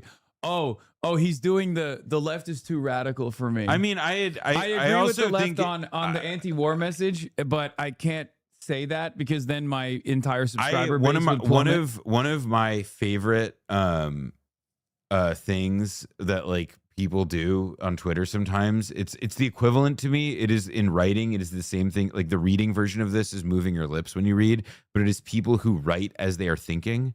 Like you hear the gears turning, like as they are doing it, and not in like a productive way, and then they just kind of hit send, and so you get like their like half first draft of a thought, and that's what they express. That's what that guy sounds like to me. This is it. This is the America A versus BSA. Yeah.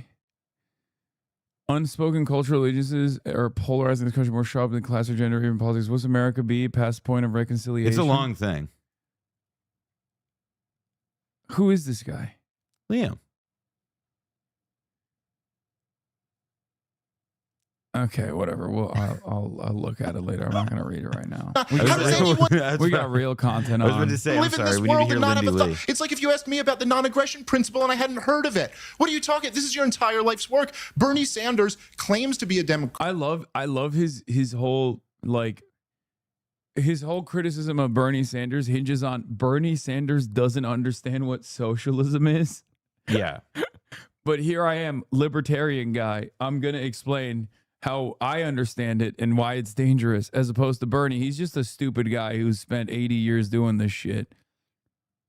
Democratic socialist runs as essentially a welfarist. We should have a higher minimum wage and universal health care. Well, that's basically just being a liberal Democrat. But then he uses the term where Professor Richard Wolff and Bhaskar Sankara, they'll tell you that they mean revolution, democratizing the entire workplace, outlawing all employers. Well, hey, so now these guys don't run as revolutionaries. They run as, hey, we're just talking about the unaffordability crisis, but they use what Dave Smith is? Yeah. Yeah, he's just not funny. He's never funny. Well, I was thinking like, oh, I thought that this guy's shtick would be that he would say his things in like a funny way. Can someone explain America A versus America B theory to me? I'm trying to explain it to a beautiful woman. Nobody wants to admit this, but America A versus America B is largely an inner white class struggle. It lets downwardly mobile Brooklynites with zero in savings and an MFA look down on Lake House see-do types.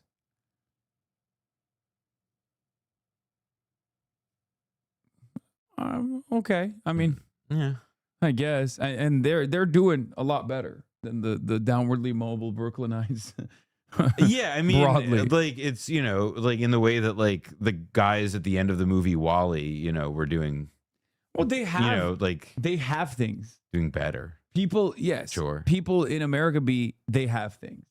People in America A don't really own anything. But like, I also don't like, I do on some level, like, I don't think these things like totally, I don't know. I need to do the reading. I don't want to comment before doing the reading. I need to study. The term democratic socialist. It's inherent. And look, I'll just say this. It's an extension of the dishonest thing that liberals and leftists have always done, which is that you frame the debate as whether we want free stuff or not. You frame the debate as whether you believe in free healthcare, free education, when, of course, my 7-year-old could understand that there's no such thing as free anything as long as doctors are getting fucking... Dude, he just fucking destroyed my world. Do you not feel shook? You seem awfully calm. He just delivered the greatest critique. I just don't know how it's like...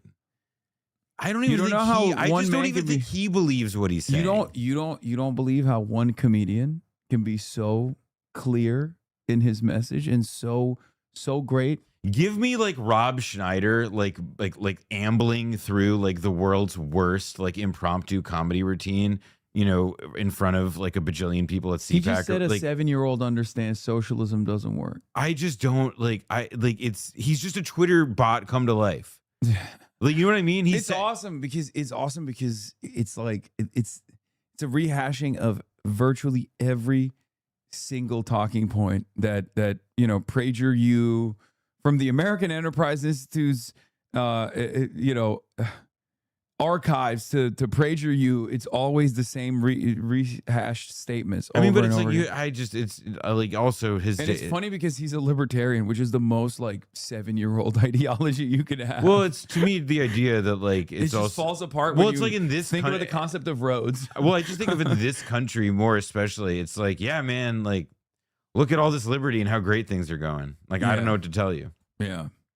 Paid and teachers are getting paid and construction workers are getting paid. All right, what's the plug? The plug is Equator and Verso are doing something this fall that I thought was really cool. You could look it up, or maybe somebody in chat can drop it. Equator Mag? Yes, they're doing a reading series with Verso online for Late Victorian Holocausts, the book by Mike Davis.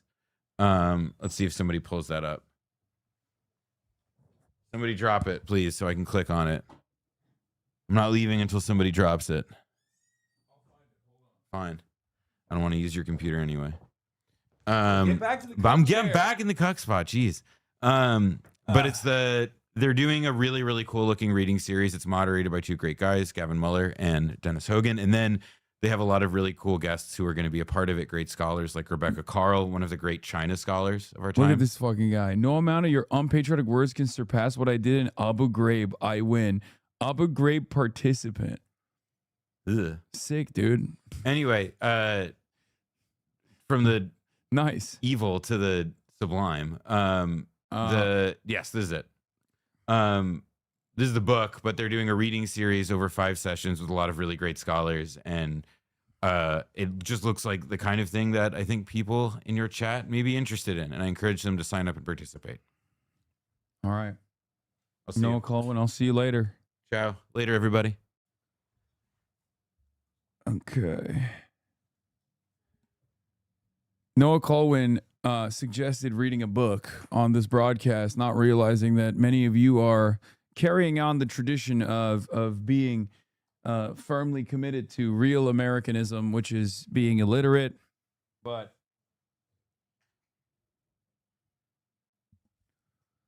Noah's out. But let me tell you, we're back in.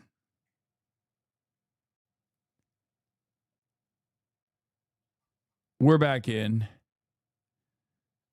We're going to go back to Dave Smith and his incredible takes on this issue. Hold on.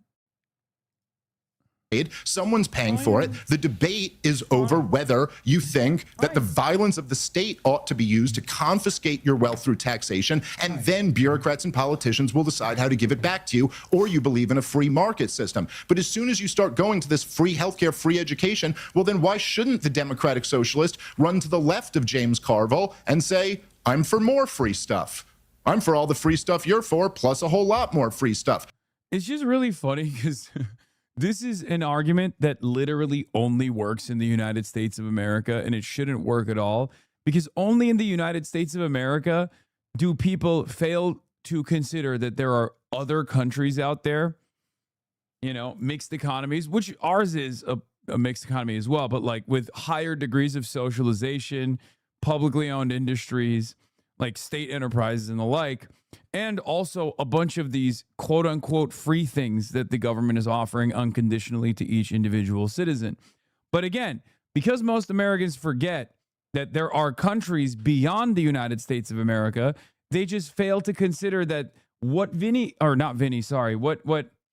Smith is bringing up here, as though this is some unique and totally ridiculous prospect, is actually one that exists in every single developed country in the world, and also exists in less developed countries and developing countries as well. Okay? Googled it, and America B is a fake woke way to say urban versus rural. I mean, yeah, pretty much. The bottom line here is that anybody who thinks we need more government has lost the plot. The federal government's about to spend $7.5 trillion this year. We are going bankrupt. It is infantile for us to be having conversations about what more government programs we should be giving out to people right now. We're destroying the dollar, trying to keep up with the entitlements in the warfare state that we cannot afford right now. You had your breakfast this morning, didn't you, Dave? Well, Vinny said he missed you, and then I missed Vinny, and I got going. I miss you too. Lindy Lee, welcome back to Uncensored, and congrats on your book. A very interesting comment from AOC, in which she talked about what she called woke one. Let's take a look. Abolish prisons, abolish police, which is also positions that have been taken by a lot of the progressive candidates who have won. Mm-hmm. How do you get around that? Yeah. I mean, those are not positions that are supported by Right. most of I mean, I think that a lot of these races, even right now, they'll have a tendency to be nationalized. Yeah. But these races ultimately are local, and all politics are local. My understanding is that that Francesca Hong has made clear her present stances to her electorate. Yeah, she's moved away from a lot right, of that. she's moved away from it. And I have a local city councilman that has this saying woke one was crazy. Now, apart from the sort of breathtaking audacity of saying all of Oregon DSA chapters want your attention at 6 p.m., they're going to raid the chat. What? Why? What the hell is going on? Are they going to demand that we push for Austin Show to run for office? Is that why? Oliver Larkin on going on primetime Fox Hannity at 6 p.m. Pacific time. Yeah, we'll watch that. We'll watch that live for sure. Woke One was crazy. She was one of the biggest protagonists of Woke One and all it embraced, right? She was the absolute face of Woke One, progressive left. But also, Lindy, I don't see a lot of difference between Woke One and Woke Two. You know, I wrote a book last year called Woke is Dead, but I made the point it's not actually dead yet. But I felt like the pendulum was swinging the right way. And then you have, as a backdrop to what she was saying this week, this absolute farce in the WNBA, where you have one of the players, Sophie Cunningham, saying what most people think, which is that it's unfair for biological males to compete against women in sport, and particularly in basketball that relies on power and strength and so on. And you've now got two former male basketball players, Enes Kanter Freedom and Royce White, announcing they're going to enter the 2027 WNBA draft. Now, they're doing it for quite a smart reason. They're testing how far this mindset is going to go, right? Are they actually going to be allowed to enter the draft, or are they going to be banned because they are men? Which, of course, is the very... I can't do this. I'm skipping the Sophie Cunningham discourse or whatever. Are you familiar with the Sophie Cunningham discourse? Yes, I'm familiar with the Sophie Cunningham discourse. Here. My argument is, I wish people weren't so malleable and so easy to fucking dupe. Because as soon as the economy is in fucking tatters, the Republicans literally rip that ripcord again to be like, you know what was missing from this current national conversation? Shitting on transgender people. Donald Trump already eradicated transgender athletes, okay? He already did it. And guess what? Cost of living is still dog shit, okay? Things are still so unbelievably expensive. The world is on fire. Our water supply is getting poisoned. There's data centers being built in your fucking backyards. The entire economy hinges on 4 companies spending the same $100 billion on one another, and they cycle that around. Okay? Haven't the trans people suffered enough? Can we just fucking leave trans people alone? Can we just all collectively just stop talking about trans people? Stop attacking trans people? It doesn't make any fucking sense. The economy is worse. The strait is still closed. Okay? And it blows my mind. It blows my mind that, like, these guys are so obviously doing it. They're so obviously doing it in this way because they think it's a better piece of discourse that they could be focusing on. Because there's a lot of delusional people.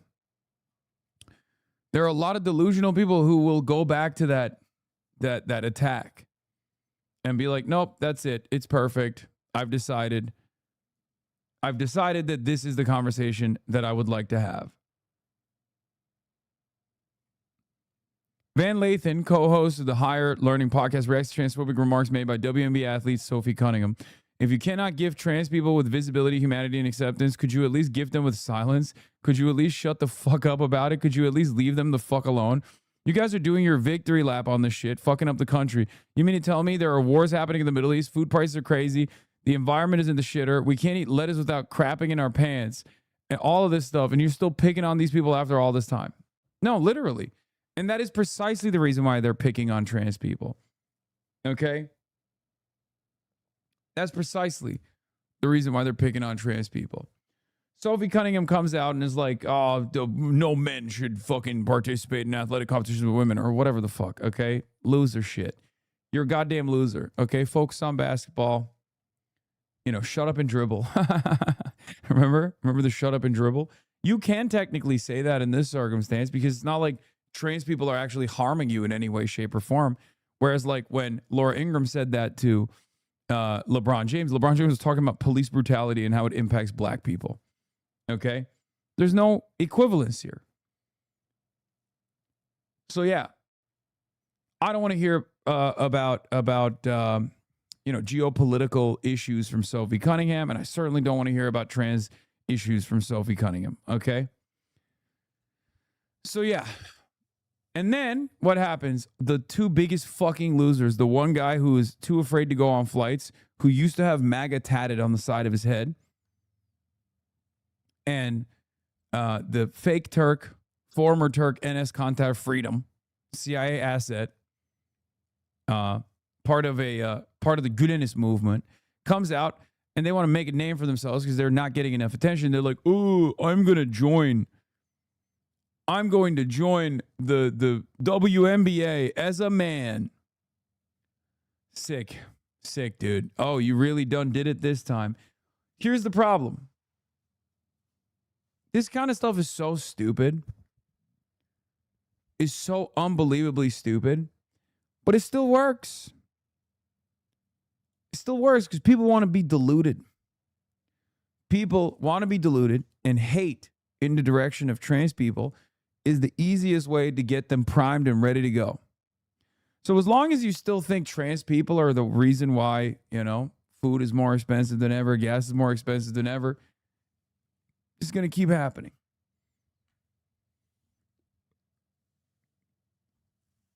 Of the two men trying to get into the WNBA claiming to speak up for women's rights, one has a 50-year restraining order against them for domestic violence, and the other sexually harassed women under the guise of humanitarian work. Trans people aren't the problem. Bigoted men who don't give a shit about women are, as usual.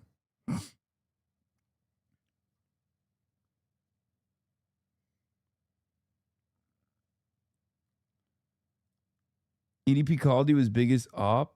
Yeah, I don't give a shit about that.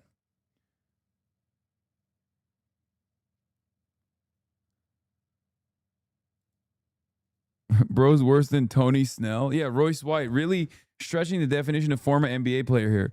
Yeah, Royce White literally could not fucking play in the NBA because he couldn't get on a goddamn plane.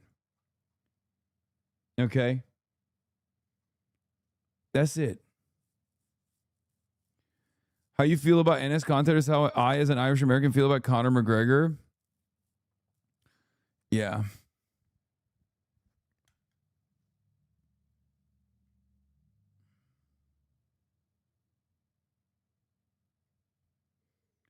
Also, Sophie's averaging 921 and triple single. She's very obviously trying to set herself up as a Riley Gaines position, which she inevitably... I don't watch WNBA. I'm not going to lie to you and act like I know whether Sophie Cunningham has prospects and she's going to be a superstar in the WNBA. I don't even know if 921 is bad for WNBA stats.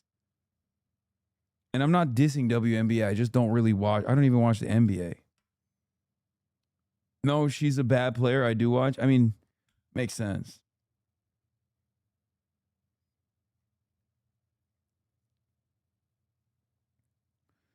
She's a role player who catches and shoots the ball. Think of a role player.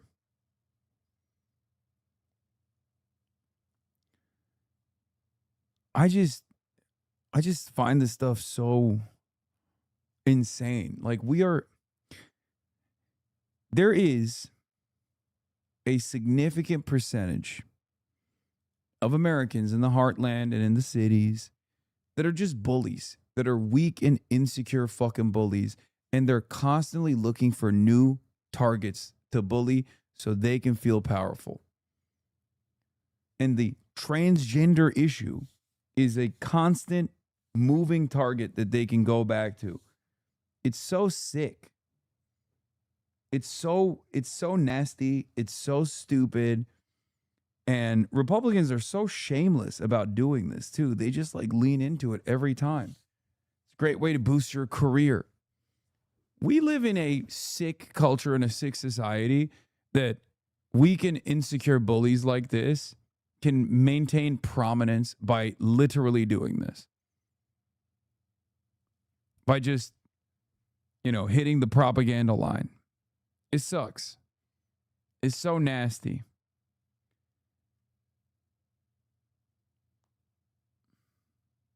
But yeah, it's the equivalent of dangling keys in front of these babies. Babies happen to be Republican. They happen to vote. And that's it.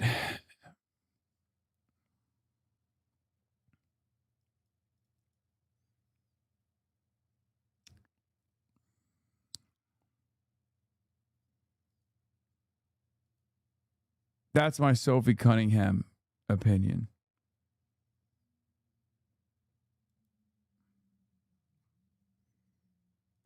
Elite high school prospect, ton of hype, lottery pick, only average role player, attention decreases, desperate to regain attention from peak hype, finds a grift to roll with. You killed the man, but not the idea.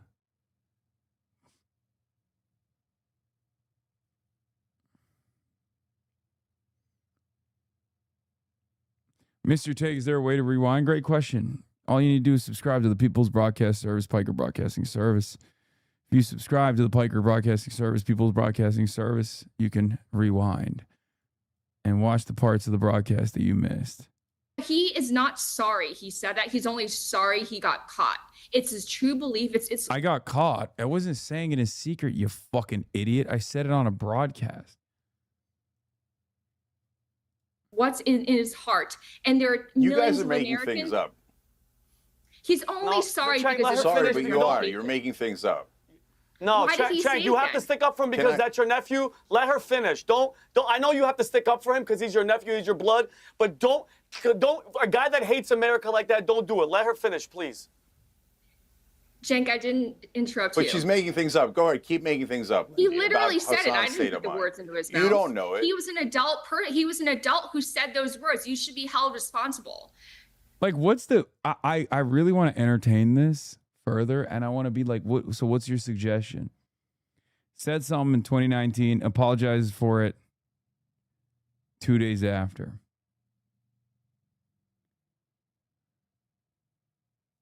What is your suggestion? Like, held responsible for what?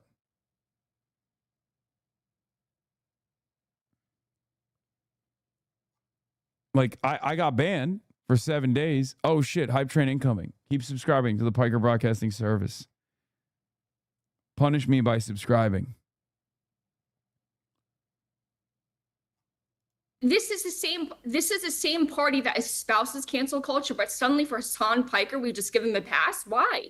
Yeah, but it was a stupid thing to say. It was a stupid thing to Nope, say. who's He's giving him a acknowledged it was a pass? stupid thing to say. He's acknowledged it was a stupid thing to say. And as soon as all those Democratic establishments run everybody out who said Gaza deserved what they got after October 7th, then we could talk. You know, people say stupid things like this all the time. So there's so much to take on Hassan. I just like, why just harp on this one dumb thing that he said? Look, more Because recently, it's not just this one is dumb what's- thing. It's yes, that's such my a point. damning Yeah, but thing you're to harping say. on a If you bad want to one. hold the But same you're standard, okay. I'm going to how make your about why hold do on, you hold on. guys I'm going to give make your point Donald better Trump than you. such a hard Just time let me do. about Hold on, making, hold on. Instead of oh my god. Instead of cutting me off, just let me make the point better than you. Cenk, he is on record, though, quite openly, when he discusses Mao Zedong, he goes, yeah, man, I mean, there were some excesses, absolutely. Like, I don't think he should. But hey, he industrialized China and all this. And I got to say, brother, you know that I love and respect you, Cenk. So you got to understand, dude, that's freaking concerning for people. You know, the fact.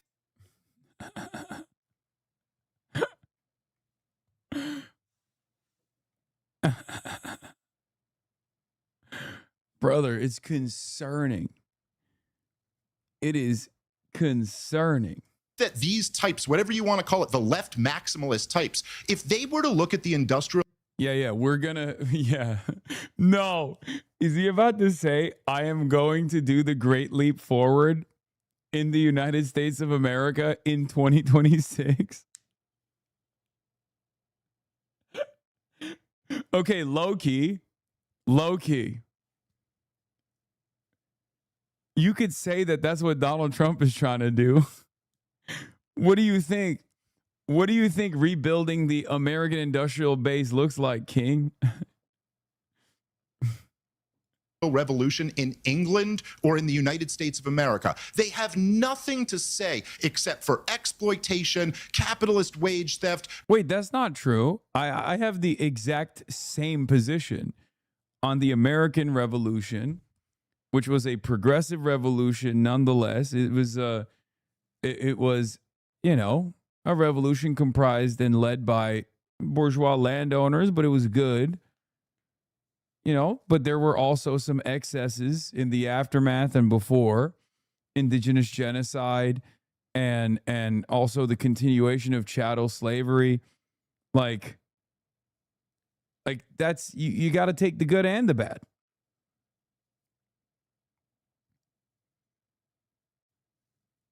He's a bourgeois national Democrat. Well, bourgeois national revolution.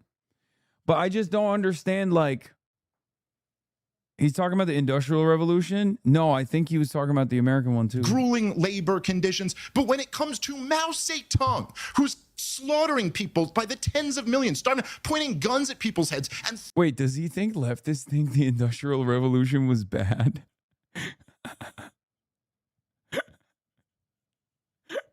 He said, these guys are all anarcho-primitivists.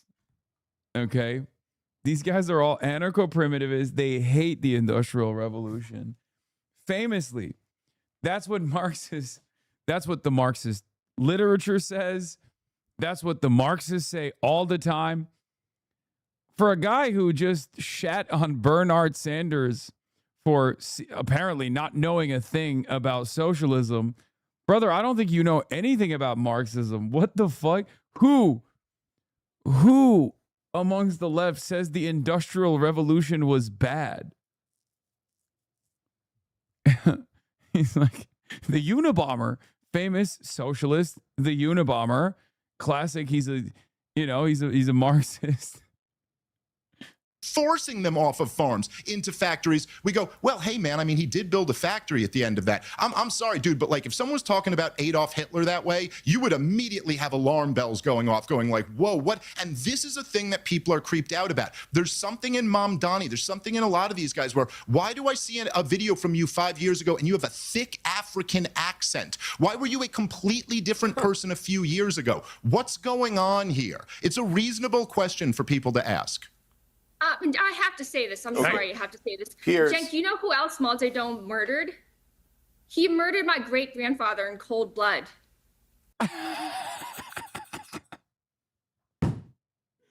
Mao Zedong personally brought Lindy Lee's grandfather. What is this conversation, man? This is why the comparison to Adolf Hitler also doesn't fucking work, because it's like, you're straight up talking about the comparison literally doesn't work, because like you have to remember once again, like, okay, he's the founding father in some respects to modern China, the People's Republic of China, right? So the current 1.4 billion Chinese people that feel very differently about Mao Zedong, are they just like, are they all hypnotized into believing? Also, I don't even know if the timeline of this matches up. I don't even, I contest this claim. I contest what she's saying.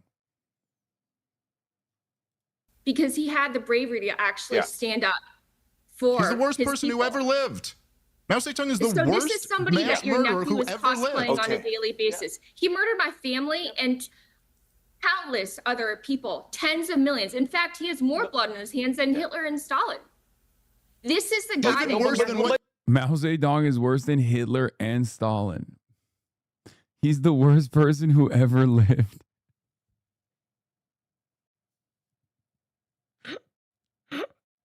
Now, I know under different circumstances, this would be probably considered...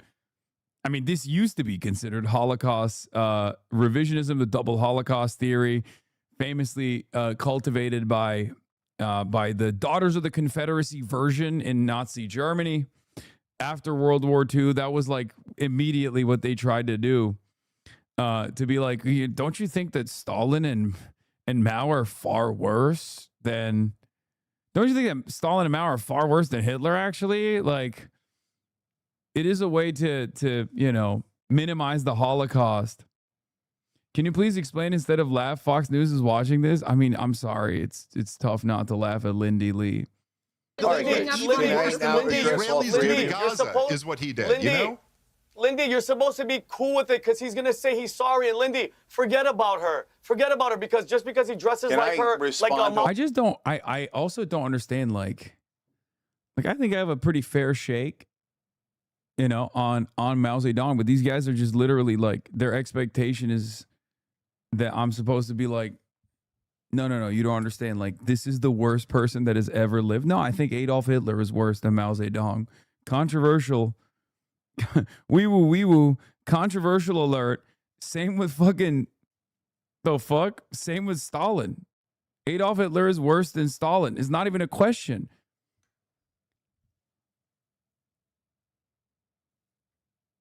Like what? Vinny thinks Mao is a woman.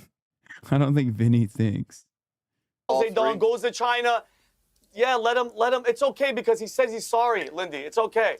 Just go get over it. Yeah. Is the attitude that? Go ahead, Cenk. Tell us that we should get over it. Go ahead. All right, so now I hope I have enough time to address all three of them. So first off, we get this, Hassan and I get this all the time. Why did your nephew say this? Why did your uncle say this? Well, if we agreed on everything, we wouldn't debate for 3 or 4 hours, right?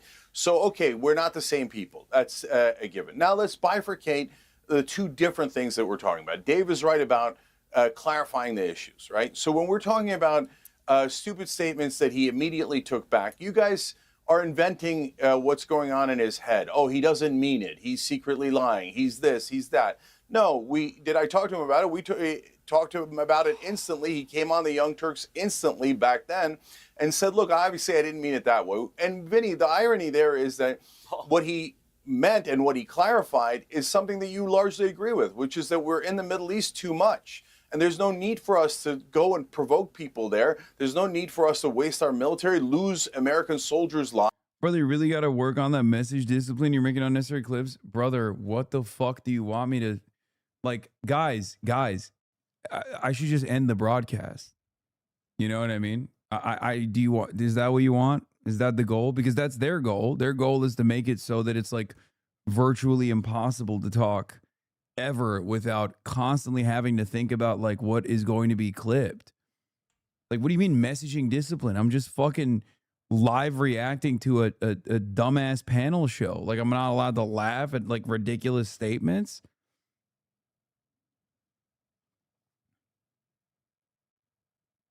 It's just fucking right-wing cancel culture. You know? They want to woke 1.0 your ass. Yeah, Republicans are still stuck on woke 1.0.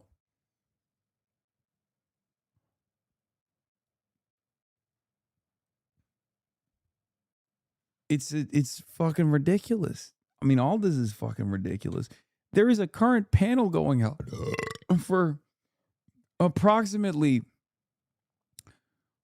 now 40 minutes or so where they're discussing what my takes are. Bro, that's the new bait. Please stop taking it. They realize there's no honest way to address your success, so they're adopting sock them phrasing to slow you down into pedantics and fuck up the messaging. Wait, what do you mean?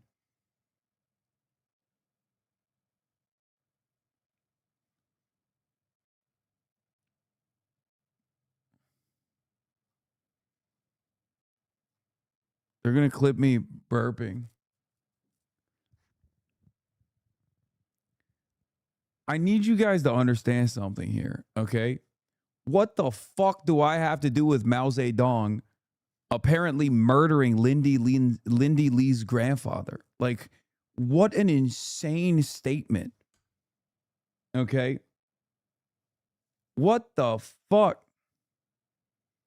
What the fuck? Like that, what an absolutely insane assertion to like bring that shit up. Like, okay, I'm sorry that Mao Zedong killed your grandfather. What the fuck do I have to do with that? I don't think it's cool that that happened. I'm so sorry.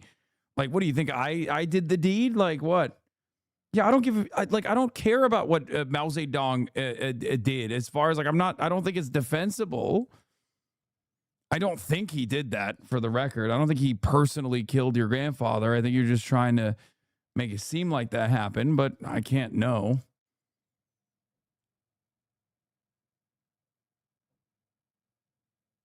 But like this reaction to a Zhongshan suit, which if she's Chinese should know is not the Mao Zedong suit, it's just a Chinese suit, is insane.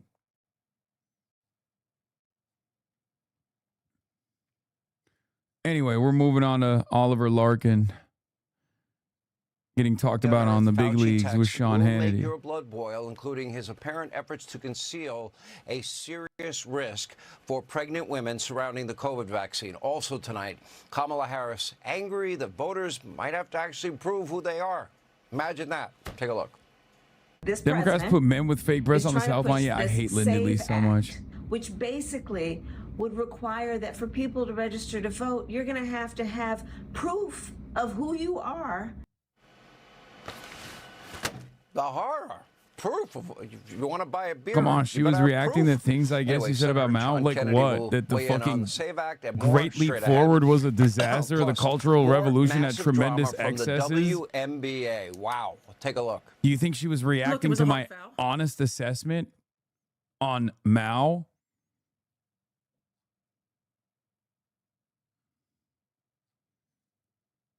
Or do you think she's just trying to be like Hassan is happy that my grandfather was murdered?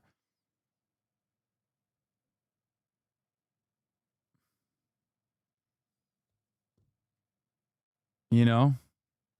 You do not ever have to fucking hand it to the likes of Lindy Lee, who's not even a very good propagandist, if we're being real.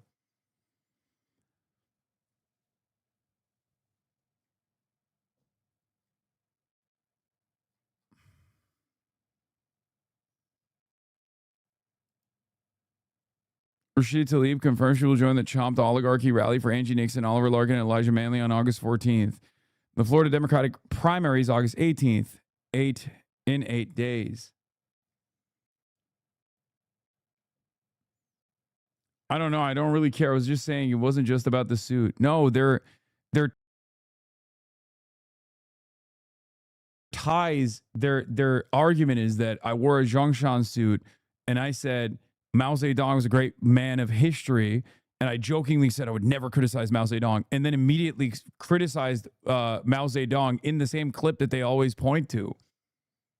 Now I'm fucking addressing debate. What is this? What is this? It's bullshit. Yeah, okay, dude. Yeah, I love I love the Great Leap Forward. That's my favorite thing. That's what we need to do. That's what we need to do to the American countryside, okay? And I love the Cultural Revolution. That's what we need to do to the American countryside twice. like what do you mean? What are we talking about? We live in 2026 in the United States of America. Please be for real. I am not a Maoist, okay? Of it. But according to AOC, they didn't really support any of this insanity. They didn't mean what they said. They were just caught up in the emotion of what she is calling woke one. Take a look. I have a local city councilman that has this saying woke one was crazy.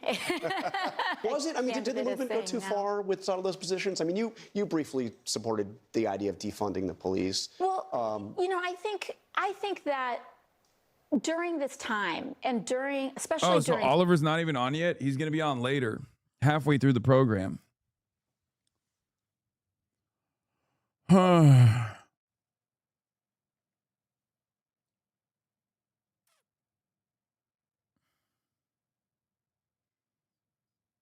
I've seen this clip so many fucking times. Anything she says turns into immediate, it's media catnip. They put Trump in a cuck cart. An elaborate ruse. Trump secretly used military jet to leave Turkey amid threats. Yeah, he did. All right, here's the crazy story. Trump flies to Turkey on a new Qatari-gifted Air Force One for the NATO summit. An Iranian assassination threat triggers a secret deception operation. Security officials devise a plan to conceal which aircraft Trump is actually traveling on. The Qatari-gifted Air Force One leaves Turkey first without Trump.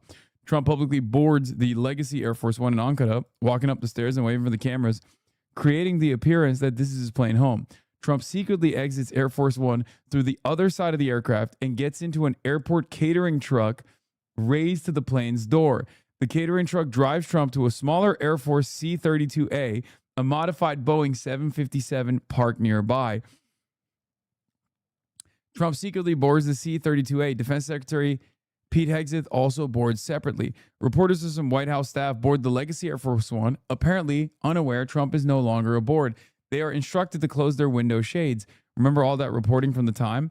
The legacy Air Force One takes off as a decoy and eventually uses the Air Force One call sign despite Trump not being aboard. Trump's actual C-32A flies secretly to Britain under the nondescript call sign Reach 18 with his normal flight tracking systems reportedly switched off. Trump arrives at Royal Air Force Mildenhall in Britain on the C-32A shortly before the decoy Air Force One arrives. Trump somehow transfers back onto the Legacy Air Force One after landing. The Post says exactly how this transfer occurred remains unclear. Trump then emerges from Legacy Air Force One in front of cameras, making it appear as though that was the aircraft he had flown from Turkey. Trump boards the Qatari gifted Air Force One in Britain and finally flies back to Washington with the press and staff. P.S. Remember when Trump told the reporters on the plane, "I go, you go," in regards to the plane being targeted? It actually seems Trump left and endangered the lives of everyone on board. Asked why reporters have been instructed to lower the window shades on the plane, Trump said it was because you're probably on a dangerous flight. But if I go, you go, right? Trump added, perhaps someday you want to change professions. Hey, yo, Trump literally was like, maybe Iran will kill all the journalists that I hate. That's crazy.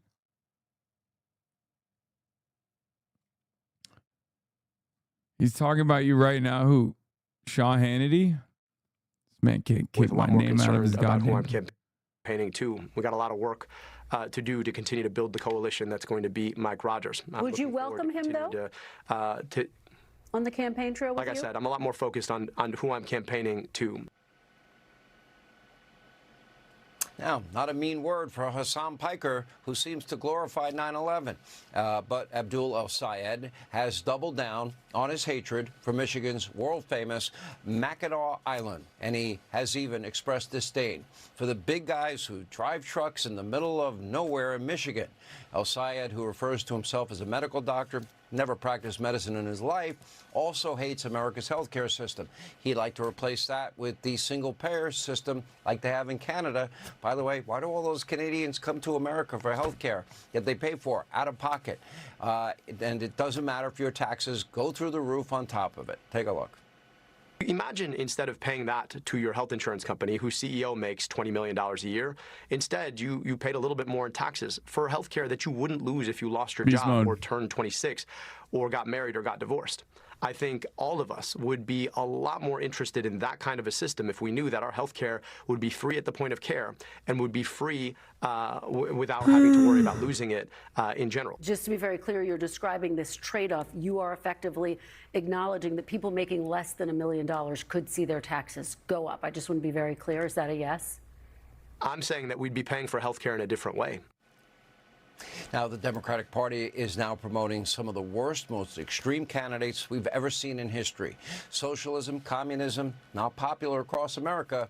That's because those are evil ideologies, and they have failed every single time they've been tried. Top Democrats, the legacy media mob, they know all this, and yet only one elected Democrat has had the courage to speak out. That's Senator John Fetterman. So now, honestly, it's in your hands.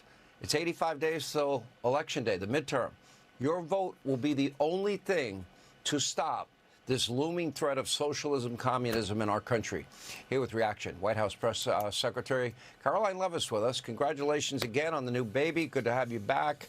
And all right, let's get your general reaction to this, you know, six-gender Tellerico, God is non-binary, champion the rights of men to, you know, play women's sports, etc.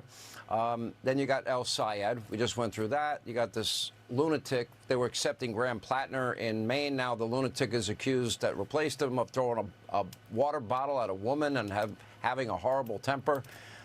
Is this going to work for them? Well, I don't think so, and I certainly pray it does not. I believe that there are...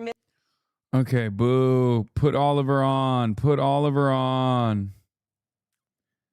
Tapper and Hannity fighting for the same corner.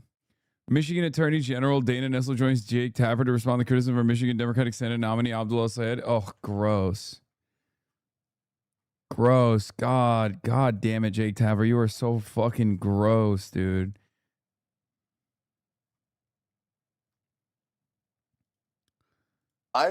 So, you know, that's the thrust of the argument, and that's been lost now. And why do we constantly, going back to a couple of things that he said that are outrageous because it's smear by proxy. The reality is that establishment media does not really care about Hassan. They care about smearing Abdul El Said and all the other candidates that Hassan campaigns with. This is the same exact thing they did with me and Bernie Sanders. Hold on, Piers. Can I finish something? You have to. Okay, this is the same exact smear they did to me in 20. This is why I don't like going on the Piers Morgan show, by the way. This is literally why. This is the same exact smear they do to all outsiders. You guys are suckers. They're going to do to you next. It's not fair. But I can defend my statements. You know what people do?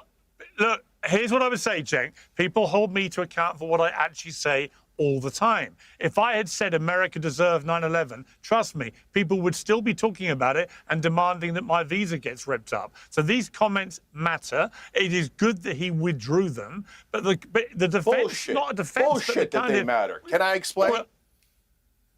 Okay, I want you to talk about Mao Zedong. Let me point out the hypocrisy in an overwhelming and empirical way. Explain his comments about Mao Zedong, because they are extremely concerning.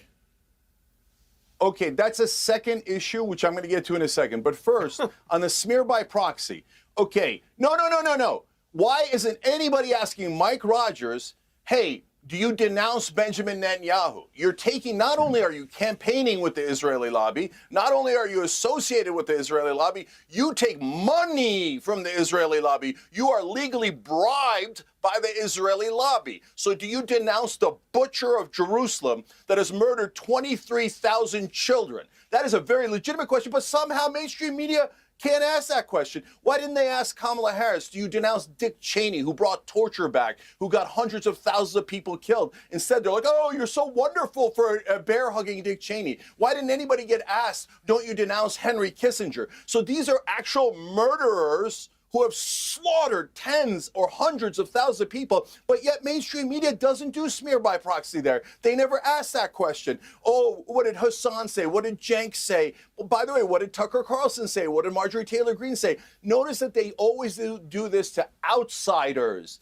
to people who are not insiders, but mainstream media is so disgusting and corrupt that they protect the insiders like Mike Rogers. And we all agree, everyone on this panel. Really? Like a lot of people are doing guilt by proxy to fucking Mike Rogers. They don't even do anything to the guy who's guilty himself, let alone guilt by proxy. Like they literally have Benjamin Netanyahu on the broadcasts like he's a normal guy, and they just chum it up.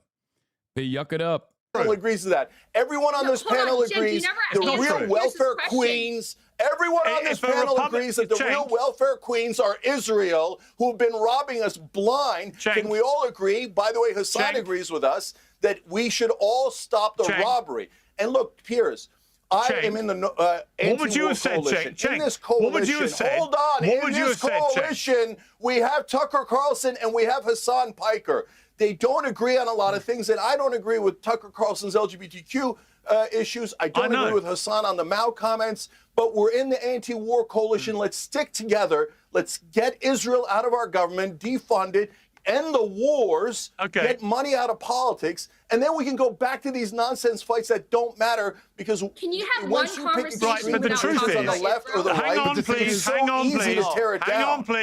Hang on, please. I want to ask Cenk a simple question. Yeah, hang on. Cenk, you say that the mainstream media. Does Bill Maher still get asked about his 9/11 take? No one. Most people don't even know about Bill Maher's 9/11 take because he said it right after 9/11. And the reason why no one gives a shit about it now, also because it's been a long time, is because Bill Maher is pro-Israel. Bill Maher is an establishment media figure. Like they're never gonna fucking criticize Bill Maher. Bill Maher doesn't even get asked about saying the N-word on his HBO show. Like that was 4 years ago.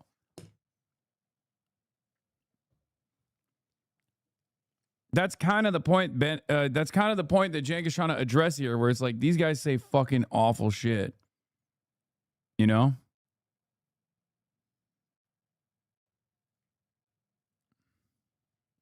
Media wouldn't go after somebody for saying difficult things or difficult positions or whatever. I just don't think it's true. If Donald Trump came out with the comments about Mao Zedong that your nephew did, all hell would break loose.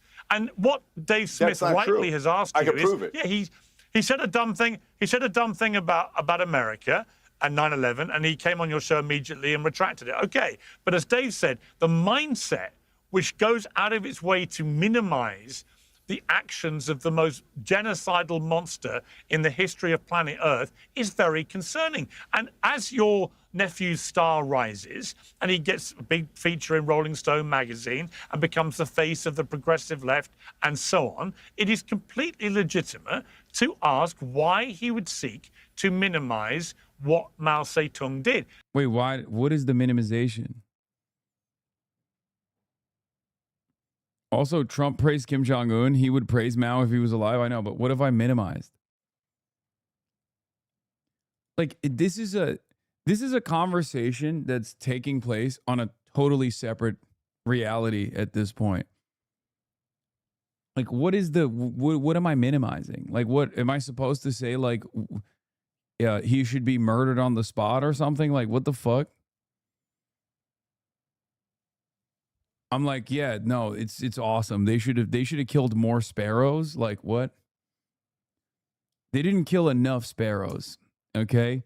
Those pests, they should have been killing more sparrows, more pests should have been killed.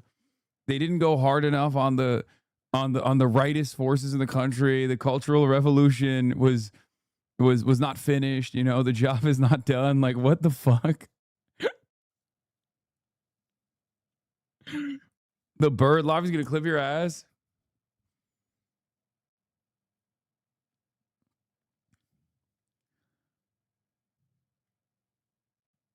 It's a strange phenomenon because, like,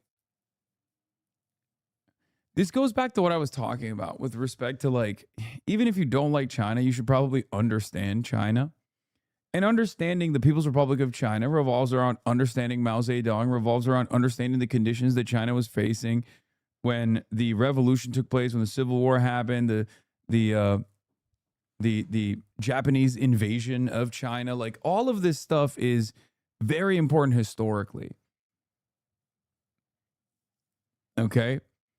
And I don't think it's not even about nuance necessarily in this moment. It's more so just like the idea from their perspective is like, no, you don't understand. Mao like deliberately engineered a famine so he could kill people, like so he could kill as many Chinese people as possible.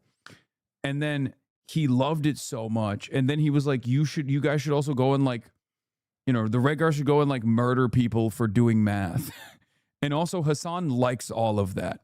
Like, that is the argument that they're presenting here, where the argument is like, Mao Zedong was like, oh, we did it, guys. We defeated the Japanese. We won this civil war. KMT's been purged. Okay. And now, the long march is complete. Now, what's our next step? Murdering people in the countryside by trying to engage in rapid industrialization, and also murdering as many sparrows as possible, so that we engineer a famine that kills millions. Okay, this is awesome. This is like what we want to do. And then, and of course, like right after that, they were like, "Oh, thank God we did that. It's so awesome." And the remaining. The remaining Chinese population was like, thank you for doing this. This was awesome. This was a really fun endeavor. And also now I am in 2026 being like, I approve of all of this. It's crazy. It's crazy.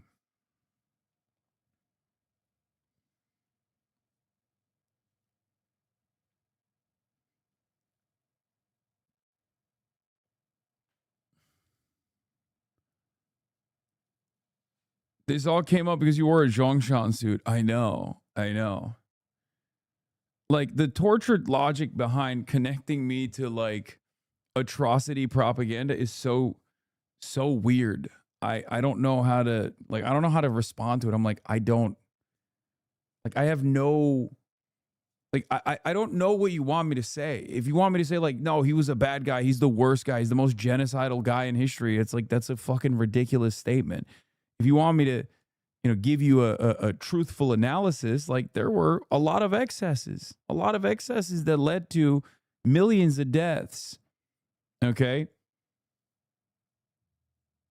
And this is a consistent toll with rapid industrialization and collectivization that took place in the aftermath of every successful communist revolution, pretty much every successful communist revolution.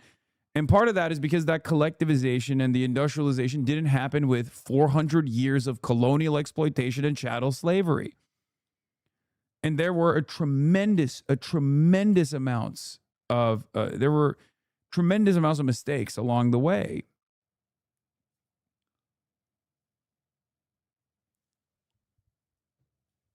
None of this is, I don't think this is like I don't know. I mean, this is just an analysis of what took place without just like,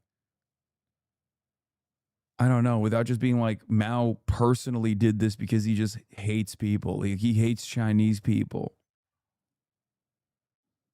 He wanted to kill as many as he could, Like, that is, simply put, the major difference between Adolf Hitler and someone like Mao Zedong. But I think part of the reason why this is a talking point is because they want to say like Mao did a genocide on purpose, and most people in America would probably agree with that. They would think that that's the case, just so they can be like, oh, he's like shitting on Israel because they're it's the Jewish state. Like, he's actually the real genocide supporter, the genocide that Mao did or something. You know what I mean?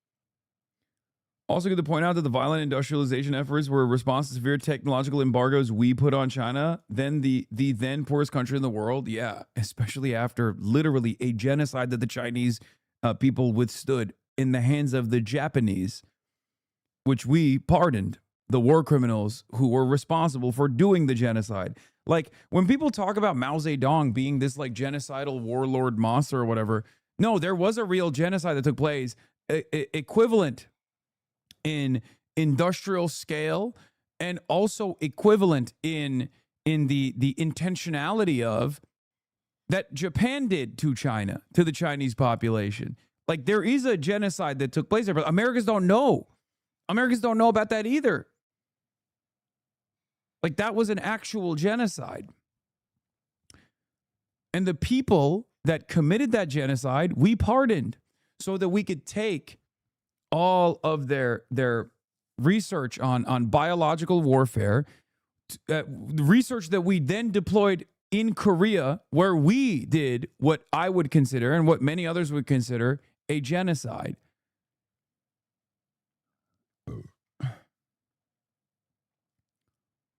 Which is crazy.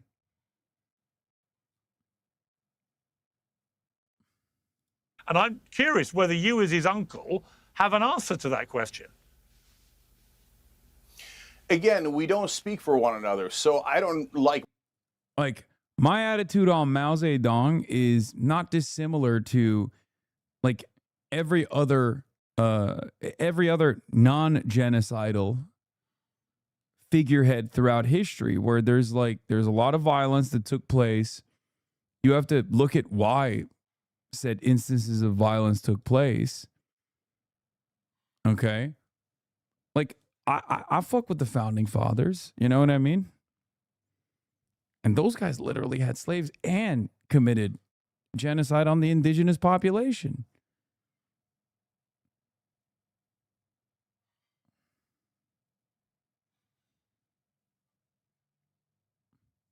You gotta look at the good and the bad, you know?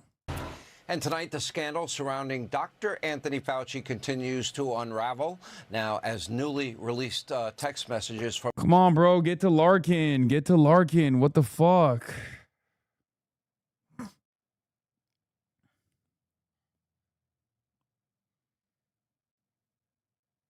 Oh, my Lord.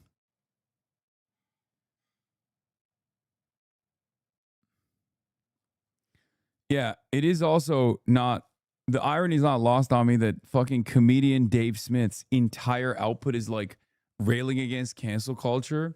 And here he is literally doing that to be like, well, I don't really fully grasp what you're trying to say about Mao.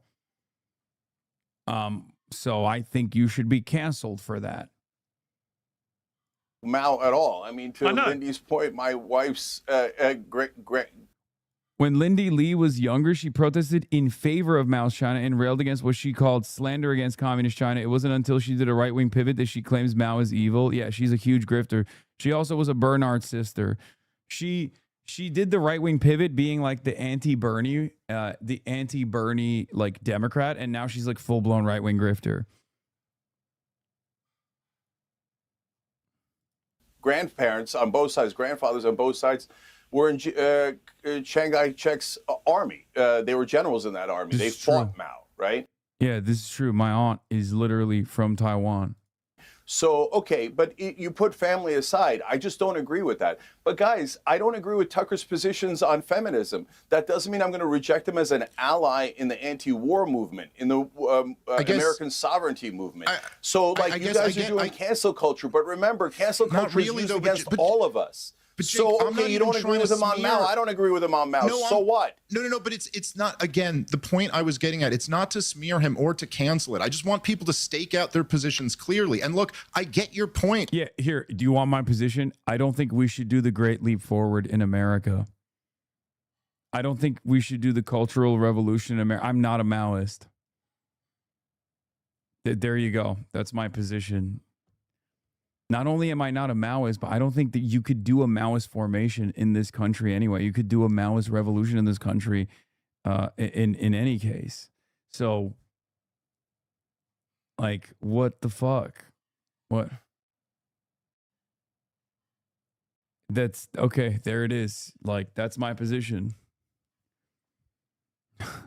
Oh, no. Oh, no.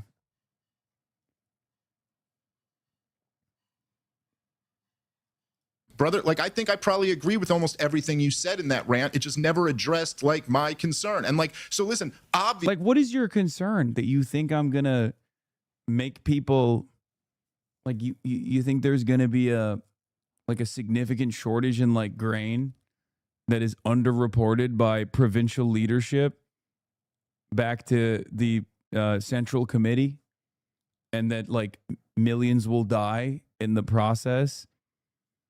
At a time when, you know, there's not a lot of, there's not great technology, not great technological leaps and bounds. Like what is the argument here? What do you think is my secret mystery position?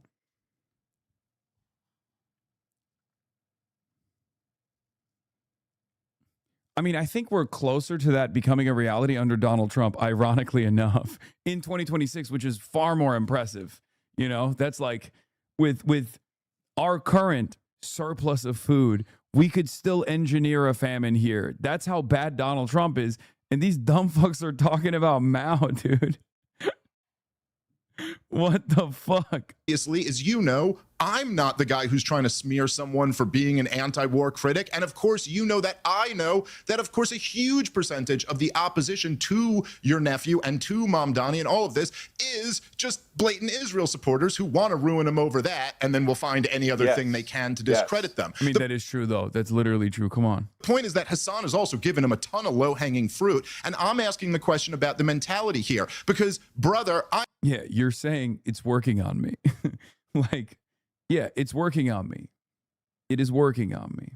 I am with you if you're talking about how our money shouldn't go to funding a genocide or fighting a stupid war on behalf of a foreign country that is bankrupting and destroying our country. And I'm with you on the fact that screw any of them for getting morally outraged about anyone. You sit on the corpses of innocent dead children. You talk to me about any moral outrage about owned by individual people die by the is a movement on the left here who is flirting with these ideas as if they are serious. And I'm telling you right now, Jen. Bro's about to say like public ownership of key industries is the same as Mao. Okay, I realize now what he was gearing up for. The argument is literally like, I was jokingly saying like, what do you think, we're going to do the great leap forward? Like that literally is his argument. And why is that his argument? Because we're talking about like nationalization of key sectors, which literally already exists in social democracies that are capitalist like Norway, and like moving in that direction, or it happens in Mexico as well. Moving in that direction is actually the same as the Great Leap Forward. Okay, yeah, I mean, that's a stupid argument. At least it's somewhat of an argument. If these people like your nephew were to real deal get... Like, it's no different than at a time when, like, the fire department was privately owned, okay? The person making the argument that fire departments should be public instead because, you know, the rest of the block that didn't have fire insurance was also catching on fucking fire, okay? It would be the equivalent of yelling and complaining that this is, I mean, this predates communism, but like it would be the equivalent of saying like, no, that's communism. We can't have that. Okay. Yeah. Donald Trump purchased 10% of Intel. That he's doing it. He's a liberal, natural enemy of Mao. Control of our Department of Agriculture, I'll be siding with the neocons against you because that's even worse. That's even worse than the war. Oh man, he's like, oh, they're tugging on my arm here. They're making me side with the neocons because it's far scarier to have the Department of Agriculture have any control over agricultural output, which it currently does. By the way, it does currently, but that's fine. But what if they did it in a scary way, like in a communist style way? Warfare state is real deal state socialism. The worst invention in the history of humanity by far. No close second. No.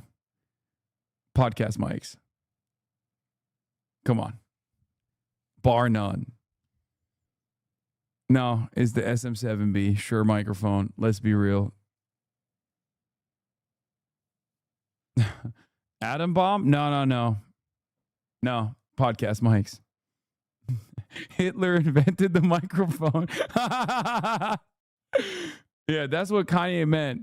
He was a real visionary when he said that ahead of time.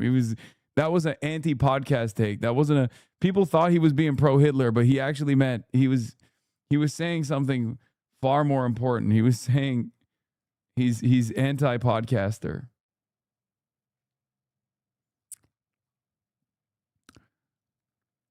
Oh, Senator Kennedy on the socialist takeover of the Democrat Party. With somebody who cares what oh, she gee willikers, all these Kamala Harris is a communist, but she can't hide it no more.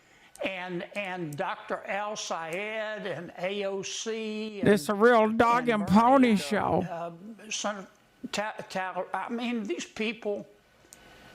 Beast mode. He said El Sayed and AOC correctly, but he couldn't say Talarico. The only white guy, his name he couldn't pronounce. You're always our favorite senator. You always make me crack up. I can't help it. Senator John Kennedy, Louisiana. Thank you. That's cool. What are they calling him? Talafrico. He's freaking on them. Have you seen this guy talk? Have you seen this guy talk? He's a real freako.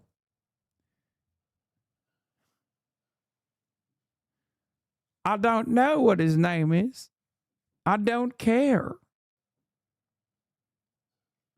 Why are they bringing in these hospice patients that denounce socialism? It's terrifying. They're the last people that remember the USSR as a scary behemoth. That's why. Did you see this? Yes. Are Turks white the greatest thread in the history of forums? Locked by a moderator after 12,000 pages of heated debate.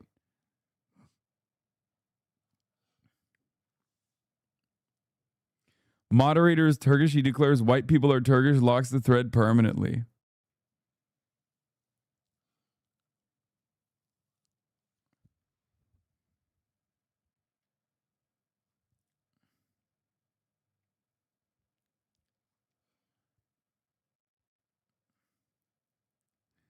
Yeah, the question has been settled years ago. Hassan Piker does not have N-word privileges, but Enes Kantar does. White Turks is a term used in Turkey for the urban population that embraced or directly benefited from Turkey's modernization. They're often generalized as embracing values such as secularism, Western Enlightenment. This is deep cut shit, by the way. You guys in America are not supposed to know Beyaz Türk, okay? You are not supposed to know what this is. This is inside memes, okay? This is Turkish people's business, but it's true. Western Enlightenment, positivism, and republicanism. White Turks are in contrast to so-called black Turks, Kara Türkler, a name for the conservative Islamic and typically less privileged among the original rural Anatolian population. Yeah.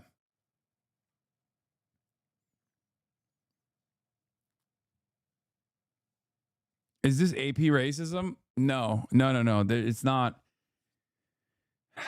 It's, guys, this has nothing to do with like African American, like blackness, black culture in America. No, the white and black distinction has nothing to do with that. Turkey did not participate in chattel slavery of Africans. There's a very, very, very tiny, I believe like a couple hundred, if not maybe 1,000 Afro-Turks that live in Izmir. But outside of that, it has nothing to, it's not like, it has nothing to do with blackness in the way that you understand it in America, because there's not really any black people in the country. The Ottoman Empire participated in the enslavement of white people for the most part, which is part of the reason why, like in the Balkans, which is part of the reason why a lot of white people, a lot of Europeans fucking despise the Ottoman Empire. You know, a great slight that the Turks will never be held accountable for. But yeah, the black-white distinction here has nothing to do with like blackness in the way that you understand it for that reason, because there's no like, there's no black culture in the way that you understand in Turkey.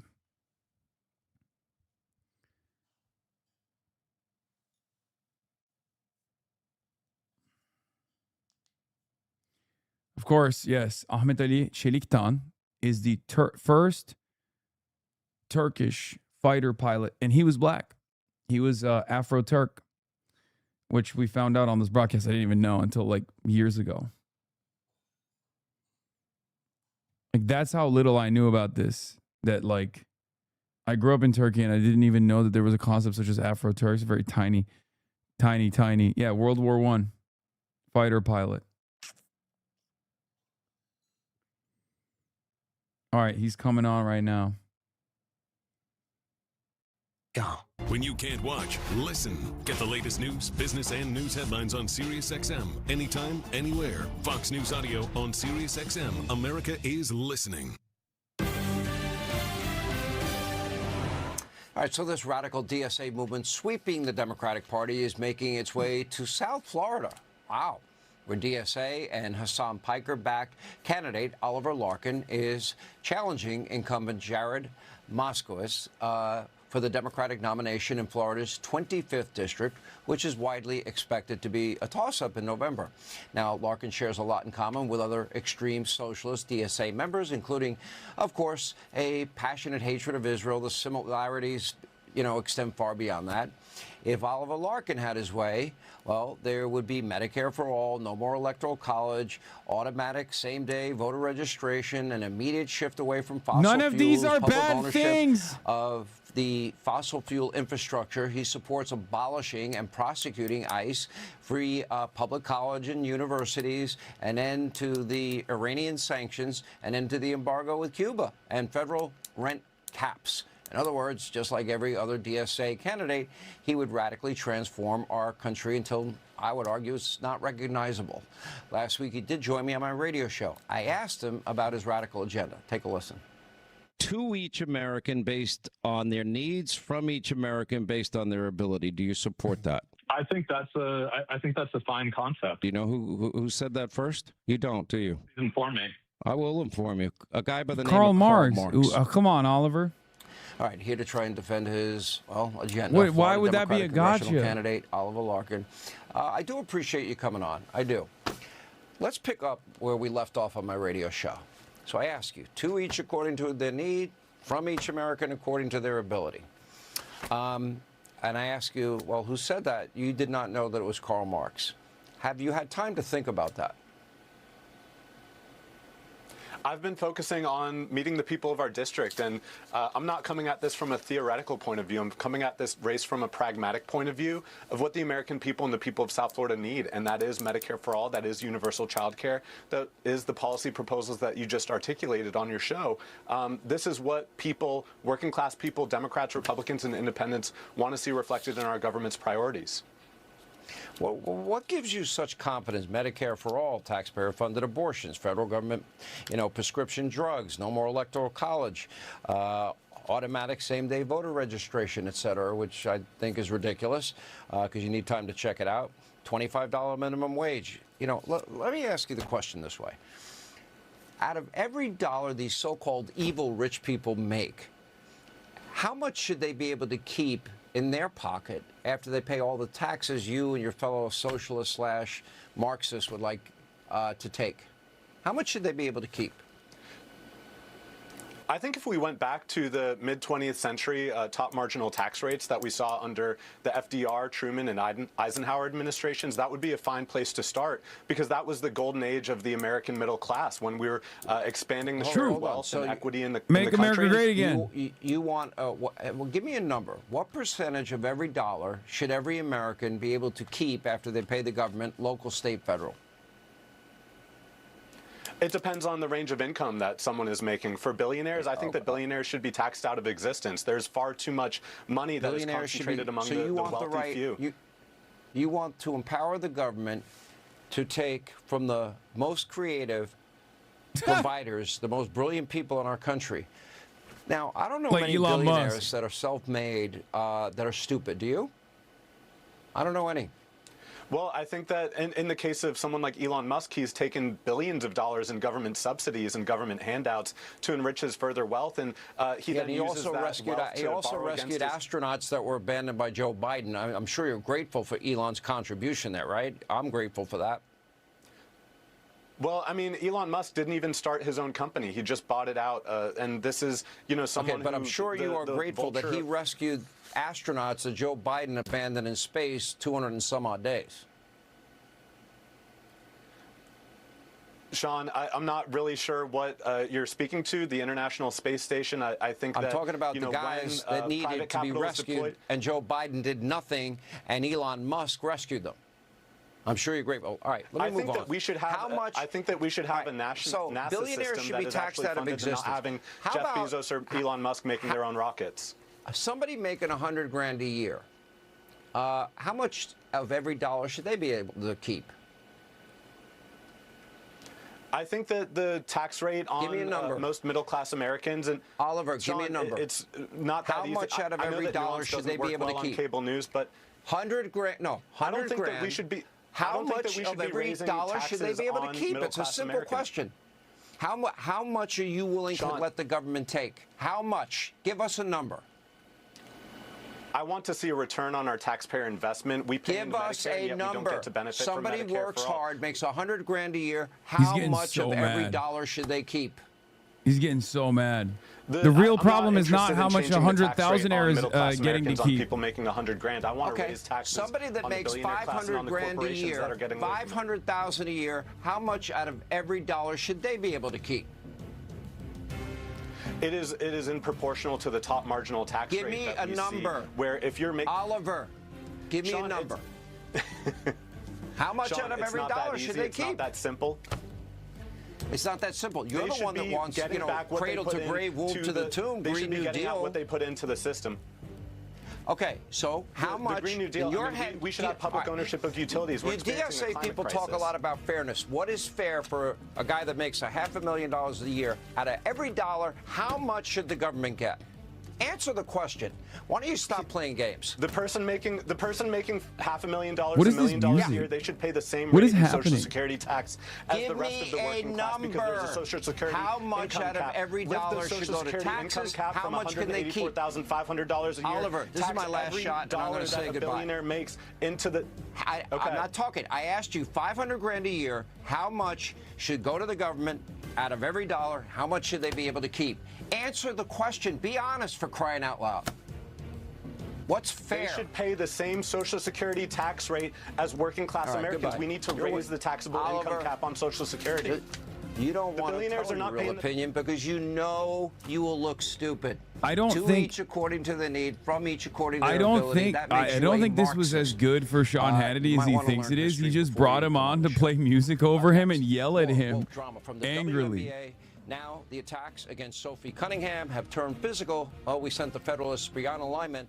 Out there. What the fuck? That was I've never seen the way he frames it is also trap out of every dollar when we want progressive tax rates. Yeah, no, the top marginal tax rate should go back to a percentage where the average person currently pays like, 30, almost 40% of their overall yearly income back, right? Something like that. I don't know what the real I don't know what the ultimate tax rate is, like what your not like the tax rate necessarily, but like how much of your money goes into taxes for the average American. I'm sure we can look it up right now.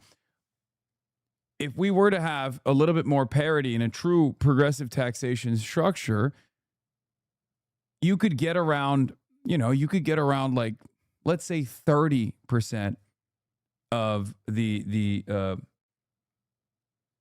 growth of income or the growth of wealth from the super wealthy people, and that would actually fund the American government by billions of dollars. Does he do in-person interviews? Scott, without delay is what I want to see. I think they crank up the delay. At 50K, it's like 27%, which is far too high. Yeah, can you imagine if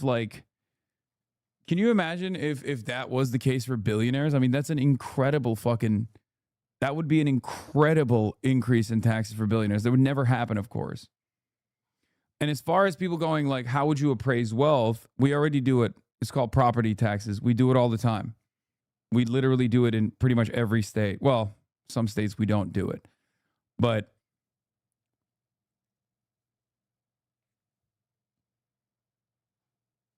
it's a dumb question that he knows he can just follow up by yelling. You should respond with, I think 0. I think we should be a progressive tax system, not a flat rate. So we can't yell about not giving a number. Yeah. I mean, I love that he started with 100K and then 500K.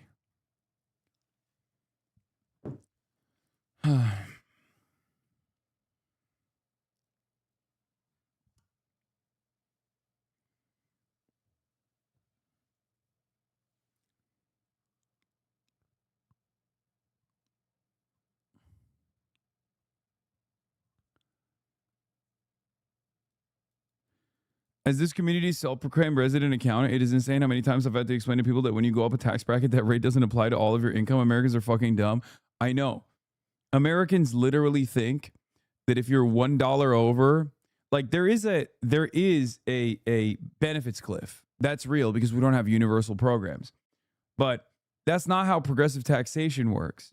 You just get taxed at that rate for every dollar you make in that bracket, and every dollar that you made in the previous bracket, you get taxed at that rate.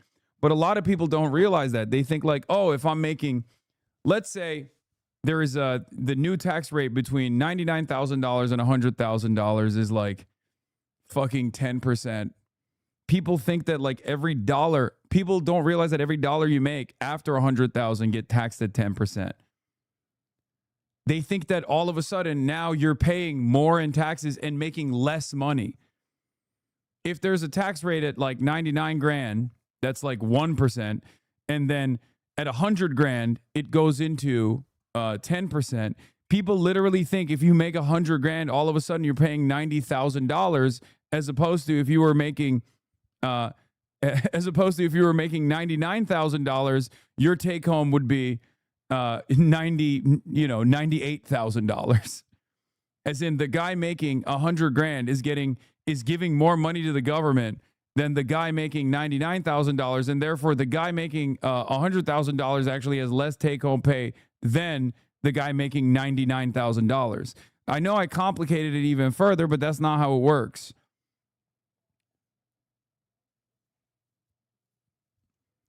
It's not necessarily that difficult of a concept. It's just every dollar that you make when you move up a fucking tax bracket, you're getting taxed more off of that dollar past that point. But it's really crazy because, honestly, it's really crazy. That messaging is ass. I mean, yeah, it's fucking tough to explain. But what a lot of people legitimately think, and smart people, like, you will see people, your coworkers that you thought were smart, legitimately think that when you move up a tax bracket, it literally automatically applies like a flat percentage.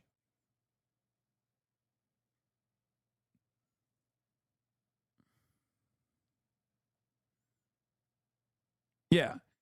If you make $1,001 and there's an up at $1 million, if that was a additional tax bracket, if that was like million plus, you would get taxed for that extra dollar at the higher tax percentage. So the government would take, like, let's say it's 37%. The government would say take 37 cents of that additional dollar. It's only the money above the tax bracket that gets taxed at that rate. And it's shocking that so many people in this community probably don't know this either. But this is how marginal tax rates work.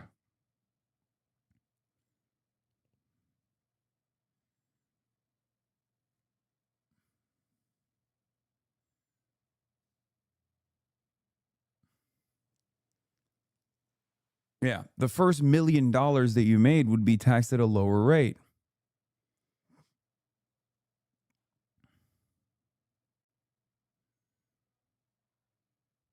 Bro, I just put the number in TurboTax and cry. As a fellow resident accountant, it only seems complicated because few people experience the taxation bracket since pay hasn't increased with the cost of living. Okay, fair.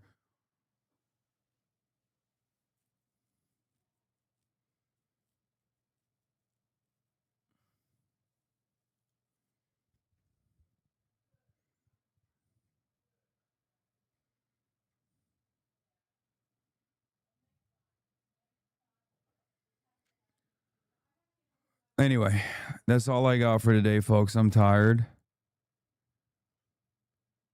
And we'll get into more shit tomorrow. We'll have some more fun tomorrow. Noah's still in the building. I think we did a lot. We did a lot. We'll get back to situation monitoring and the like as well. Oh, I'm fucking tired, dude. Holy shit. Maybe we'll do Friend Slop Fridays potentially. But that's it.